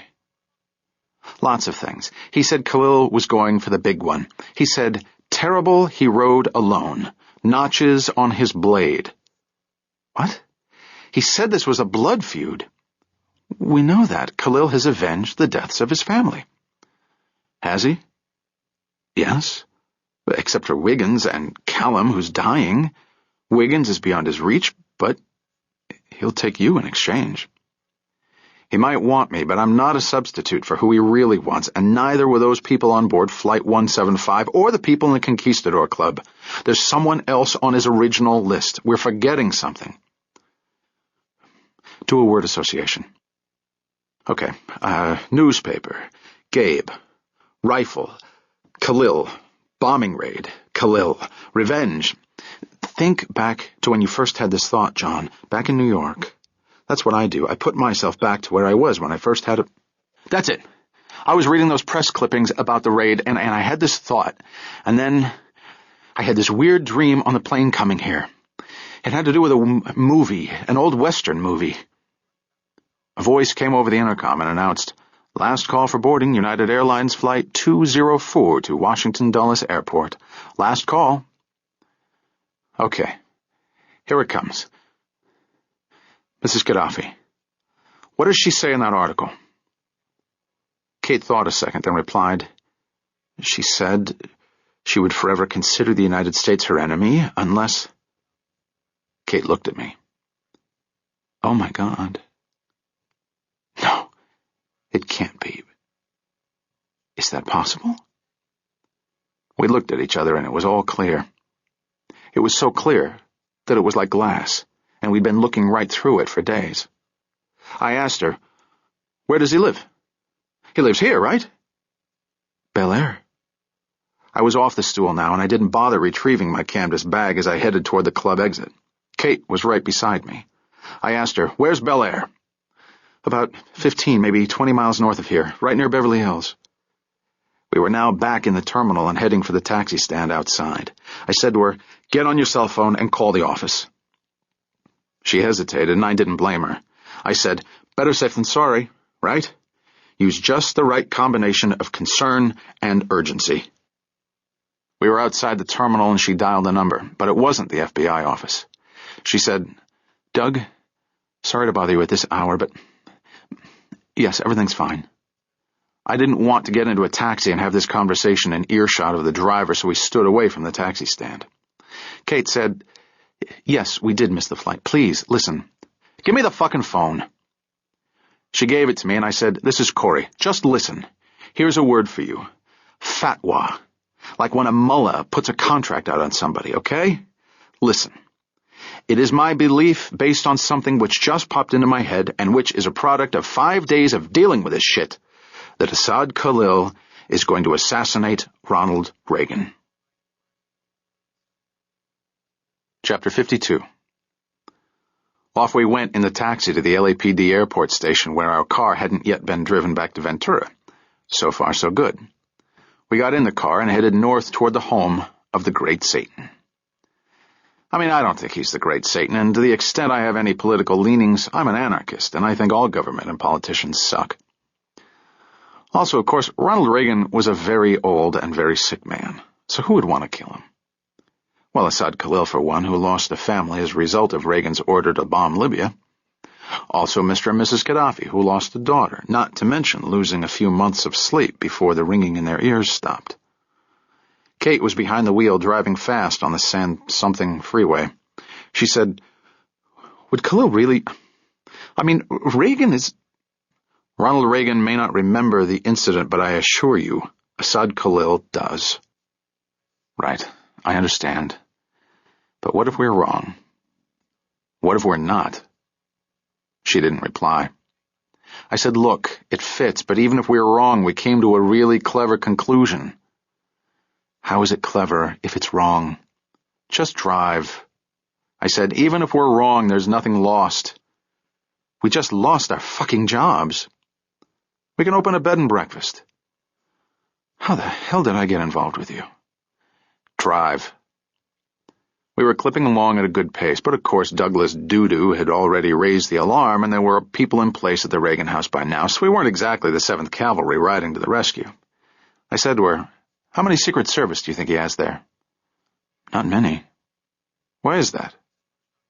"Well, as best as I can recall from my limited dealings with the LA Secret Service office, the risk to the Reagans is assumed to go down every year, plus there are budget and manpower considerations." She added, "In fact, only a few years ago, some disturbed individual actually got on the grounds of their estate and into the house while they were home."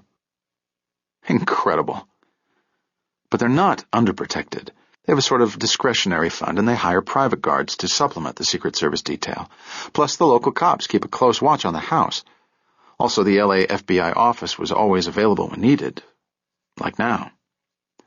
Plus, we're on the way. Right. How much more protection can anyone want? Depends on who's gunning for you. She reminded me, we did not have to miss that flight. Our phone call would have sufficed. I'll cover you. Don't do me any more favors, please. She added, "This is all your ego at work." I'm just trying to do the right thing. This is the right thing. No, it is not. The right thing is to follow orders. Think about how much more we can talk about at a press conference if we can collar Assad Khalil tonight.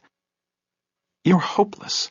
Look, John, you do realize that if Khalil or an accomplice is staking out the Reagan house and he sees that there is unusual activity there, then Khalil is gone forever and we'll never know if your guess was correct. Basically, for us, it's a lose-lose situation. I know, but there's a chance that Khalil is waiting for another night and that the Reagan house is not being watched tonight by him or by an accomplice. Then I assume the Secret Service will try to do what the FBI did at Wiggins' house and also at the Callum house. The Secret Service is in the protection business, John, not the bait and trap business, especially if the bait is an ex-president. Well, obviously they have to move the Reagans to a safe location and let the FBI set the trap without the bait, right? How did the federal government get along all these years without you? I detected a bit of her sarcasm that I didn't expect now that we were engaged. Right? I asked her, "Do you know where the house is?" "No, but I'll get directions when we get off the freeway." "Why is it called a freeway?" "It's free. I don't know. Why do they call freeways parkways in New York?" "They're parking lots. I don't know. Do you know what kind of setting this house is in? Rural? Suburban?" Bel Air is mostly semi-suburban. 1- and 2-acre estates, heavily treed. Friends of mine have driven past the Reagan house, and also those stupid Star Tours go past. I understand that the house is set on a few acres behind walls and can't be seen from the road. Does he have a good doorman? We're about to find out. We exited the freeway, and Kate got on the phone with the FBI office. She listened to and repeated a set of complicated directions, which I wrote down on my Marina Del Rey hotel bill. Kate gave the duty officer our car description and the plate number. The terrain in Bel Air was hilly, the roads looped around a lot, and there was enough vegetation to hide an army of snipers. Within 15 minutes, we were on this heavily treed street called St. Cloud Road that had huge houses, most of which were barely visible behind fences, walls, and hedgerows. I expected to see vehicles and people in front of the Reagan estate, but everything was quiet and dark. Maybe they really did know what they were doing. All of a sudden, 2 guys popped out from some shrubbery and stopped us. Next thing we knew, we had 2 passengers in the back seat, and we were being directed to proceed to a set of gates set into a stone wall. The iron gates swung open automatically, and Kate drove through them and was directed to a parking area on the left, next to a big security gatehouse. This was really exciting if you're into history and all that. It would have been fun, too, if everybody didn't look so serious. We got out of the car and I looked around. You could just see the Reagan house, a ranch-type structure off in the distance, and a few lights were lit. There didn't seem to be many people around, but I was fairly confident that the place was now crawling with anti-sniper people and Secret Service people disguised as trees, rocks, or whatever these people do to blend in. It was a moonlit night, what was called a hunter's moon in the days before infrared and starlight scopes made every night a hunter's night. In any case, the former president probably did not wander around at this hour, so I had to assume that Khalil also had a day scope and intended to wait until the Reagans took a morning stroll. A balmy breeze blew the smell of flowering bushes across the lawn, and night birds chirped in the trees. Or perhaps the trees were Secret Service people wearing perfume and chirping to each other. We were politely asked to stand near our car, which we were doing, when lo and behold, Douglas Pindick came out of the security gatehouse and walked over to us. Douglas got right to the point and said to me, "Tell me again why we're here." I didn't like his tone, so I said, "Tell me why you weren't here yesterday. Do I have to do all the thinking for you?" "You're out of line, mister. Ask me if I give a shit. That's enough insubordination from you. I'm just warming up." Finally, Kate said, "Okay, enough. Calm down." She said to Pindick, "Doug, why don't we step over here and talk?" So Kate and her friend moved out of earshot, and I stood there, royally pissed off about nothing. It was all male ego and posturing in front of the female of the species. Very primitive. I can rise above that. I should try it sometime. Anyway, the Secret Service lady wearing regular street clothes came over to me and introduced herself as Lisa, and said she was in some sort of supervisory capacity. She was about 40, attractive and friendly. We chatted, and she seemed very curious about how I'd arrived at my conclusion that there was a death threat against the former president. I told Lisa that I was having a drink in a bar, and it just popped into my head.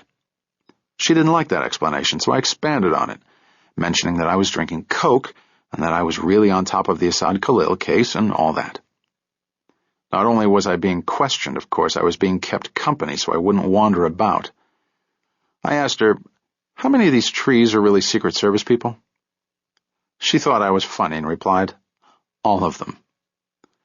I asked her about the Reagans' neighbors and so forth, and she informed me the neighborhood was loaded with movie stars and other celebrities. The Reagans were nice to work for, and we were actually in the city of Los Angeles, though it looked to me like the movie set for a jungle plantation scene. So Lisa and I chit-chatted while Kate spoke to her former lover and smoothed things over, telling him, I'm sure, that I was not as big an asshole as I appeared to be. I was really tired, physically and mentally, and this whole scene had an unreal quality to it. Somewhere in my chatter to Lisa, she revealed to me the number of the Reagan house used to be 666, but right after they bought it, they had it changed to 668. I said, "You mean for security reasons?" "No. 666 is the sign of the devil, according to the Book of Revelation. Did you know that?"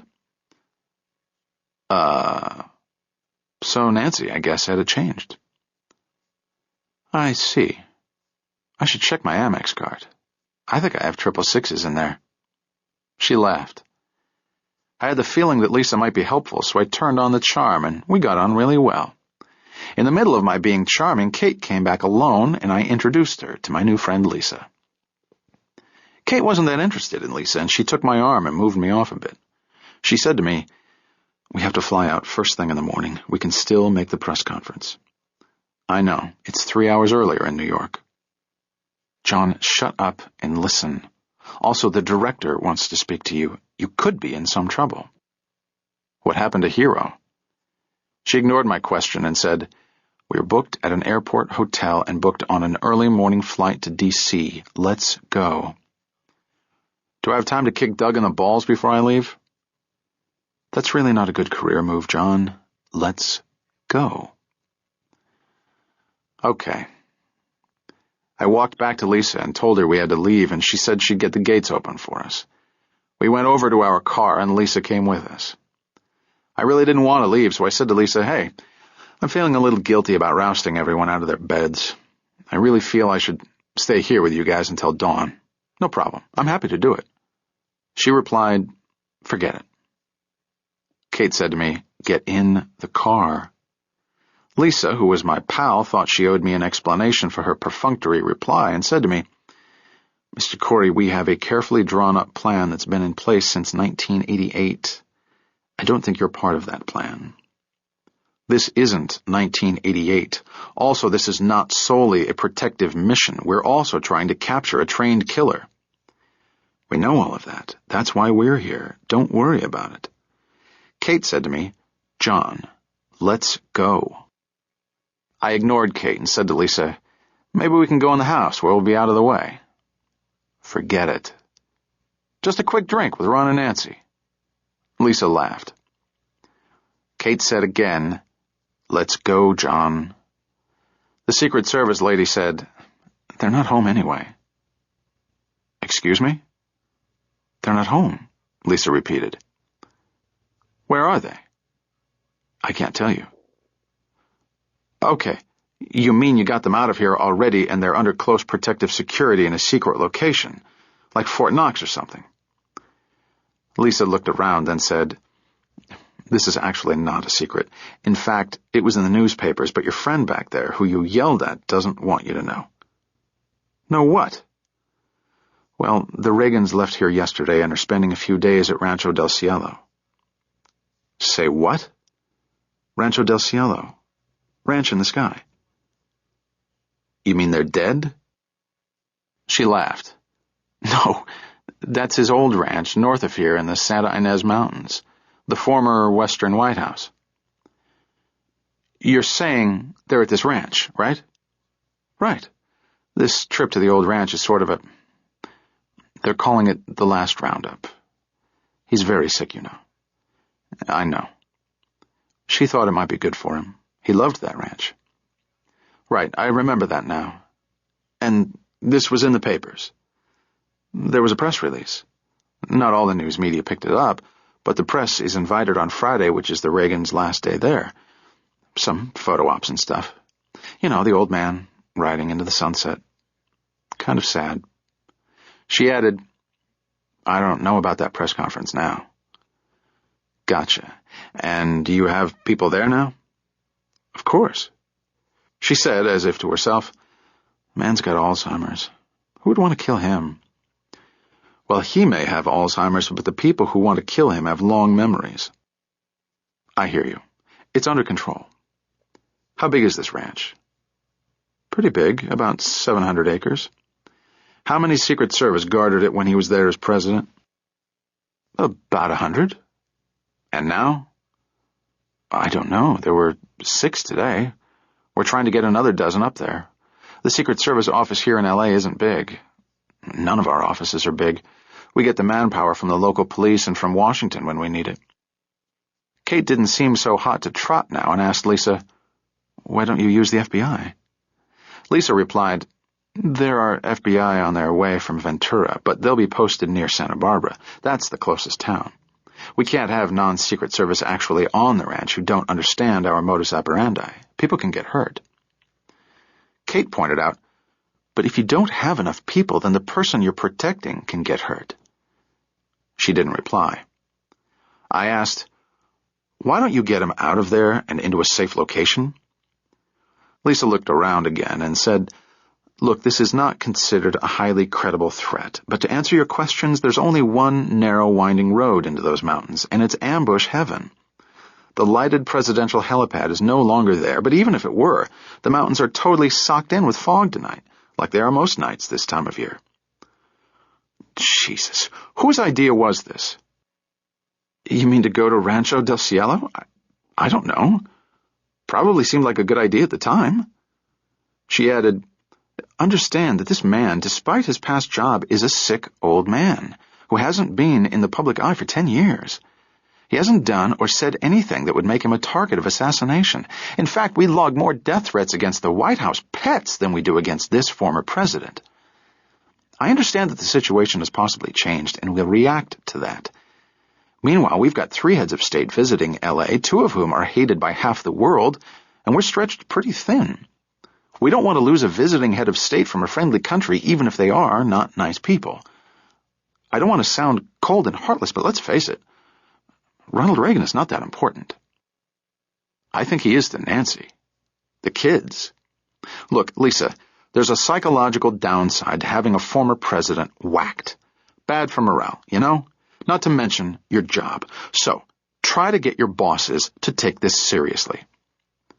We take it very seriously. We're doing all we can at the moment. Also, this presents an opportunity to capture the #1 terrorist in America. We understand that, but understand that this theory of yours is not getting much play. Okay, don't say I didn't warn everyone. We appreciate the warning. I opened the car door and Lisa asked us, "Are you going there?" I replied, "No. Not in the mountains, in the dark, and we have to be in D.C. tomorrow." Hey, thanks. For what it's worth, I'm with you on this. See you at the Senate inquest. I got into the car and Kate was already behind the wheel. She pulled out of the parking area and onto the driveway. The gates opened automatically and we moved out onto St. Cloud Road. Kate asked me, "Where to?" "The ranch in the sky." Why did I even ask? Chapter 53. Off we went to Rancho del Cielo. But first we had to get out of Santa Bel Air, and it took a while to get to a freeway entrance. Kate asked me, "I already know the answer, but tell me why we're going to the Reagan Ranch." Because 90% of life is just showing up. Try again. We have 6 hours to kill before our dawn flight. Might as well try to kill Assad Khalil while we're killing time. She took a deep breath, smelling the flowers, I guess. She asked me, "And you think Khalil knows that Reagan is there and that Khalil intends to kill him there, right?" I think Khalil intended to kill Reagan in Bel Air, got some new information from someone when he got to California, had Aziz Rahman drive him north from Santa Monica to check out the terrain around the Reagan Ranch, and to ditch his overnight bag that probably contained the Glocks and his false identity papers in the canyon. It fits, it makes sense, and if I'm wrong, I'm really in the wrong business. She thought a moment, then said, "Okay, I'm with you on this, for better or for worse. That's what commitment is all about." Absolutely. And commitment is reciprocal. Hey, I'd take a bullet for you. She looked at me and we made eye contact in the dark car. She saw I was serious, and neither of us said the obvious, which was, we might be about to find out. She did say, "Me too." Finally, she found the freeway entrance and we got on, heading north on the San Diego freeway. I asked her, "Do you know where the ranch is?" "Somewhere in the Santa Ynez Mountains near Santa Barbara." "Where's Santa Barbara?" "North of Ventura, south of Goleta." "Got it. How long will it take?" "Maybe 2 hours to Santa Barbara, depending on the fog. I don't know how to get to the ranch from there, but we'll find out." "You want me to drive?" "No. I can drive." "I know how to drive, and I know the roads. Go to sleep." I'm having too much fun. "Hey, if you want, we can stop at the Ventura office for body armor." I'm not anticipating a shootout. In fact, when we get to the ranch, we'll be politely asked to leave, just as we were in Bel Air. The Secret Service are very protective of their own turf. She added, especially with FBI involvement. I can relate to that. She said, "We are not going to be given a piece of this, but if you want to be close to any possible action, then we're headed the right way." That's all I want. Call the Ventura office later and find out where the FBI folks are posted in Santa Barbara. Okay. Hey, this is a nice road. Really beautiful country here. Reminds me of those old cowboy movies. Gene Autry, Roy Rogers, Tom Mix. Never heard of them. We drove on a while, and I noticed it was 1:15 a.m. Long day. We came to an interchange. To the east was Burbank, and to the west, Route 101, the Ventura Freeway, which Kate took. She said, "We're not taking the coast road this time because it may be fogged in. This is faster." You're the local. So we headed west through what Kate said was the San Fernando Valley. How do these people keep all the Sans and Santas straight? I was really tired, and I yawned again. Go to sleep. No. I want to keep you company, to hear your voice. Okay. Listen to this. Why were you so nasty to Doug? Who's Doug? Oh, that guy. Do you mean in L.A. or in Bel Air? Both. Well, in Bel Air, I was pissed off at him because he knew the Reagans weren't home and he didn't tell us where they were. John, you didn't know that until after you were nasty to him. Let's not split hairs over the sequence of events. She stayed silent a while, then said, I didn't sleep with him. I just went out with him. She added, he's married, happily married with 2 kids in college. I saw no need to reply. She pushed it a bit and said, a little jealousy is all right, but you really... Hold on. What do you call your stopping off back in New York? That's totally different. Explain it to me so I know. You're still involved with Beth. L.A. is history. Gotcha. Let's drop it. Okay. She took my hand and squeezed it. So I've been engaged for about 24 hours and I didn't know how I was going to make it to June. Anyway, we made nice talk for about half an hour and I noticed that we were in the mountains or hills or whatever, and it was really dangerous looking, but Kate seemed very assured behind the wheel. She asked me, do you have a plan or something for when we get to Santa Barbara? Not really. We'll wing it. Wing what? I don't know. Something always pops up. Basically, we have to get to the ranch. Forget it, as your friend Lisa would say. Lisa who? Oh, that's Secret Service woman. There are a lot of beautiful women in California. There's only one beautiful woman in California. You. And so forth. Kate's cell phone rang, and it could only be Douglas Pindick checking up on us after discovering that we hadn't checked into the designated airport hotel. I said, don't answer it. I have to answer it. And she did. It was indeed Senor Sin Cojones. Kate listened a few seconds, then said, well, we're on 101, heading north. She listened and replied, that's right, we did discover that the Reagans are... He obviously interrupted, and she listened. I said, give me the phone. She shook her head and continued to listen. I was really pissed off because I knew he was chewing her out, and you don't do that to John Corey's fiancée unless you're tired of living. I didn't want to grab the phone from her, so I sat and stewed. I also wondered why he wasn't asking to speak to me. No cojones. Kate tried to say something a few times, but doggy dipshit kept interrupting. Finally, Kate butted into his little tirade and said, listen, Doug, I do not appreciate you withholding information from me and telling the Secret Service to withhold information. For your information, we were sent here by the co-commanders of the ATTF in New York, who have asked that the LA field office extend to us all courtesies and all aid and support necessary. The New York ATTF is the designated office on this case, and we are its representatives in L.A. I am and have been available by cell phone and beeper and will remain so. All you need to know is that Mr. Corey and I will be on that flight this morning unless we hear otherwise from our superiors in New York or Washington. And furthermore, it is not your business where I'm sleeping or who I'm sleeping with. She hung up. I wanted to say, bravo, but it was best to say nothing. We continued on in silence. A few minutes later, her cell phone rang again, and Kate answered it. I knew it couldn't be Douglas Dinky Dork because he wouldn't have the balls to call again.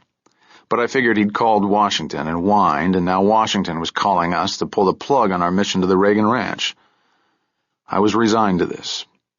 Therefore, I was pleasantly surprised and relieved when Kate handed me the phone and said, it's Paula Donnelly in the ICC. She has a gentleman on your direct line who wants to speak to you and to you only. She added, unnecessarily, Assad Khalil. I put the phone to my ear and said to Paula, this is Corey. Does this guy sound legit? Paula replied, I'm not real sure what a mass murderer sounds like, but this guy said he spoke to you in Ventura and that you gave him your direct dial. That's the guy. Can you patch me through? I can, but he doesn't want me to.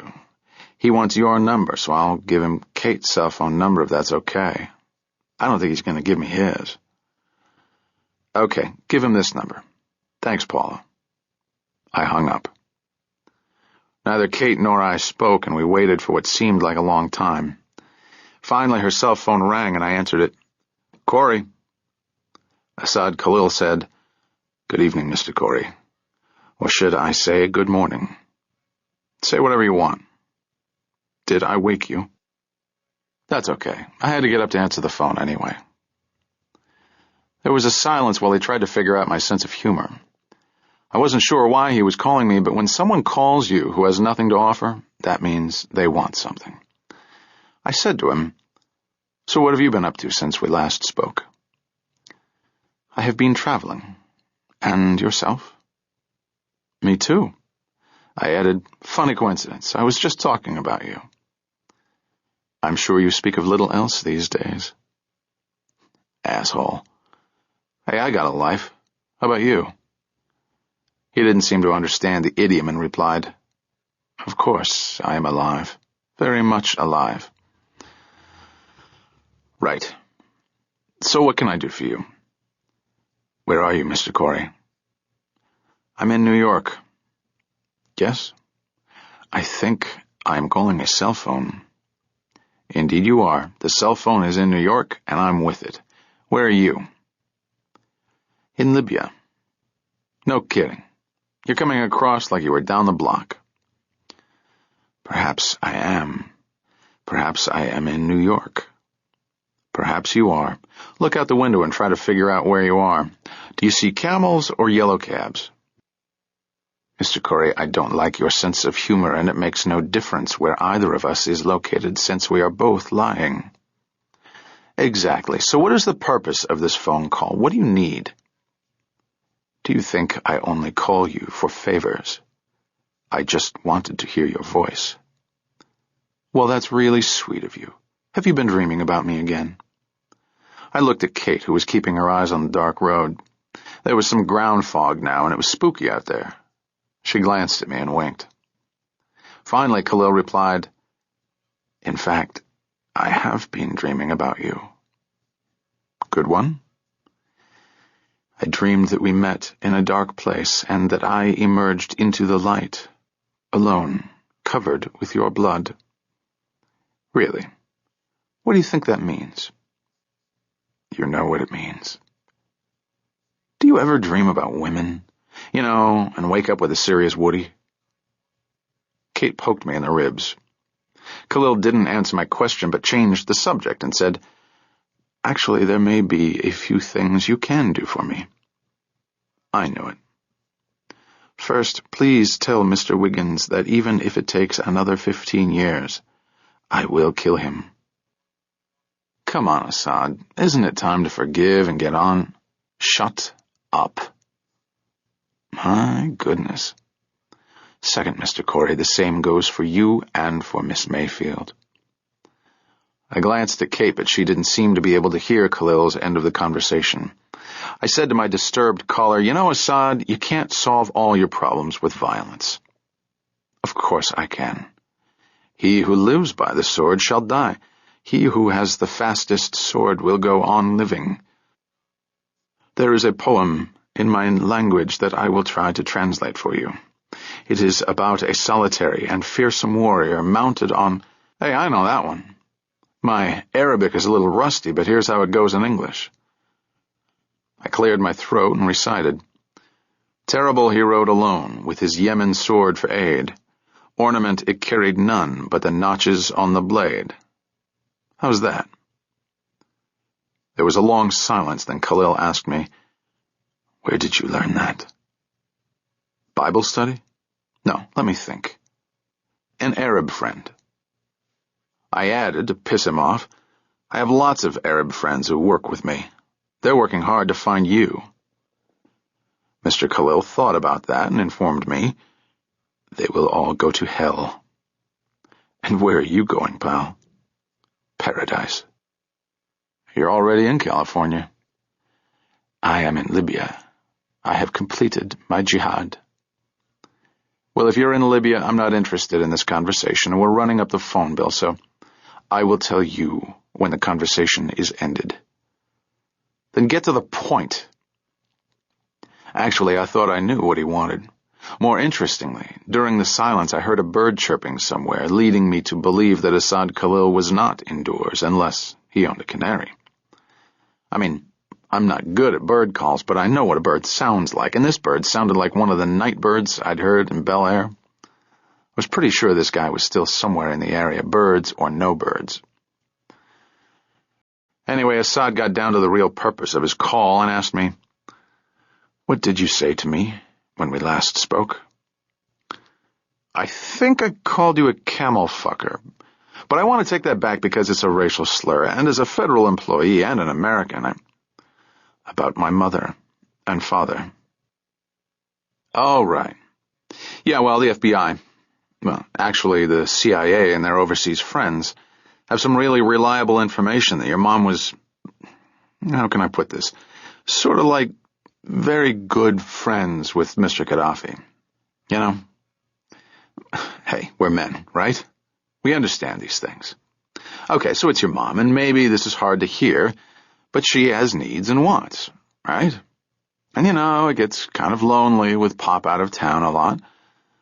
Hey, you still there?" "Go on." "Right." I glanced at Kate, who was giving me a thumbs up. I continued. "So look, Assad, I'm not being judgmental. Maybe Mom and Momar didn't get together until after your father. Oh, that's the other thing, your father. Are you sure you really, really want to hear this?" "Go on." "Okay, well, the CIA, again, they're a very smart bunch, and they know stuff you wouldn't believe. I have this really good CIA friend, Ted, and Ted told me that your father, Kareem was his name, right? Anyway, you know what happened in Paris. But I guess what you don't know is that it wasn't the Israelis who whacked him, murdered him. In fact, Assad, it was... Well, why dig up the past? Shit happens, And I know how you are about holding a grudge, so why do you want to get yourself worked up again? Forget it." There was a long silence. Then he said, "Go on." "Are you sure? I mean, you know how people are. They say, 'Go ahead, tell me, I won't be mad at you.' Then when you tell them the bad news, they hate you. I don't want you to hate me." "I don't hate you." "But you want to kill me." "Yes, but I don't hate you. You have done nothing to me." "Of course I have. I fucked up your plans to whack Wiggins. Can't I get a little credit? Et tu, Brute?"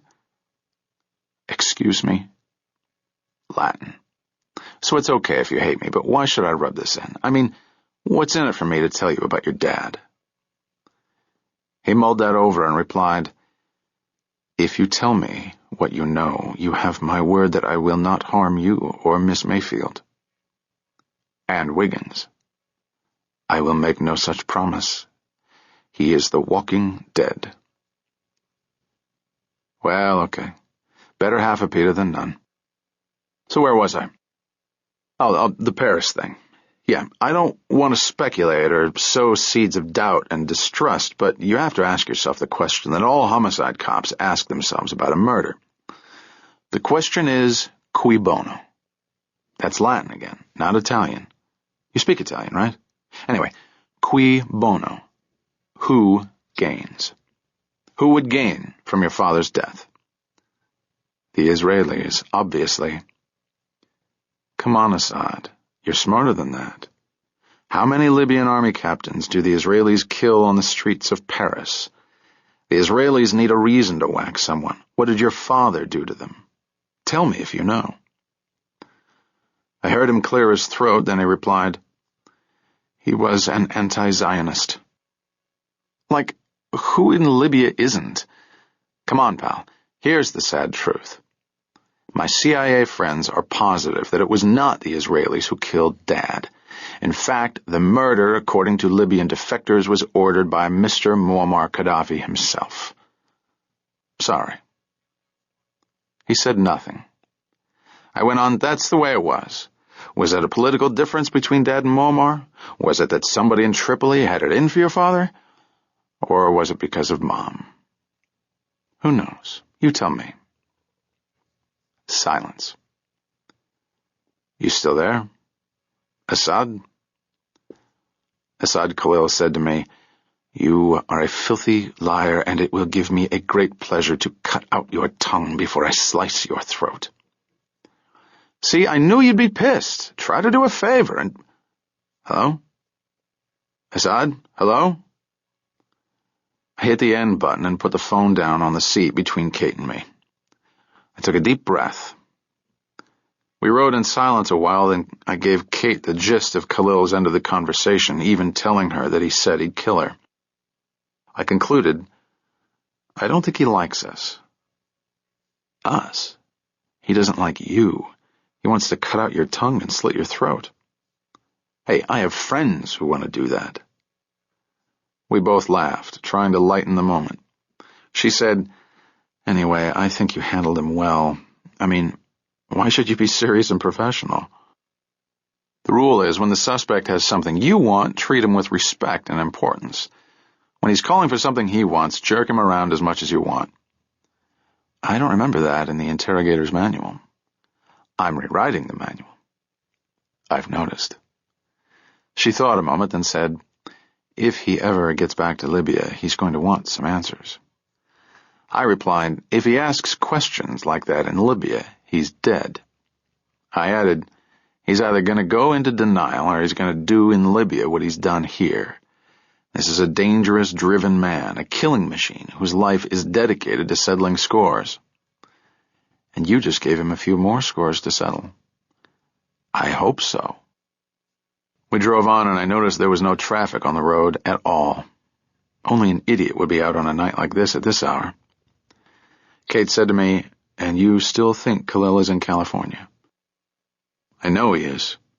He's in the Santa whatever mountains near or on the Reagan Ranch. She looked out the window at the black, fog-shrouded hills. I hope he's not. I hope he is. Chapter 54. Route 101 took us into Ventura, at which point the highway left the hills and became a coastal road. The fog was really thick, and we could barely see 20 feet in front of us. I did see the lights of the Ventura Inn Beach Resort to our left and said to Kate, That's where I got engaged. We'll come back here on our honeymoon. I was thinking of Atlantic City. Think again. After a few seconds, she thought again and said, Whatever makes you happy. I'm happy if you're happy. Anyway, we were doing only about 40 miles an hour, and even that seemed too fast for the road conditions. I saw a sign that said Santa Barbara, 30 miles. Kate turned on the radio, and we caught a news replay from an earlier broadcast.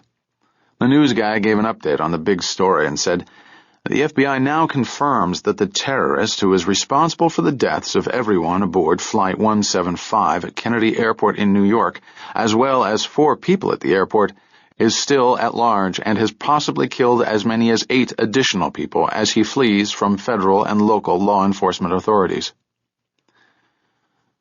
The news guy went on, reading incredibly long and convoluted sentences. Finally, he wrapped it up with, An FBI spokesperson confirms that there appears to be a connection between several of the people who have been targeted by Assad Khalil. There is a major press conference scheduled in Washington tomorrow afternoon to update this important and tragic story, and we will be there to cover this development. I switched to an easy listening station. Kate said, Did I miss it, or did that guy not mention Wiggins? He didn't. I guess the government is saving that for tomorrow. Actually, it's today, and we're not going to make that morning flight out of LAX. I looked at the dashboard clock and saw it was 2:50 a.m. I yawned. Kate unpocketed her cell phone and dialed. She said to me, I'm calling the Ventura office. Kate got Cindy Lopez on the line and asked, Any word from the ranch? She listened and said, That's good. What wasn't good was that apparently Douglas Ratfink had already called because Kate listened further, then replied, I don't care what Doug said. All we're asking is that the agents from the Ventura office who are in Santa Barbara meet us in Santa Barbara, call the ranch, and tell the Secret Service we are driving to the ranch to meet with their detail. She listened again, then said, Actually, John just spoke to Assad Khalil. Yes, that's what I said. They have established some sort of rapport, and that would be invaluable if a situation developed. That's right. I'll hold. She covered the mouthpiece with her hand and said to me, "Cindy is calling a Secret Service detail at the ranch." "Nice move, Mayfield." "Thank you." I suggested, "Do not let them mess around with a telephone conference. We will not accept any calls from the Secret Service. Only a meeting in Santa Barbara with FBI and/or Secret Service, followed by an invitation to the ranch." She said, "You're going to get a piece of this if it kills you, aren't you?" I replied, "I deserve a piece of it." I added, "Khalil not only murdered a lot of people who served their country, but he also threatened my life and your life. Not Jack's life, not Sturgis's life, my life and yours. And let me remind you, it wasn't my idea to put my name and photo in the papers. Someone owes me, and it's time to pay." She nodded but didn't reply. Cindy Lopez came on the line. Kate listened and said, "Forget it. We are not discussing this over an unsecured cell phone. Just tell me where we can meet them in Santa Barbara." She listened and said, "Okay, thanks. Yes, we will." She hung up and said to me, "Cindy says hello, and when are you going back to New York?" Everyone's a comedian. What else did she say? Kate replied, "Well, the FBI detail is in a motel called the Seascape, north of Santa Barbara, not far from the mountain road that leads to the ranch. There are 3 people from the Ventura office there, Kim, Scott, and Edie. With them is a Secret Service man who is acting as liaison. We are to go into the motel and tell them about your phone conversation with Khalil, and no, we cannot go to the ranch, but we can wait at the motel until dawn in case something develops, and you are needed to chat with Khalil by phone if he should call, or if he's apprehended, in person in cuffs. Khalil in cuffs, not you." "Got it." I added, "You understand we're going to the ranch." "Take it up with the Secret Service guy at the motel."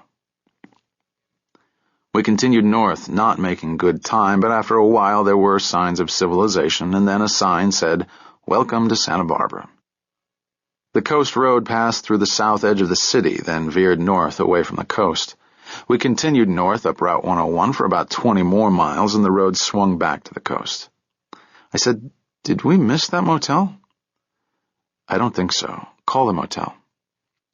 I thought a moment, then said, "I think we should save time and just go on to the ranch." "I don't think you understood our instructions, John." "How can we find that road that goes to the ranch?" "I have no idea." We moved slowly through the fog, and I could sense but not see the ocean to our left. To our right, I could see that the ground rose, but I couldn't see the mountains that Kate said came right down to the sea in some places. In any case, there were very few roads that entered Route 101 at this point. In fact, I hadn't seen one in some time now. Finally, to our left was a flat, open piece of land between the road and the ocean, and through the fog was a lighted sign that said Seascape Motel. Kate pulled into the lot and said, "Rooms 116 and 117. Drive to the reception office first." "Why?" "I'll get us 2 more rooms and see if we can get some snacks and coffee." She pulled up to the front office under a canopy, and I got out. Inside, a desk clerk saw me through the glass door and buzzed me in. I guess I looked respectable in my suit, even if it was crumpled and smelled. I went to the desk clerk and showed him my credentials. I said, "I think we have some colleagues registered here, rooms 116 and 117. "Yes, sir. Do you want me to call them?" "No, I just need to leave them a message." He gave me a pad and pencil, and I scribbled, "Kim, Scott, Edie. Sorry I couldn't stop by. See you in the morning. J.C." I gave the note to the clerk and said, "Call them about 8, okay?" I slipped him a 10 and said casually, "How can I find the road to the Reagan Ranch?" "Oh, it's not too hard to find. Go north another 6/10 of a mile and you'll see to your left Refugio State Park, and to your right is the beginning of the mountain road. Refugio Road. But you won't see a sign." He added, "I sure wouldn't try it tonight." "Why not?" "You can't see anything. Near the top the road makes a lot of switchbacks, and it's real easy to zig when you should zag and wind up in a ravine. Or worse." "No problem. It's a government car." He laughed and looked at me and said, So the old man is home? Just for a few days. I asked him, am I going to have trouble finding the ranch? No, it's sort of at the end of the road. Bear left at the Y. There's another ranch to the right. You'll see some iron gates if you bear to the left. He again advised me, it's a tough drive in the daylight. Most people have four-wheel drive. He looked at me to see if he was getting through, wanting, I'm sure, to give it his best shot so he could say to the state police later, I warned him. He said, it will be light in 3 hours, and some of this fog might burn off an hour or so after sunrise. Thanks, but I have 6 pounds of jelly beans I have to deliver before breakfast. See you later. I left the reception area and got back to the car. I opened Kate's door and said, stretch a little. Leave it running. She got out and stretched. That feels good. Did you get his rooms? They're full. I slid behind the wheel, closed the door, and lowered the window. I said, I'm going to the ranch. You staying or coming? She started to say something, then let out a sigh of exasperation, came around to the passenger side, and got in the car. Do you know how to drive? Sure. I drove back onto the coast road and turned north. I said 6/10 of a mile, Refugio State Park to the left, Refugio Road to the right. Keep an eye out. She didn't reply. I think she was angry. We saw the sign for the state park, then at the last second I saw it turn off and cut the wheel right. Within a few minutes we were headed uphill on a narrow road. A few minutes later the fog got worse and we couldn't have seen the hood ornament if there had been one. We didn't say much, but just crept along the road that was at least straight at this point as it went up a sort of ravine with walls of vegetation on either side. Kate finally spoke and said, they're just going to turn us back. Maybe, but I have to do this. I know. For the Gipper. She laughed. You're a total idiot. No, you're Don Quixote, tilting at windmills. I hope you're not showing off for me. I don't even want you along. Sure you do. So up we went, and the road got steeper and narrower, and the surface started to get rougher. How did Ron and Nancy get up here? Helicopter? I'm sure of it. This road is dangerous. The road is fine. It's the drop-offs on each side that are dangerous. I was really tired, and I had trouble keeping awake, despite the fact that I was starting to become anxious about the road. I said to Kate, I own a Jeep Grand Cherokee. I wish I had it now. It wouldn't matter if you had a tank. Do you see those drop-offs on either side of us? No, too much fog. I asked her, do you think we should turn around? You can't turn around. You barely have room for the car. Right. I'm sure it widens up ahead. I'm sure it doesn't. She added, kill the headlights. The parking lights should be better. I switched to the parking lights, which didn't reflect as much off the fog. We pushed on. I was becoming disoriented by the fog, but at least the road remained fairly straight. Kate called out, John, stop! I hit the brakes and the car lurched to a halt. What? She took a deep breath and said, you're going off a cliff. Really? I don't see it. She opened the door, got out, and walked ahead of the car, trying to find the road, I guess. I could see her, but just barely, looking very spectral in the fog and parking lights. She walked off into the fog and disappeared, then came back and got into the car. She said, keep bearing left, then the road makes a hairpin turn to the right. Thanks. I continued on and caught a glimpse of where the right edge of the blacktop ended and a very steep drop began. I said to Kate, you have good night vision. The fog actually got a little thinner as we climbed up the mountain, which was good because the road got a lot worse. I put the headlights back on. The road started to make hairpin turns, but I could see about 10 feet in front of me now, and if I kept the speed down, I had time to react. Zigzag, zigzag. This really sucked. A city boy shouldn't be out here. I asked her, are there wild animals around here? Besides you? Yeah, besides me. Maybe bears, I don't know. I never came this far north. She added, I think there may be mountain lions up here. Wow. This place really sucks. Why would the leader of the free world want to be here? I answered my own question and said, actually, it's better than Washington. Concentrate on the road, please. What road? There's a road. Stay on it. Doing my best. After another 15 minutes, Kate said, I don't think they're going to send us back. They can't send us back. We'll never make it. Exactly. Her cell phone rang and she answered it. Mayfield. She listened and said, He can't come to the phone, Tom. He has both hands on the wheel and his nose against the windshield. She listened again and said, That's correct. We're heading for the ranch. Okay, yes, we'll be careful. See you in the morning. Thanks. She hung up and said to me, Tom says you're a lunatic. We've already established that. What's up?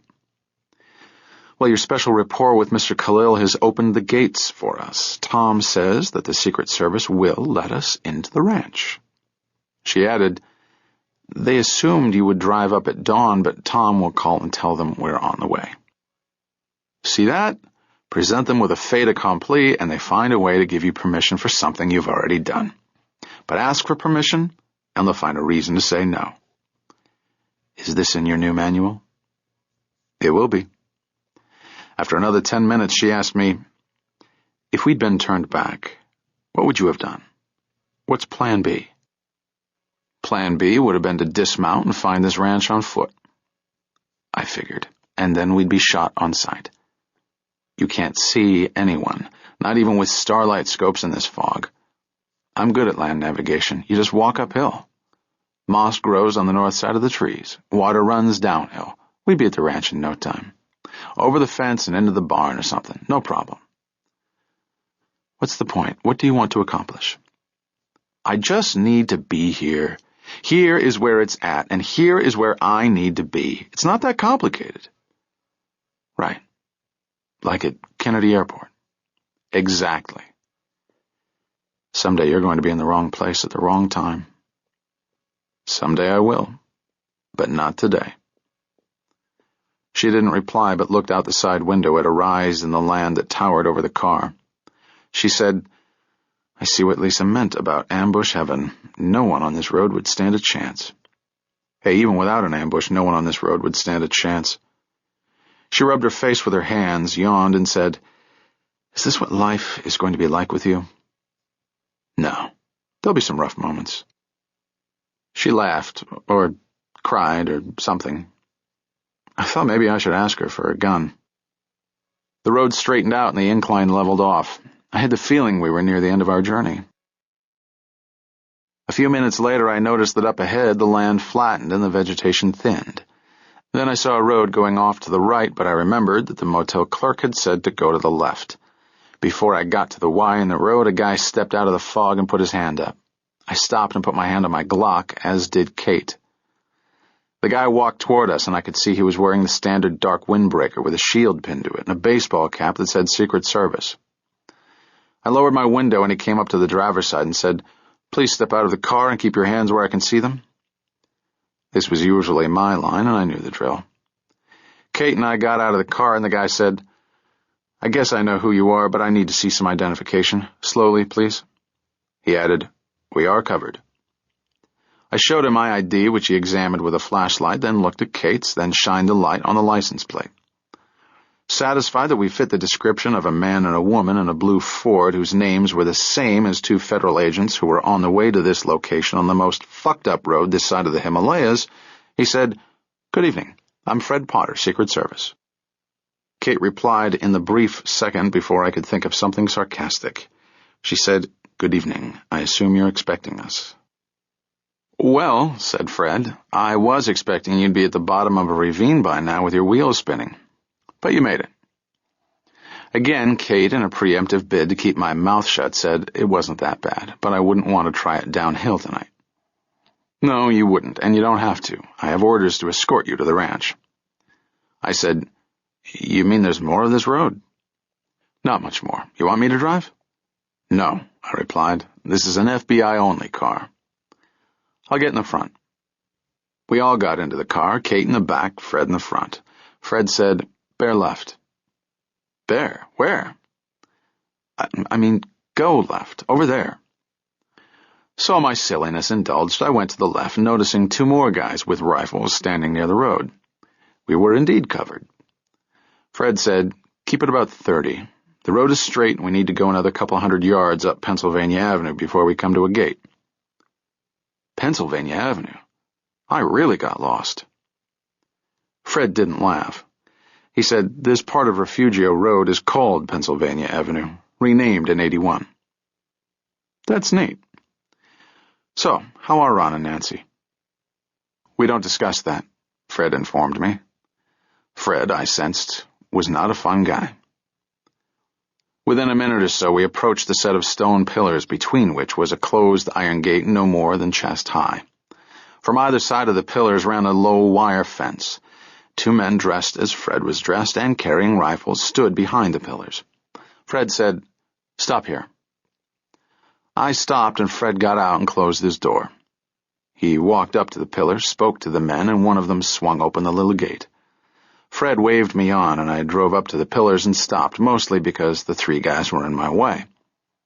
One of them came around to the passenger side, got in, and closed the door. He said, "Proceed." So I proceeded up Pennsylvania Avenue. The guy didn't say anything, which was okay with me. I mean, I thought the FBI were tightly wound, but this bunch made the FBI look like Comedy Central. On the other hand, this had to be one of the worst and most stressful jobs on the planet. I wouldn't want it. There were trees on both sides of the road, and the fog lay there like snowdrifts. My passenger said, "Slow down. We're going to turn left."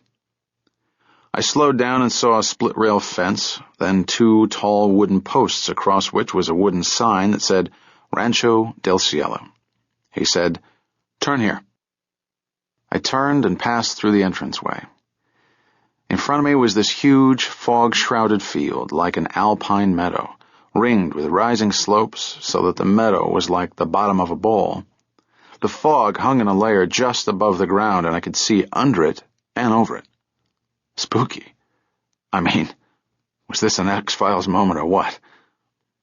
I could see a white adobe house ahead with a single light on. I was fairly sure this was the Reagan house, and I was anxious to meet them, knowing, of course, that they'd be up and waiting to thank me for my efforts to protect them. My passenger, however, directed me to make a left on an intersecting road. "Slow," he said. As we drove slowly, I could make out a few other structures here and there through the clumps of trees that dotted the fields. Within a minute, the guy next to me said, "Stop." I stopped.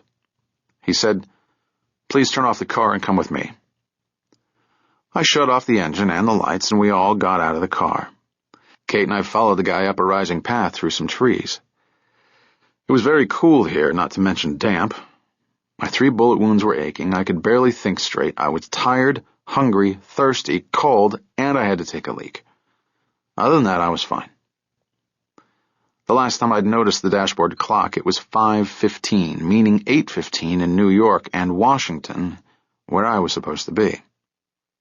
Anyway, we approached this big, tacky-looking, plywood-sided building that had government structure written all over it. Not literally, but I've seen enough of them to know what they mean by the contract going to the lowest bidder. So in we go, and the place looked really run down and smelled musty. My X-File guide showed us into a big sort of rec room with old furniture, a refrigerator, a kitchen counter, TV set, and all that. He said, "Have a seat," and disappeared through a doorway. I remained standing and looked around for a men's room. Kate said, "Well, here we are." "Here we are," I agreed. "Where are we?" "I think this must be the old Secret Service facility." I said to her, "Those guys are grim. They don't mess around. Don't bug them." I wouldn't think of it. Hey, do you remember that episode? If you say X-Files, I swear to God, I'll pull my gun. I think you're getting a little cranky. Cranky? I'm falling asleep on my feet. I just had a car ride from hell. I'm tired of your... A guy entered the room. He was wearing jeans, a gray sweatshirt, a blue windbreaker, and black running shoes. He was about mid-50s, ruddy-faced and white-haired. And he was actually smiling. He said, Welcome to Rancho del Cielo. I'm Gene Barlett, head of the protective detail here. We all shook hands, and he said, "So it brings you out on a night like this?" The guy seemed human, so I said, "We've been chasing Assad Khalil since Saturday, and we think he's here." He could relate to that bloodhound instinct and nodded. "Well, I was briefed about this individual and the possibility that he has a rifle, and I might agree with you." He said, "Help yourself to coffee." We informed him that we had to use the facilities, which we did. In the men's room, I splashed cold water on my face, gargled, slapped myself around, and straightened my tie. Back in the big common room, I made myself a coffee, and Kate joined me at the counter. I noticed she'd reapplied some lip gloss and tried to paint over the dark rings around her eyes. We sat on some chairs at a round kitchen table, and Jean said to me, "I understand that you've established a rapport with this man Khalil." I replied, "Well, we're not exactly buddies, but I've established the dialogue with him." To earn my room and board here, I gave him a nice briefing, and he listened attentively. When I finished, I asked Jean, "Hey, where is everyone?" He didn't reply immediately, but then said, "They're at strategic locations." "In other words, you've got an understaffing problem here." He replied, "The ranch house is secure, and so is the road." Kate said, "But anyone could enter the property on foot." "Probably." Kate asked, "Do you have motion detectors, listening devices?" He didn't reply to that, but looked around the big room. He informed us, "The president used to come in here Sundays to watch football with the off-duty people." I didn't reply. Jean reminisced a bit, then said, "He got shot once. That's one time too many." "I know the feeling." "You get shot?" 3 times, but all on the same day, so it wasn't too bad. Jean smiled. Kate pressed her question and asked again, "Do you have electronic devices here?" Jean stood and said, "Follow me." We stood and followed him into a room at the end of the structure. It was a room as wide as the building, and the 3 outside walls were mostly picture windows looking down the slope, I noticed, at the ranch house. There was a nice pond behind the house that I hadn't seen when we approached, plus a big barn and a sort of guest house. Jean said, "This was the nerve center here, where we monitored all the security devices, tracked Rawhide, that's the president, when he went riding, and where we had communications with the entire world. The nuclear football was also kept here." I looked around at the forlorn room and noticed a lot of dangling wires and a terrain map still mounted on the wall, along with lists of code words, radio call signs, and other faded notes. I was reminded of the cabinet war rooms that I had seen in London, the place where Churchill had run the war, frozen in time. Little musty and manned by an army of ghosts whose voices you could hear if you listened closely. Jean said, "There's no electronic security left. In fact, this whole ranch is now owned by a group called the Young Americas Foundation. They bought the ranch from the Reagans and are turning it into a sort of museum and conference center." Neither Kate nor I replied. Jean Barlett went on, "Even when this was the Western White House, it was a security nightmare. But the old man loved the place, and when he wanted to come here, we came here with him and roughed it." I said, "You're at about 100 people then?" "Right. Plus all the electronics and the helicopters and state-of-the-art everything. But I'll tell you, the damned motion and listening sensors picked up every jackrabbit and chipmunk that came on the property." He laughed and said, "We had false alarms every night, but we had to respond." He reminisced again and said, "I remember one night. It was a foggy night like this, and next morning the sun came up and burned the fog off, and we see a pup tent pitched in the meadow, not 100 yards from the ranch house. We go over to investigate and find this young guy asleep. A hiker. We wake him, inform him that he's on private property, and point him toward a hiking trail. We never told him where he was." Jean smiled. I smiled too, but the story had a serious point. Jean said, "So, can we guarantee 100% security? Obviously not. Not then, not now. But now at least we can limit the movements of Rawhide and Rainbow. That's Mrs. Reagan. Rainbow? Kate said, in other words, they'll stay inside the ranch house until you can get them out. That's right. Brimstone, that's the ranch house, has thick adobe walls, the drapes and blinds are shut, and there are 3 agents in the house and 2 right outside. Tomorrow we'll figure out a way to get the Reagans out of here. Probably we'll need a stagecoach. That's an armored limo. Plus a tracker and a tracer. That's a lead and trail vehicle. Can't use a Holly. That's a helicopter. He motioned toward the surrounding rims of rising terrain and said, a good sniper with a scope could take out a helicopter with no problem. I said to Jean, sounds like you guys need a Hail Mary. He laughed and replied, just need a little night prayer. At sunrise we're getting some reinforcements, including choppers with counter-sniper teams equipped with body heat sensors and other detection devices. If this Khalil is in the area, we stand a good chance of finding him. Kate said, I hope so.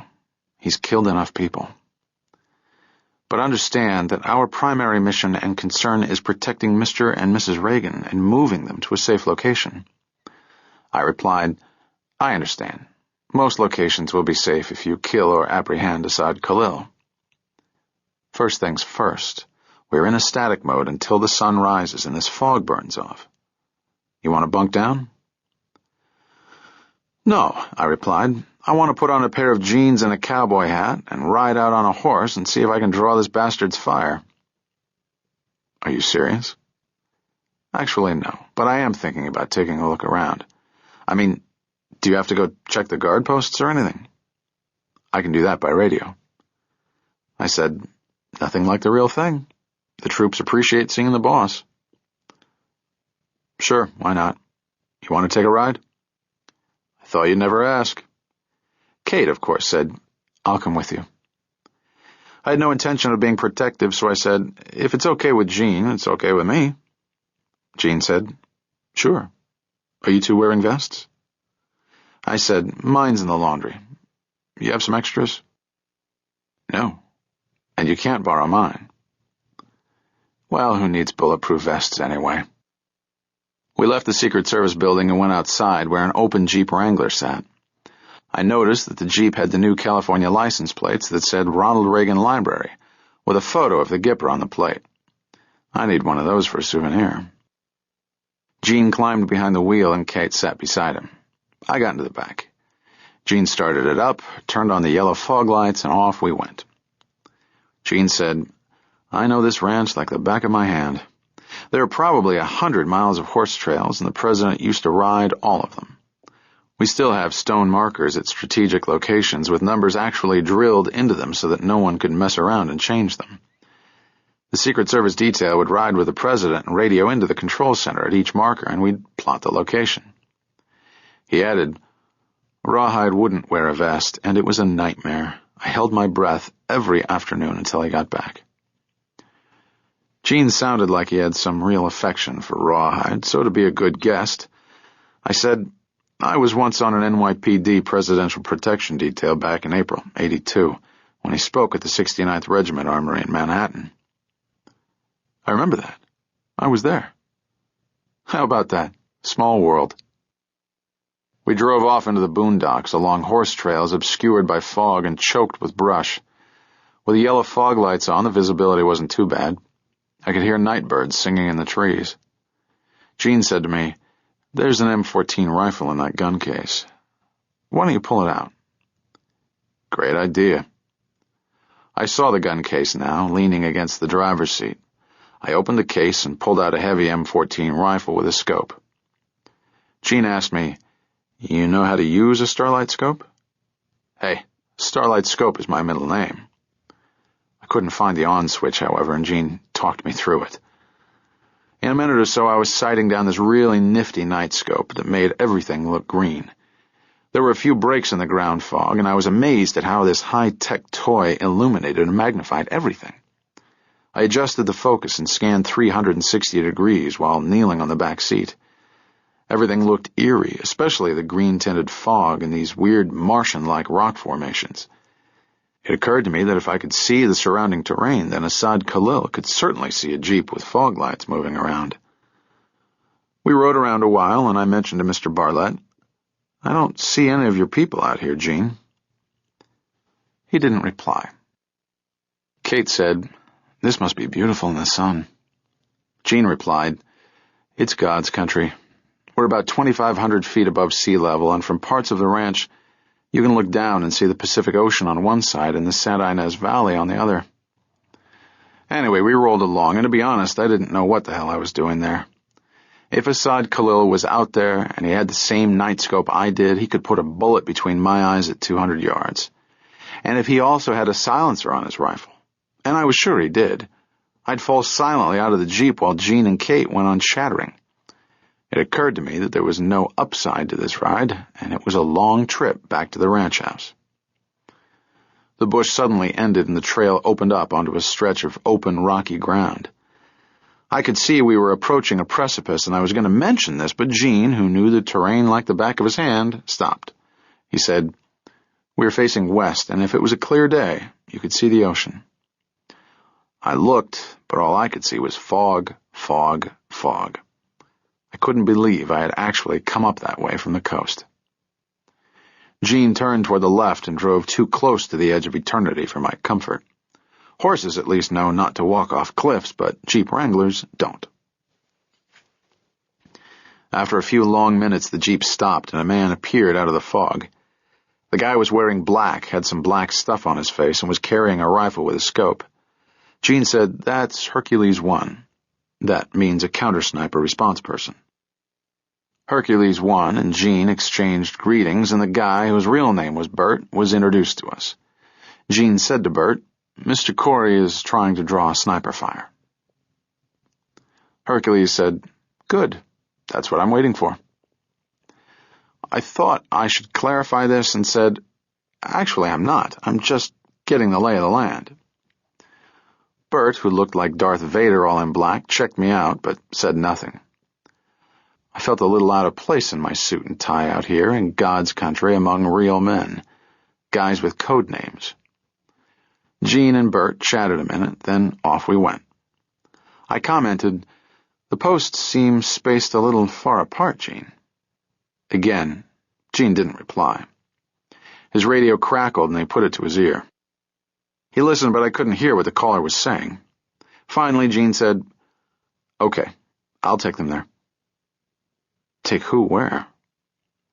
Gene said to us, "Someone wants to meet you." "Who?" "Don't know."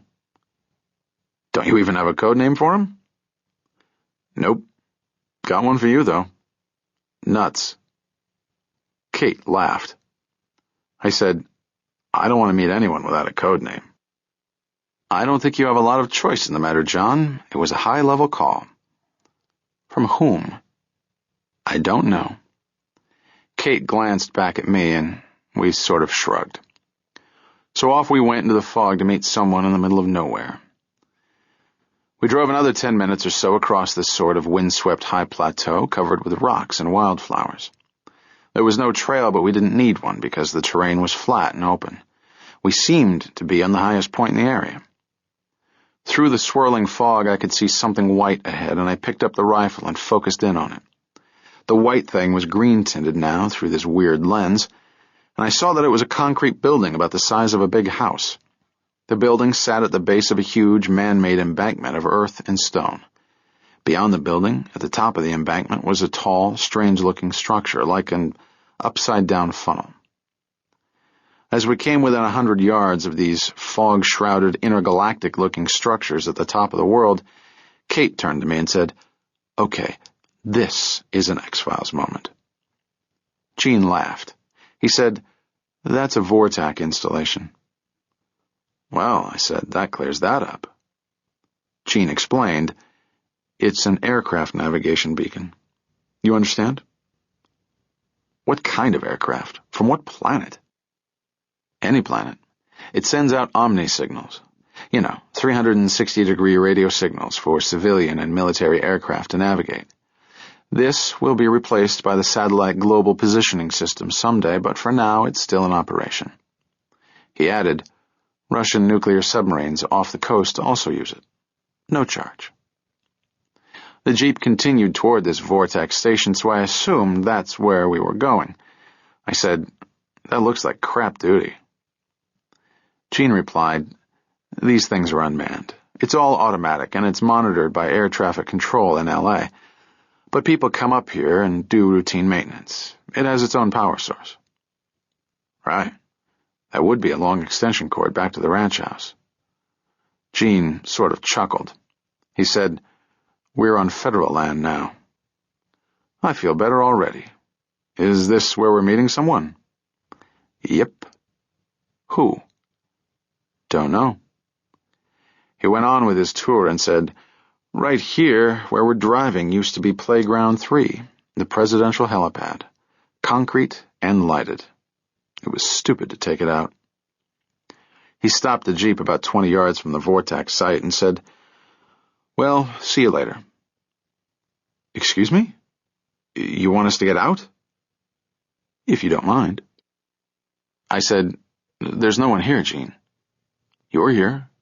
Somebody else is here waiting for you." I was getting nowhere with this guy, so I said to Kate, "Okay, let's play the game." I jumped out of the open Jeep, and Kate got out too.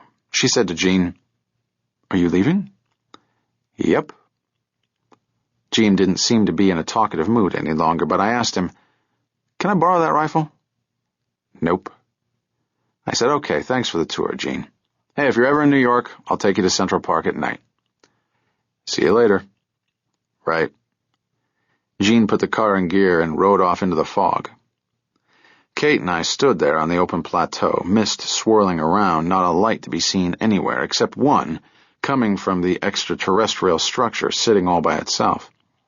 I half expected a death ray to come out of that weird tower and turn me into protoplasm or something. But my curiosity was piqued, so off I went toward the vortex, Kate beside me. Kate was looking at the structure as we walked and said, "I see some antennas. Don't see any vehicles. Maybe this is the wrong vortex." She laughed. She was pretty calm, I thought, given the situation. I mean, there was a crazed assassin out there somewhere. We were armed only with pistols. We had no body armor, no transportation, and we were meeting someone who I wasn't even sure was from this planet. When we got to the concrete building, I looked inside through the one small window, which revealed this big electronics room with blinking lights and some other weird high-tech stuff. I tapped on the window. "Hello? We come in peace. Take me to your leader." "John, stop being an idiot. This isn't funny." I thought she had made a joke a minute before. But she was right. This wasn't funny.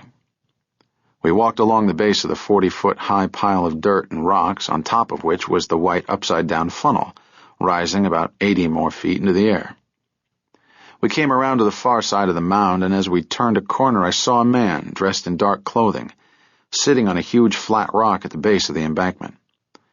He was about 30 feet away, and even in the dark and fog, I could see that he was peering through a set of what must have been night vision binoculars. Kate saw him too when we both put our hands on our pistols. The man heard or sensed our presence because he put down the binoculars and turned toward us. I saw now that he had a long object lying across his knees, and it wasn't a fishing pole. So we all stared at each other for a few long seconds, then the man said, "Your journey has ended." Kate said in a barely audible voice, "Ted." Chapter 55. Well, I'll be a horn-toed hoot owl. It was Ted Nash. Why was I not completely surprised? He didn't bother to stand and greet us, so we walked over to him and stopped at this Martian red flat rock where Ted sat with his legs hanging over the edge. He gave a sort of half wave as if this was an office encounter. He said, "I'm glad you could make it." "Oh, fuck you, Ted. How cool can you get?" I refused to play his silly game and said nothing. Kate, however, said, "You could have told us it was you we were meeting." She added, "You're not cool, Ted." This seemed to deflate him a bit, and he looked annoyed. Kate also informed him, "We could have killed you, by mistake."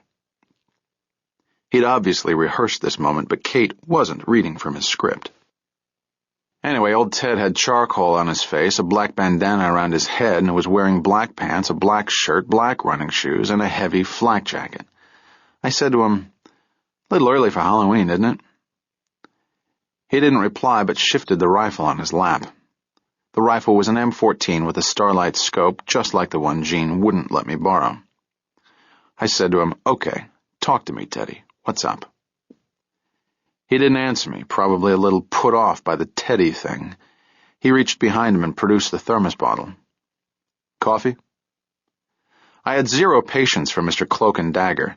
I said, "Ted, I know it's important for you to be smooth and polished, but I'm just a New York cop, and I'm really not in the mood for this shit. Say your piece, then get us a fucking vehicle and get us out of here."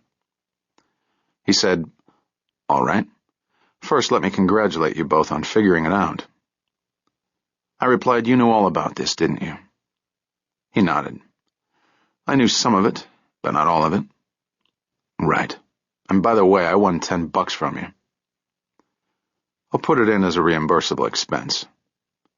He looked at Kate and me and informed us, "You've caused us a lot of trouble." "Who is us?" He didn't reply, but picked up his night vision binoculars and scanned a distant tree line. As he scanned, he said, "I'm fairly sure Khalil is out there. Do you agree?" I said, "I agree. You should stand and wave." "And you spoke to him?" "I did. I gave him your home address." He laughed. He surprised me by saying, "You may not believe this, but I like you." "And I like you, Ted. I truly do. I just don't like it when you don't share." Kate chimed in and said, "If you knew what was happening, why didn't you say something? People have been killed, Ted." He put down the binoculars and looked at Kate. He said, "All right, here's the story. There's a man named Boris, an ex-KGB agent who is working for Libyan intelligence. Fortunately, he likes money, and he also works for us." Ted considered this a moment, then said, "Actually, he likes us, and not them. Anyway, some years ago, Boris contacted us and told us about this young man named Assad Khalil, whose family was killed in the 1986 raid." Whoa, I interrupted. "You knew about Khalil years ago?" "Yes, and we followed his progress carefully. It was apparent that Assad Khalil was an exceptional operative. Brave, bright, dedicated, and motivated. And you know, of course, what motivated him." Neither Kate nor I replied. Ted said to us, "Should I go on? You may not want to hear all of this." I assured Ted, "Oh, but we do. And what would you like in return?" "Nothing. Just your word that you'll keep this to yourselves." "Try again." "Okay. If Assad Khalil is captured, the FBI will take charge of him. We don't want that. We need to take charge of him. I need you two to assist me in any way you can, including amnesia during official testimony, to get Khalil turned over to us." I replied, "This may come as a surprise to you, but my influence with the FBI and the government is somewhat limited." "You'd be surprised. The FBI and the country are very legalistic. You saw that with the World Trade Center defendants. They went to trial for murder and conspiracy and firearms violations, not terrorism. There is no law against terrorism in America. So, as in any trial, the government needs credible witnesses. Ted, the government has a dozen witnesses against Assad Khalil and a ton of forensic evidence." "Right.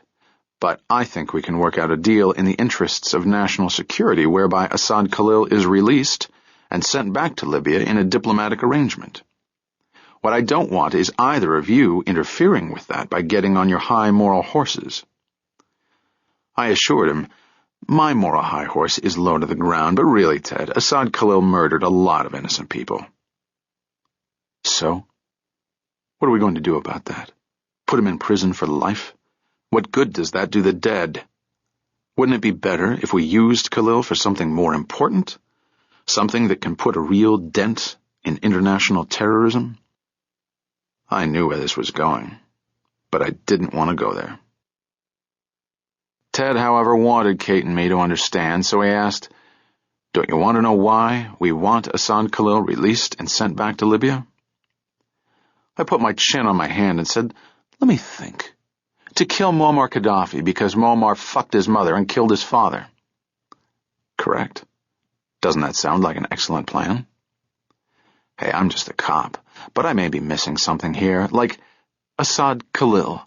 I think you need him in custody to make this work." "Correct. Boris has told us how Khalil is getting out of the country, and we're certain we can apprehend him. I don't mean the CIA. We have no arrest powers. But the FBI or the local police, acting on information from the CIA, will apprehend him. Then we step into the picture and work out a deal." Kate was staring at Ted. I knew what she was going to say, and she said it. "Are you crazy? Are you out of your fucking mind?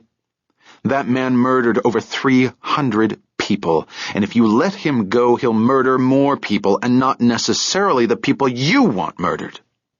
She added, "This man is very dangerous. He's evil. How can you possibly want him free? I can't believe this." Ted didn't reply for a really long time, like he was wrestling with a moral issue, but a CIA guy wrestling with a moral issue was like professional wrestling. Most of it is phony. Anyway, there was a faint light on the eastern horizon, and birds were singing their little hearts out, glad the night was coming to an end. I felt like joining them. Finally, Ted said, "Believe me when I tell you, we didn't know about Flight 175. Boris either didn't know or couldn't get this information to us." "Fire Boris," I suggested. "Actually, he may be dead. We had an arrangement to get him out of Libya, but something may have gone wrong." I said to Ted, "Remind me never let you pack my parachute." Ted ignored this and went back to his binoculars. He said, "I hope they don't kill him. Khalil, I mean. If he can get out of this area, he'll head to a rendezvous point where he thinks he'll be met by compatriots who will get him out of the country. But that won't happen." I didn't expect an answer, but I asked, "And where is that rendezvous?" "I don't know. The information on this case is compartmentalized." I asked him, "If you're not hunting for Khalil, why do you need that rifle and scope?" He put down his binoculars and replied, "You never know what you're going to need and when you're going to need it." He asked Kate and me, "Are you wearing vests?" This question coming from a colleague was perfectly normal, but I was a little shaky about Ted at that moment.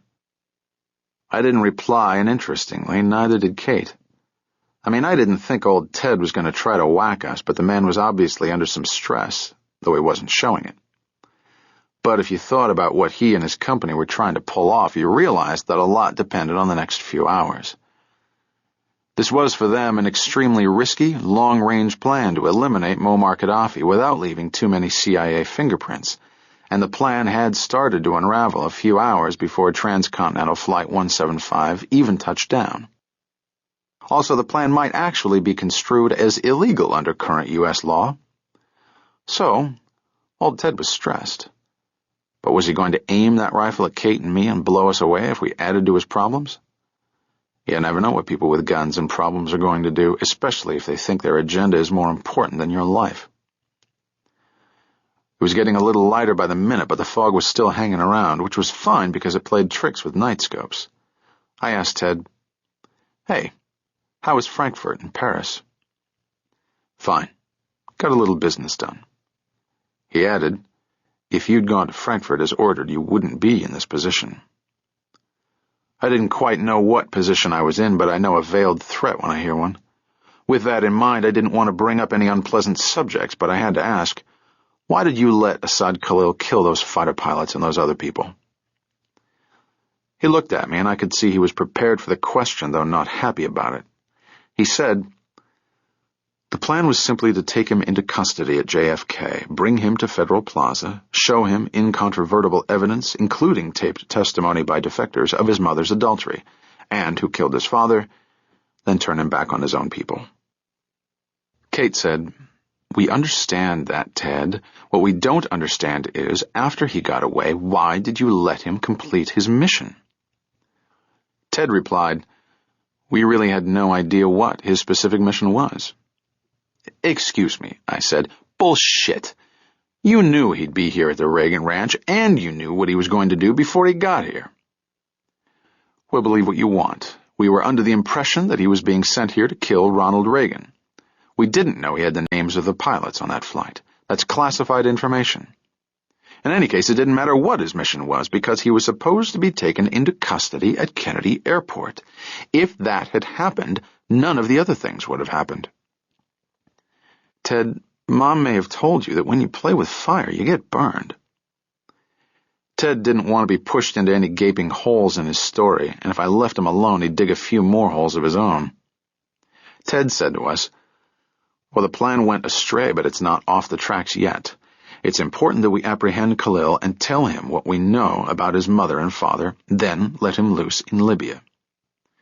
By the way, it was a family friend who killed Karim Khalil in Paris. A man named Habib Nadir, a fellow army captain and friend of Captain Khalil. Nadir killed his friend on direct orders from Muammar Gaddafi." This was a tough crowd and a tough neighborhood. Ted, who was not stupid, said, "Of course, it's possible that Hassan Khalil will get out of the country and back to Libya before we have an opportunity to speak to him. So what I was wondering is if either of you thought to pass on what you knew about Gaddafi's treachery toward the Khalil family." I replied, "Let me think. We talked about his grudges against America, about him wanting to kill me. What else? I understand from your colleagues at the Wiggins house that you mentioned these subjects briefly at the end of your conversation with Khalil." "Right. That was after I called him a camel fucker." "No wonder he wants to kill you." Ted laughed, then asked me, "And did you expand on this in your subsequent conversation with Khalil?" "You seem to know a lot about what goes on in the FBI. We are on the same team, John." "I hope not." "Oh, don't be holier than thou. The halo doesn't look good on you." I let that one go and said to Kate, "Okay, ready to roll?" I said to Ted, "Gotta go, Ted. See you at the Senate inquest." "Just a moment. Please answer my question. Did you speak to Hassan Khalil about Gaddafi's treachery?" "What do you think?" "I'll guess that you did, partly because you seemed keen about that angle during our meetings in New York and Washington. Partly because you're very bright and you know how to piss off people." He smiled. I smiled too. Ted was really an okay guy, just a little devious. I said, "Yeah, I got him all worked up about that. You should have heard that conversation when I told him his mother was a whore and his father was a cuckold. Not to mention Gaddafi having Pop whacked. Geez, he was pissed. He said he was going to cut my tongue out and slit my throat. I mean, I didn't fuck his mother or kill his father. Why was he so pissed off at me?" Ted seemed to be enjoying my levity, and he was also very happy to learn that I had done his job for him. Ted asked me, "And it was your impression that he believed you?" "How the hell do I know? He wanted to kill me. He didn't say anything about Uncle Muammar." Ted pondered a moment, then said, "For the Arabs, this is a matter of personal honor. Family honor, which they call ird. Almost any family dishonor has to be redeemed in blood." That probably works better than family court. Ted looked at me and said, "I think Khalil will kill Gaddafi, and if he learns the truth about Habib Nadir, he will kill him also, and maybe others in Libya. Then our plan, which you seem to find so distasteful, will be vindicated." Kate, who has a better moral compass than I, said, "There's no justification to goad people into murdering anyone. We don't have to act like monsters to fight monsters." She added, "This is wrong." Ted, wisely, did not go into a big justification of his pet plan to clip Colonel Muammar Gaddafi. He said to Kate, "Believe me, we struggled with this question and put it before the Ethics Committee." I almost laughed. "Are you on that committee? And by the way, what are the ethics of you joining up with the ATTF in order to advance your own game plan? And how the hell did I wind up working with you?" I requested it. "I really admire your talents and your perseverance. In fact, you nearly stopped Khalil from escaping at the airport. I told you, If you want to work for us, there's a job available. You too, Kate. I replied, we'll talk it over with our spiritual advisors. Okay, gotta go, Ted. Great meeting. Just one or two more things. Okay, shoot. Bad choice of words. I wanted to tell you I enjoyed that joke. The one you told at the meeting about the Attorney General? Edward passed that on to me. There's a lot of truth in jokes. The FBI would call a big press conference, as they're doing this afternoon in Washington. My company doesn't like press conferences. Hey, I'm with you. And the CIA would make the rabbit a double agent. He smiled. That was funny. Also, very prescient in this case. I hear you. And don't forget what the cops would do, Ted. They'd beat the shit out of that bear until he confessed to being a rabbit. Right? I'm sure they would. But that doesn't make the bear a rabbit. It's only important that the bear says he's a rabbit. And while we're at it, double agents only work for themselves. Are we through here? Almost. I just want to remind you both that this conversation never took place. He looked at Kate and said, it's very important that Assad Khalil go back to Libya. Kate replied, no, it's not. It's important that he stand trial for murder in the U.S. Ted said to me, I think you understand. Am I going to argue with a guy who's holding a high-powered rifle? Ted informed me, I'm not threatening either of you. Don't be melodramatic. Sorry, it's this X-Files thing. TV is rotting my brain. It used to be Mission Impossible. Okay, that's it. See ya. I really wouldn't walk back to the ranch house now. Khalil is still out there, and you two are sitting ducks. Ted, if it's a choice between staying here with you or dodging sniper bullets, guess what? Don't say I didn't warn you.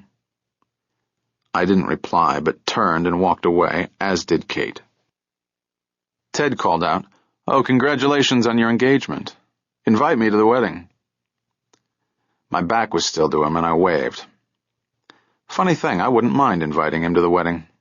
The man was a monumental prick, but when all was said and done, he was our prick. He really wanted to do what was best for the country. Scary. But I understood, which was also scary. We kept walking down this slope away from the Vortex station. I didn't know if I was going to get a bullet in the back from Ted or a bullet in the front from Khalil in the tree line at the foot of the slope. We kept walking, and I could tell that Kate was tense. I said, it's okay. Just whistle. My mouth is dry. Hum. I feel sick to my stomach. Uh-oh. Like morning? John, stop with the jokes. This is just sickening. Do you understand what he's done? They play a rough and dangerous game, Kate. Judge not, lest you be judged. People were murdered. I don't want to talk about it now, okay? She shook her head. We found a riding path which cut through an expanse of red rocks and thick bush. I was hoping to run into a motorized patrol or a stationary post, but there's never a Secret Service agent around when you need one. The sky was much lighter now, and a soft breeze from the sea started to move the ground fog away. Not good. We walked in the direction of where we thought the ranch house and Secret Service building were, but the trail seemed to twist and turn a lot, and I wasn't sure where the hell we were. Kate said, I think we're lost. My feet hurt. I'm tired and thirsty. Let's sit a while. We sat on a flat rock and rested. There was strange vegetation here, like probably sagebrush, tumbleweed, and all that cowboy stuff. The brush was thick but not very tall, and not tall enough to provide good concealment when we walked. It occurred to me that we might be better off staying put. I said to Kate, assuming Khalil is out there, then he's probably within 200 yards of the ranch house. So maybe we don't want to get too close to the house or the Secret Service place. Good thought. We'll stay here so Khalil can kill us without disturbing anyone else. I'm just trying to outthink this guy. Well, think about this. Maybe he's not going to kill us. Maybe he's going to put a few rounds through our legs, then walk over to us and cut your tongue out, then slit your throat. I see you've given this some thought. Thank you for sharing that. Sorry. She yawned. Anyway, we have our pistols, and I won't let him take you alive. She laughed, but it was sort of an emotionally and physically exhausted kind of laugh. Get some rest. About 10 minutes later, I heard this vaguely familiar sound and recognized it as helicopter blades beating the air. I stood on the rock on which I'd been sitting and hopped onto a nearby 4-foot-high boulder and faced the sound. I said, "The cavalry has arrived. Air cavalry." "Wow. Look at that." "What?" She stood, but I put my hand on her shoulder and pressed her down. "Just sit. I'll tell you what's going on." "I can see for myself." She stood on the rock on which she'd been sitting, grabbed my arm, and pulled herself up beside me on the boulder. We both looked toward the helicopters. There were 6 Hueys circling a few hundred yards away, and I guessed they were circling over the ranch house. So we were close, and we knew what direction to walk. I now noticed a huge twin-engine Chinook helicopter coming over the horizon, and slung under the Chinook was an automobile, a big black Lincoln. Kate said, "That must be an armored vehicle." "Stagecoach," I reminded her. 6 Hollies with Hercules personnel, flying cover over Brimstone while Rawhide and Rainbow get into the stagecoach. Tracker and Tracer on the ground, Donner, Blitzen, and Rudolph on the way. She let out a sigh of relief, or maybe exasperation. We watched for a few minutes as the operation unfolded, and though we couldn't see what was happening on the ground, it was obvious that Rawhide and Rainbow were now headed down Pennsylvania Avenue in an armored car with escort vehicles and the choppers overhead. Mission accomplished.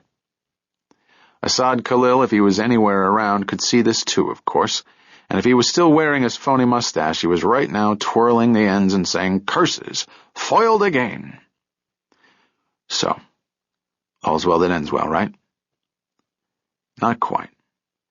I had the thought that Assad Khalil, having missed the big one, would now settle for the little one. But before I did anything about that thought, like get off that boulder and into the bushes to wait for help, Assad Khalil switched targets. Chapter 56.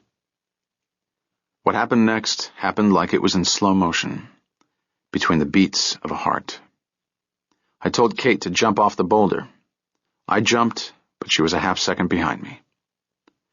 I never heard the crack of the silenced rifle, but I knew the shot came from the nearby tree line because I could hear the bullet buzzing like a bee over my head, where I had stood on the boulder a half-second before.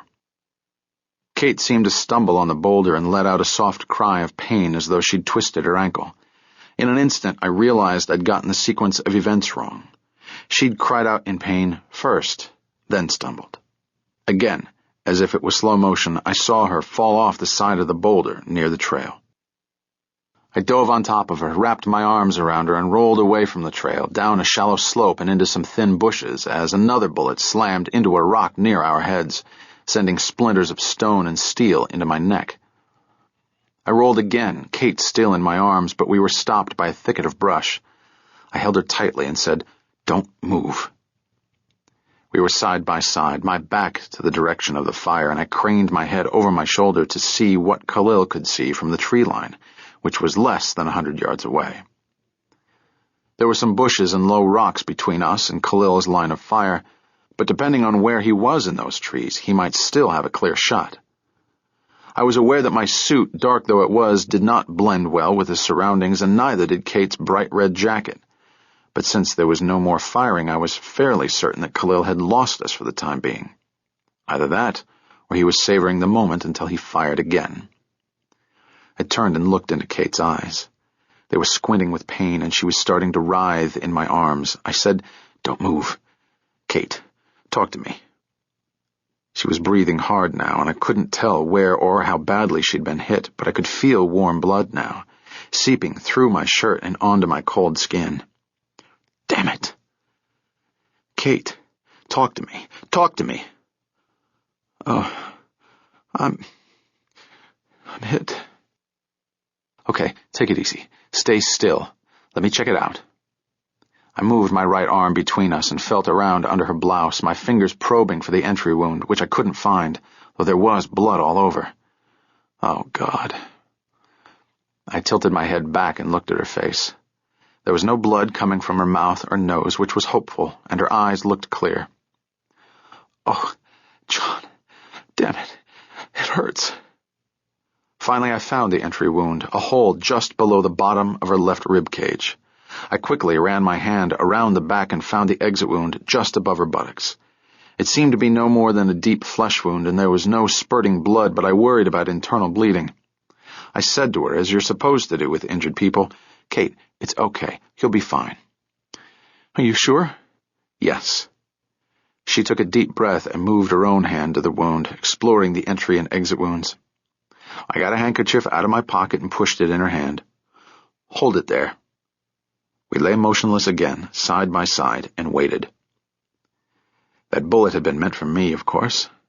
But fate, ballistics, trajectories, and timing are what makes the difference between a wound that you can show off and a wound that the undertaker has to fill with putty. I said again, "You're okay. It's just a little scratch." Kate put her mouth to my ear, and I could feel her breath on my skin. She said, "John." "Yes." "You're a fucking idiot."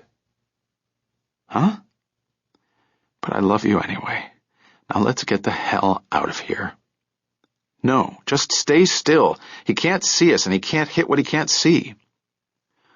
I spoke too soon because all of a sudden dirt and rocks started erupting around us, and branches snapped over our heads. I knew Khalil had a general idea of where we were, and he was firing the rest of the 14-round magazine at our suspected location. Jesus H. I thought the firing was never going to stop. It's worse when they use a silencer, and all you can hear are the rounds hitting without hearing the crack of the rifle. On what must have been his last round, I felt a sharp pain on my hip, and my hand flew back to where I'd been hit. I'd caught a grazing wound across my pelvis, and I could sense that it was deep enough to have chipped the pelvic bone. Damn it! "John, you all right?" "Yeah." "We have to get out of here." "Okay, I'll count to 3 and we'll run in a crouch through these bushes, but not for more than 3 seconds. Then we dive and roll, okay?" "Okay." 1, 2, hold on. Why don't we go back to that boulder we were standing on?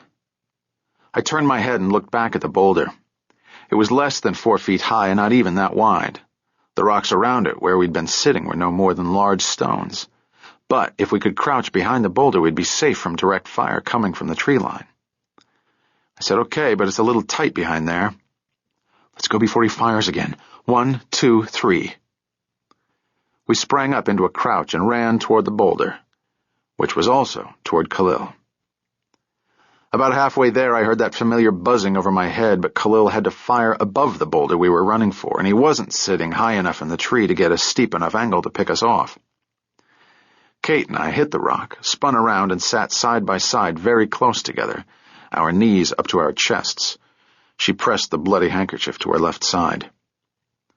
We sat there a second and caught our breath. I didn't hear any buzzing overhead, and I wondered if the bastard had the balls to leave the cover of the trees and was coming toward us.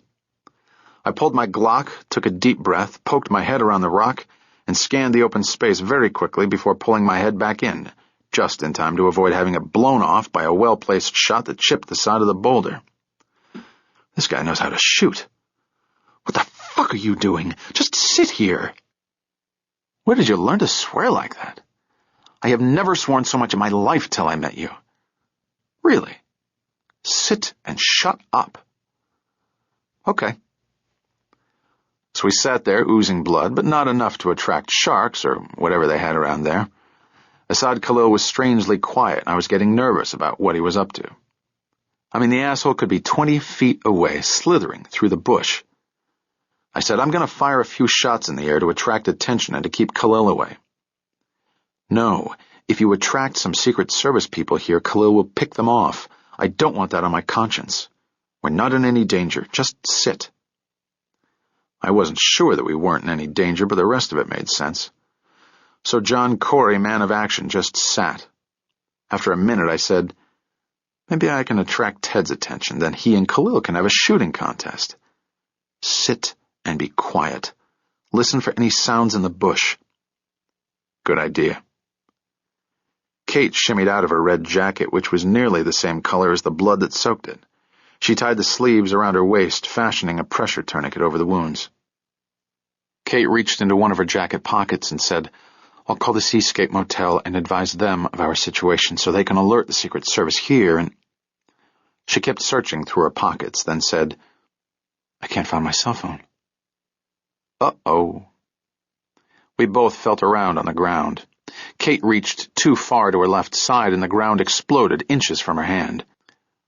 She pulled her hand in like she'd touched the hot stove and stared at the back of it. She said, "My God, I felt that round brush my knuckles. But I'm not actually hit. I felt the heat or something. The man can shoot. Meanwhile, where's the cell phone?" She rummaged around her jacket and pants pockets again and announced, "It must have fallen out of my pocket when we were rolling. Damn it." We both stared out at the brush-covered slope in front of us, but there was no way to know where the phone was, and for sure neither of us was going to go searching for it. So we sat there, listening for the sound of someone moving toward us. In a way, I hoped the bastard was coming for us, because I knew he'd have to come around the boulder or over the top of it, and we'd hear him. I wanted at least one shot at him.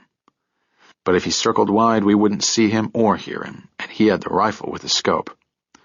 I suddenly felt less safe on this side of the boulder, knowing that Khalil could be circling around into the bushes we'd just come from. She said, "Sorry about the phone." "Not your fault. I guess I should get a cell phone." "Not a bad idea. I'll buy one for you." A helicopter flew by about a quarter-mile away, but he didn't see us or sense us, or Khalil with whatever sensing device he had. Neither did Khalil fire at him, which would have been an easy shot. This led me to believe that Assad Khalil was gone, or Mr. Khalil was holding his fire because he really wanted me. Now there's an upsetting thought. Anyway, I'd had enough of this bullshit.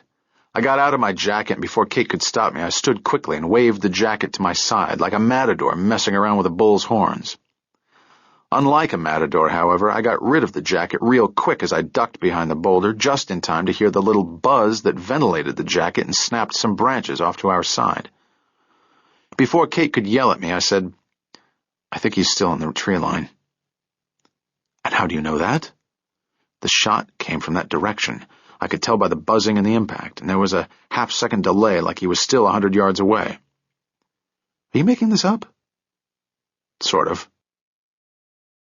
Well, back to the game of nerves. Just when I thought Khalil was winning, Mr. Steely Assassin became frustrated and started shooting again. The prick was amusing himself by firing chip shots across the top of the boulder, and shards of stone were spraying into the air and falling down on us. He fired a full magazine, then reloaded and began firing on either side of the boulder, so that the strike of the rounds was just inches from our tucked-up legs. I watched, fascinated, as the pebbly earth exploded into little craters. I said to Kate, "This guy's an asshole." She didn't reply, mesmerized by the flying dirt around us. Khalil then shifted his aim closer to the sides of the boulder, and the guy was good, just skimming the sides, inches from our shoulders. The boulder was getting a little smaller. I said to Kate, "Where did you learn to shoot like that?" She replied, "If I had a rifle, I'd show him how to shoot." She added, "If I'd had a vest, I wouldn't be bleeding." "Remember that for next time." I took her hand and squeezed it. "How you doing?" "Okay. It's hurting like hell now." "Hang in there. He'll get tired of playing with his gun." She asked me, "How are you?" "I have a new wound to show the girls." "How'd you like another one?" I squeezed her hand again and said stupidly, "His and her wounds." "That's not even funny. This fucking thing is throbbing." I untied her jacket, put my hand around her back, and gently felt the exit wound. She let out a cry of pain. I said, "It's starting to clot. Try not to move and break the clot. Keep holding the entry wound with a handkerchief." I know. God, this hurts." "I know. Been there, done that." I retied the jacket around her waist. Khalil had another idea and started firing at the smaller rocks around us, causing ricochets like a pool player trying to make a shot from behind the 8-ball. The rocks were sandstone, and most of them shattered, but now and then Khalil got his ricochet, and one of the rounds actually struck the boulder above my head. I said to Kate, "Tuck your head and face between your legs." I added, "Persistent little bastard, isn't he?" She tucked her head between her knees and said, "He really doesn't like you, John. You've inspired him to new levels of creativity." I do that to people. All of a sudden, I felt a sharp pain in my right thigh, and I realized he'd gotten me with a ricochet. Damn! What's the matter? I felt where the hot round had hit me and discovered a tear in my pants and a rip in my flesh. I felt around the ground near my thigh and found a still warm, distorted bullet which I held up. 7.62 millimeter steel-jacketed military round, probably from an M14 modified as a sniper rifle with interchangeable night and day scopes, plus silencer and flash suppressor. Just like the one Jean had. Who gives a shit? Just making conversation. I added, also just like the one Ted has. We let that sit a while, putting some silly thoughts out of our minds. I added, of course the M14 is a fairly common Army surplus rifle, and I didn't mean to suggest anything by mentioning that Ted happened to have one. Finally, Kate said, "He could have killed us at the Vortex station."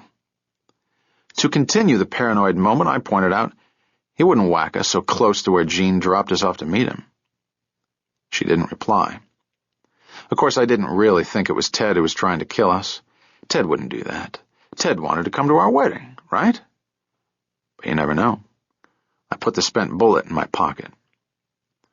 We sat there for a quiet 5 minutes, and I figured whoever he was gone, but I had no intention of finding out for sure. I could hear helicopters circling in the distance and hoped that eventually one of them would see us. Despite the pain in my pelvis, I was starting to drift off.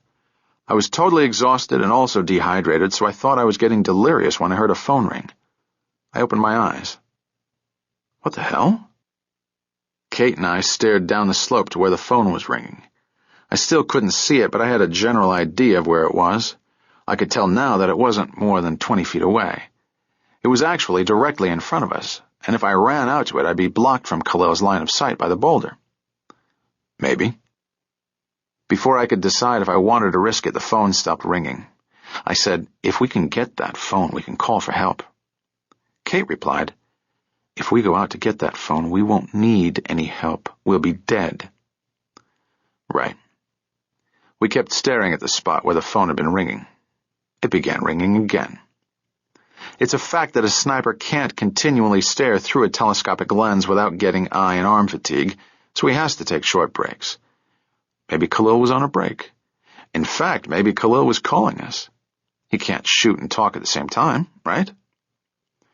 Before I thought about it too much longer, I sprang forward in a crouch, covered the 20 feet in 2 seconds, located the ringing phone, scooped it up, spun around, and charged back toward the boulder, keeping the boulder between me and Khalil's line of fire. Before I reached the boulder, I pitched the ringing phone to Kate, who caught it. I hit the boulder, spun, and fell into a sitting position, wondering why I was still alive. I took a few deep breaths. Kate had the phone to her ear and was listening. She said into the phone, "Fuck you." She listened again and said, "Don't tell me how a woman should talk. Fuck you." I had the feeling that wasn't Jack Koenig. She put the phone to her chest and said to me, "Are you very brave or very stupid? How could you do that without consulting me? Would you rather be dead than married? Is that it?" "Excuse me, who's on the phone?" Kate handed the phone to me. "Khalil wants to say goodbye." We looked at each other, embarrassed, I think, by our brief suspicions that it was Ted Nash, our compatriot, who had been trying to kill us. I had to get out of this business. I said to her, "You ought to get your number changed." I put the phone to my ear and said, "Corey." Asad Khalil said to me, "You're a very lucky man. God is looking after me." He must be. I don't often miss. We all have off days, Asad. Go home and practice. I admire your courage and your good humor in the face of death. Thanks so much. Hey, why don't you get out of that tree, put down your rifle, and come across that field with your hands up? I'll see that you get treated fairly by the authorities. He laughed and said, "I am not in the tree. I am on my way home. I just wanted to say goodbye and to remind you that I will be back. Looking forward to a rematch. Fuck you. A religious man shouldn't talk like that. Fuck you.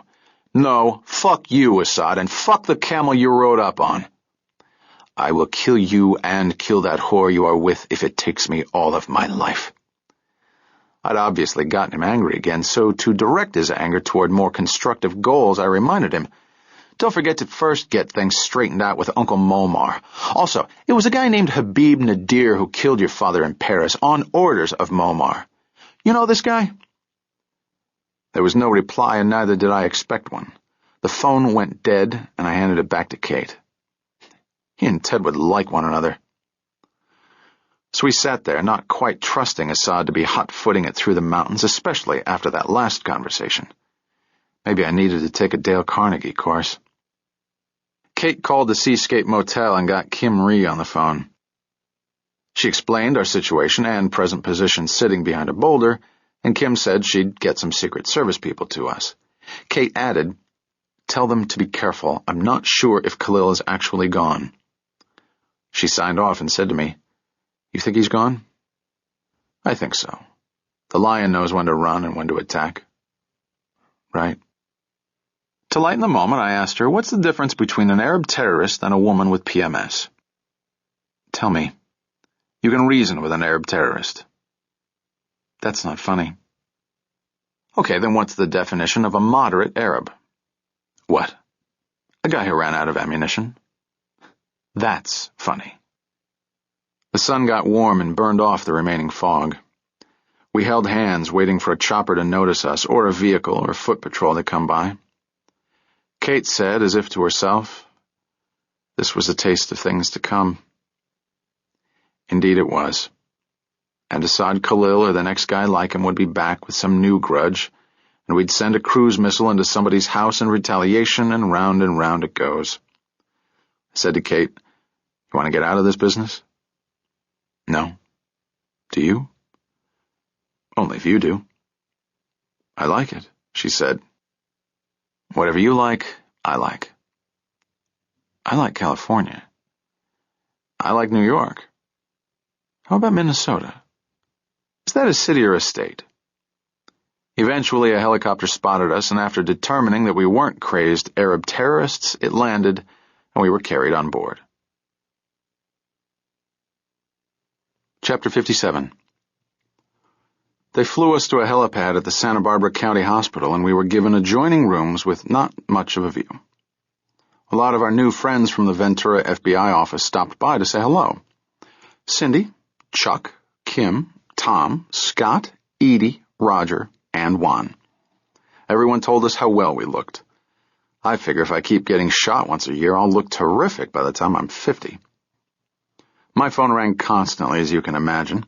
Jack Koenig, Captain Stein, my ex-partner Dom Finelli, my ex-wife Robin, family, friends, past and present colleagues, and on and on. Everyone seemed very concerned about my condition, of course, and always asked first how I was doing and waited patiently while I said I was fine before they got into the important stuff about what happened. Hospital patients get away with a lot of crap, as I recalled from my last stay. Therefore, depending on who was calling, I had 5 standard lines. I'm on painkillers and can't concentrate. It's time for my sponge bath. This line is not secure. I have a thermometer up my ass. My mental health worker doesn't want me to dwell on the incident. Obviously, you have to use the appropriate line for different people. Telling Jack Koenig, for instance, that I had a thermometer up my ass, well, point made. On day 2, Beth Penrose called. I didn't think any of the standard lines were appropriate for that conversation, so we had the talk. End of story. She wished me well, and she meant it. I wished her well, and I meant it. A few people from the Los Angeles office also stopped in to see how Kate was doing, and a few of them even looked in on me, including Douglas Pindick, who turned off my intravenous. Just kidding. Another visitor was Gene Barlett of the Secret Service. He invited Kate and me back to the Reagan Ranch for a tour when we were up to it. He said, I'll show you the place where you were shot. You can have chips from the rock. Take a few photographs. I assured him I had no interest in memorializing the event, but Kate accepted his invitation. Anyway, I learned from various and sundry people that Asad Khalil seemed to have disappeared, which did not surprise me. There were two possibilities regarding Mr. Khalil's disappearance. One, he'd made it back to Tripoli. Two, the CIA had him and were turning him around, trying to convince the lion that certain Libyans tasted better than Americans. On that subject, I still didn't know if Ted and company actually let Asad Khalil go through with his mission of killing those pilots in order to make Khalil feel more fulfilled, and therefore happy and more receptive to the idea of whacking Uncle Momar and friends. Also, I really wondered where the Libyans had gotten the names of those pilots. I mean, that's really an X-Files conspiracy theory, and it was so far out I didn't waste too much time on it or lose too much sleep over it. Still, it bothered me. As for Ted, I wondered why he hadn't come to pay us a visit, but I figured he had his hands full juggling lies, juking and jiving through the halls of Langley. On day 3 of our hospital stay, 4 gentlemen arrived from Washington, representatives, they said, of the Federal Bureau of Investigation, though one of the guys smelled like CIA. Kate and I were well enough to meet them in a private visitor's room. They took statements from us, of course, because that's what they do. They love to take statements, but rarely make any statements of their own. They did say, however, that Asad Khalil was still not in FBI custody, which may have been technically true. I mentioned to these gentlemen that Mr. Khalil swore to kill Kate and me if it took the rest of his life. They told Kate and me not to be overly concerned, don't talk to strangers, and be home before the streetlights came on, or something like that. We made a tentative appointment to meet in Washington when we felt up to it. Happily, no one mentioned a press conference. Related to that subject, we were reminded that we'd signed various oaths, pledges, and so forth, limiting our rights to make public statements and swearing to safeguard all information that related to national security. In other words, don't speak to the press or we'll chew your asses up so bad those bullet wounds on your butts will look like little zits by comparison. This wasn't exactly a threat because the government does not threaten its citizens, but it was a fair warning. I reminded my colleagues that Kate and I were heroes, but no one seemed to know anything about that.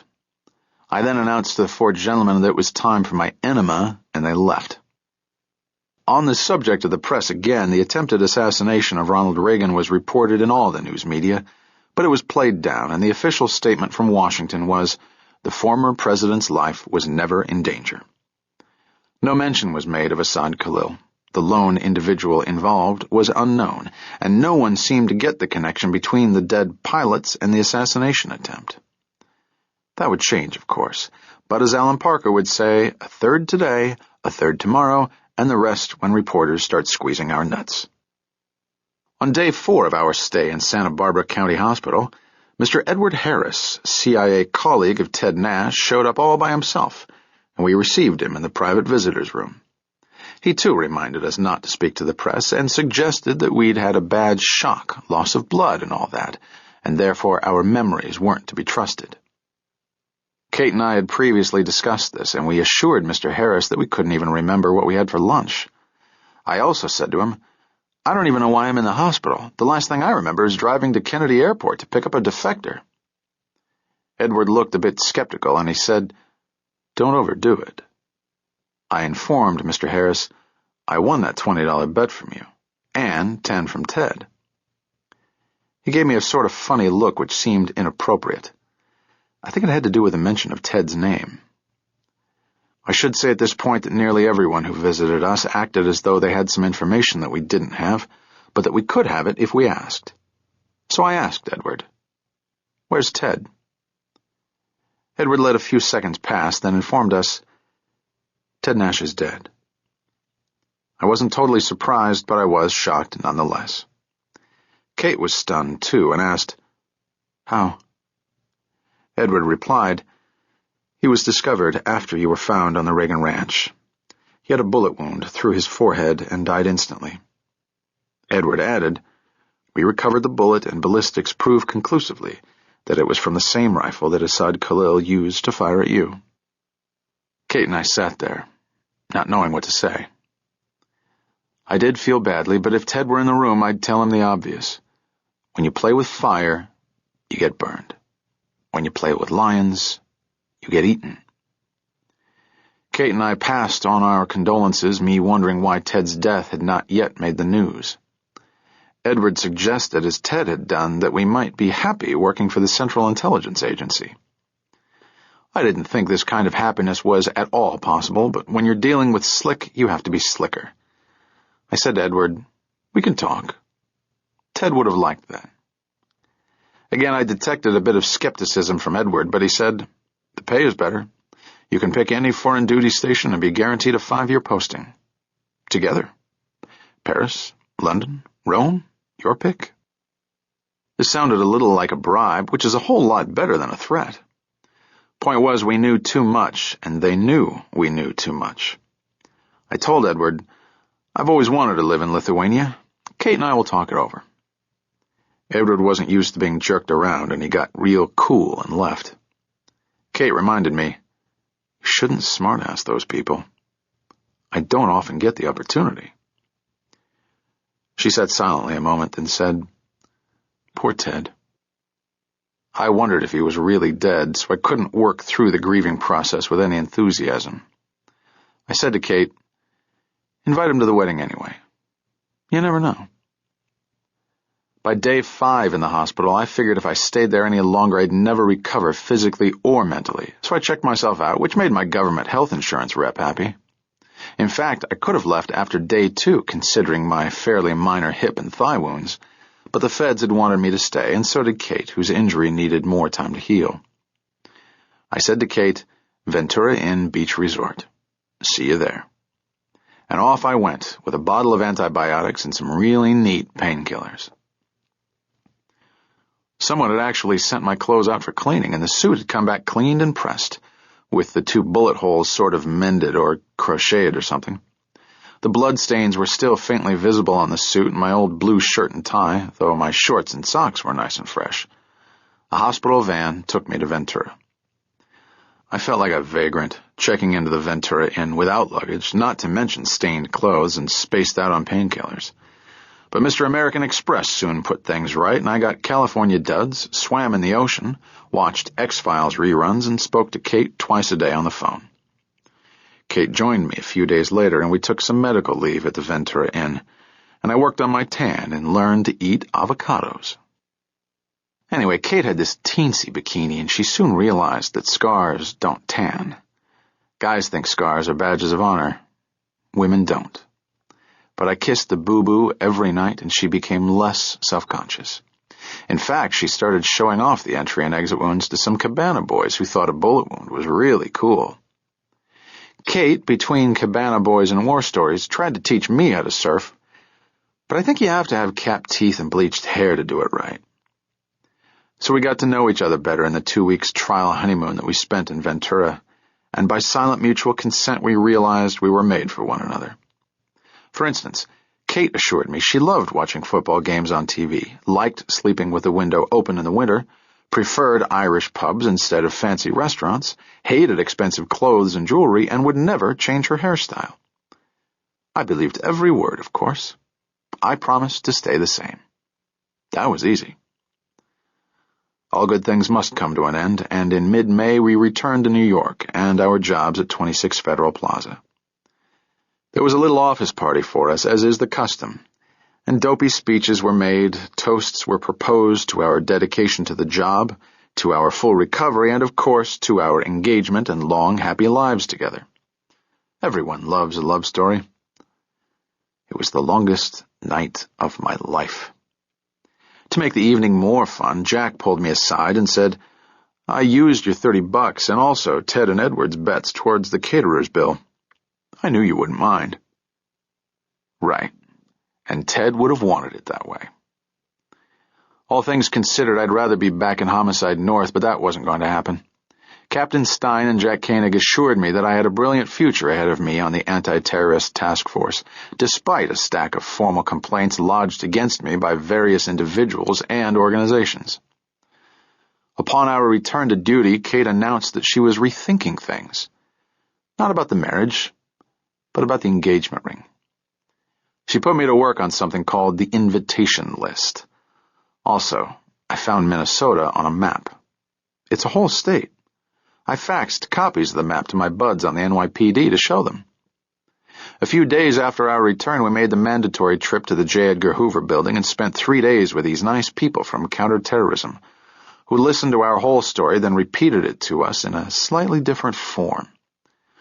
We all got our stories straight, and Kate and I signed affidavits, statements, transcripts, and stuff until everyone was happy. I suppose we caved in a little, but we got a major promise from them that might put things right someday. On the 4th day of our Washington trip, we were taken to CIA headquarters at Langley, Virginia, where we met Edward Harris and others.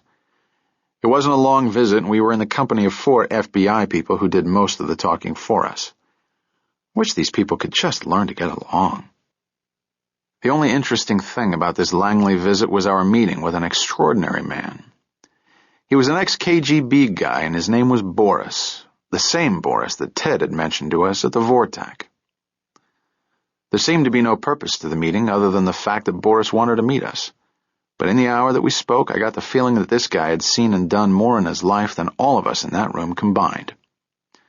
Boris was a big dude, chain-smoked Marlboros, and was overly nice to my fiancée. He talked a little about his KGB days, then gave us a few tidbits about his second career with Libyan intelligence. He mentioned that he'd given Khalil a few tips about his trip to America. Boris was curious about how we got onto Assad Khalil and all that. I'm not in the habit of spilling a lot of information to foreign intelligence officers, but the guy played 1-for-1 with us, and if Kate or I answered his question, he'd answer ours. I could have spoken to this guy for days, but we had other people in the room, and once in a while they'd tell one of us not to reply or to change the subject. What happened to freedom of speech? Anyway, we all had a little nip of vodka together and inhaled secondhand smoke. One of the CIA boys announced that it was time to leave, and we all stood. I said to Boris, "We should meet again." He shrugged and made a motion toward his CIA friends. We shook hands, and Boris said to Kate and me, "That man is a perfect killing machine, and what he doesn't kill today, he will kill tomorrow." "He's just a man," I replied. "Sometimes I wonder." He added, "In any case, I congratulate you both on your survival. Don't waste any of your days." I was sure this was just another Russian expression and had nothing to do with the subject of Assad Khalil. Right? Kate and I returned to New York, and neither of us mentioned Boris again. But I'd really like to have a whole bottle of vodka with that guy someday. Maybe I'd issue him a subpoena. Maybe that wasn't a good idea. The weeks passed, and still no word from Assad Khalil, and no happy news out of Libya concerning Mr. Gaddafi's sudden demise. Kate never got her cell phone number changed, and I still have the same direct dial at 26 Federal Plaza, and we're waiting for a call from Mr. Khalil. Better than that, Stein and Koenig, as part of our deal with the folks in Washington, instructed us to form a special team consisting of me, Kate, Gabe, George Foster, and a few other people whose sole mission is to find and apprehend Mr. Assad Khalil. I also put in a request to the NYPD to transfer my old partner Dom Finelli to the ATTF. He's fighting it, but I'm an important person now, and I'll have Dom in my clutches soon. I mean, he's responsible for me being in the ATTF, and what good screwing deserves another. It'll be like old times. There will be no CIA people on this new team, which improves our odds a lot. This special team is probably the only thing that kept me on this screwed-up job. I mean, I take that guy's threat seriously, and it's a very simple matter of kill or be killed. None of us on the team intend to take Assad Khalil alive, and Assad Khalil himself does not intend to be taken alive, so it works out well for everyone. I called Robin, my ex, and informed her of my upcoming marriage. She wished me well and advised me, "Now you can change your stupid answering machine message." Good idea.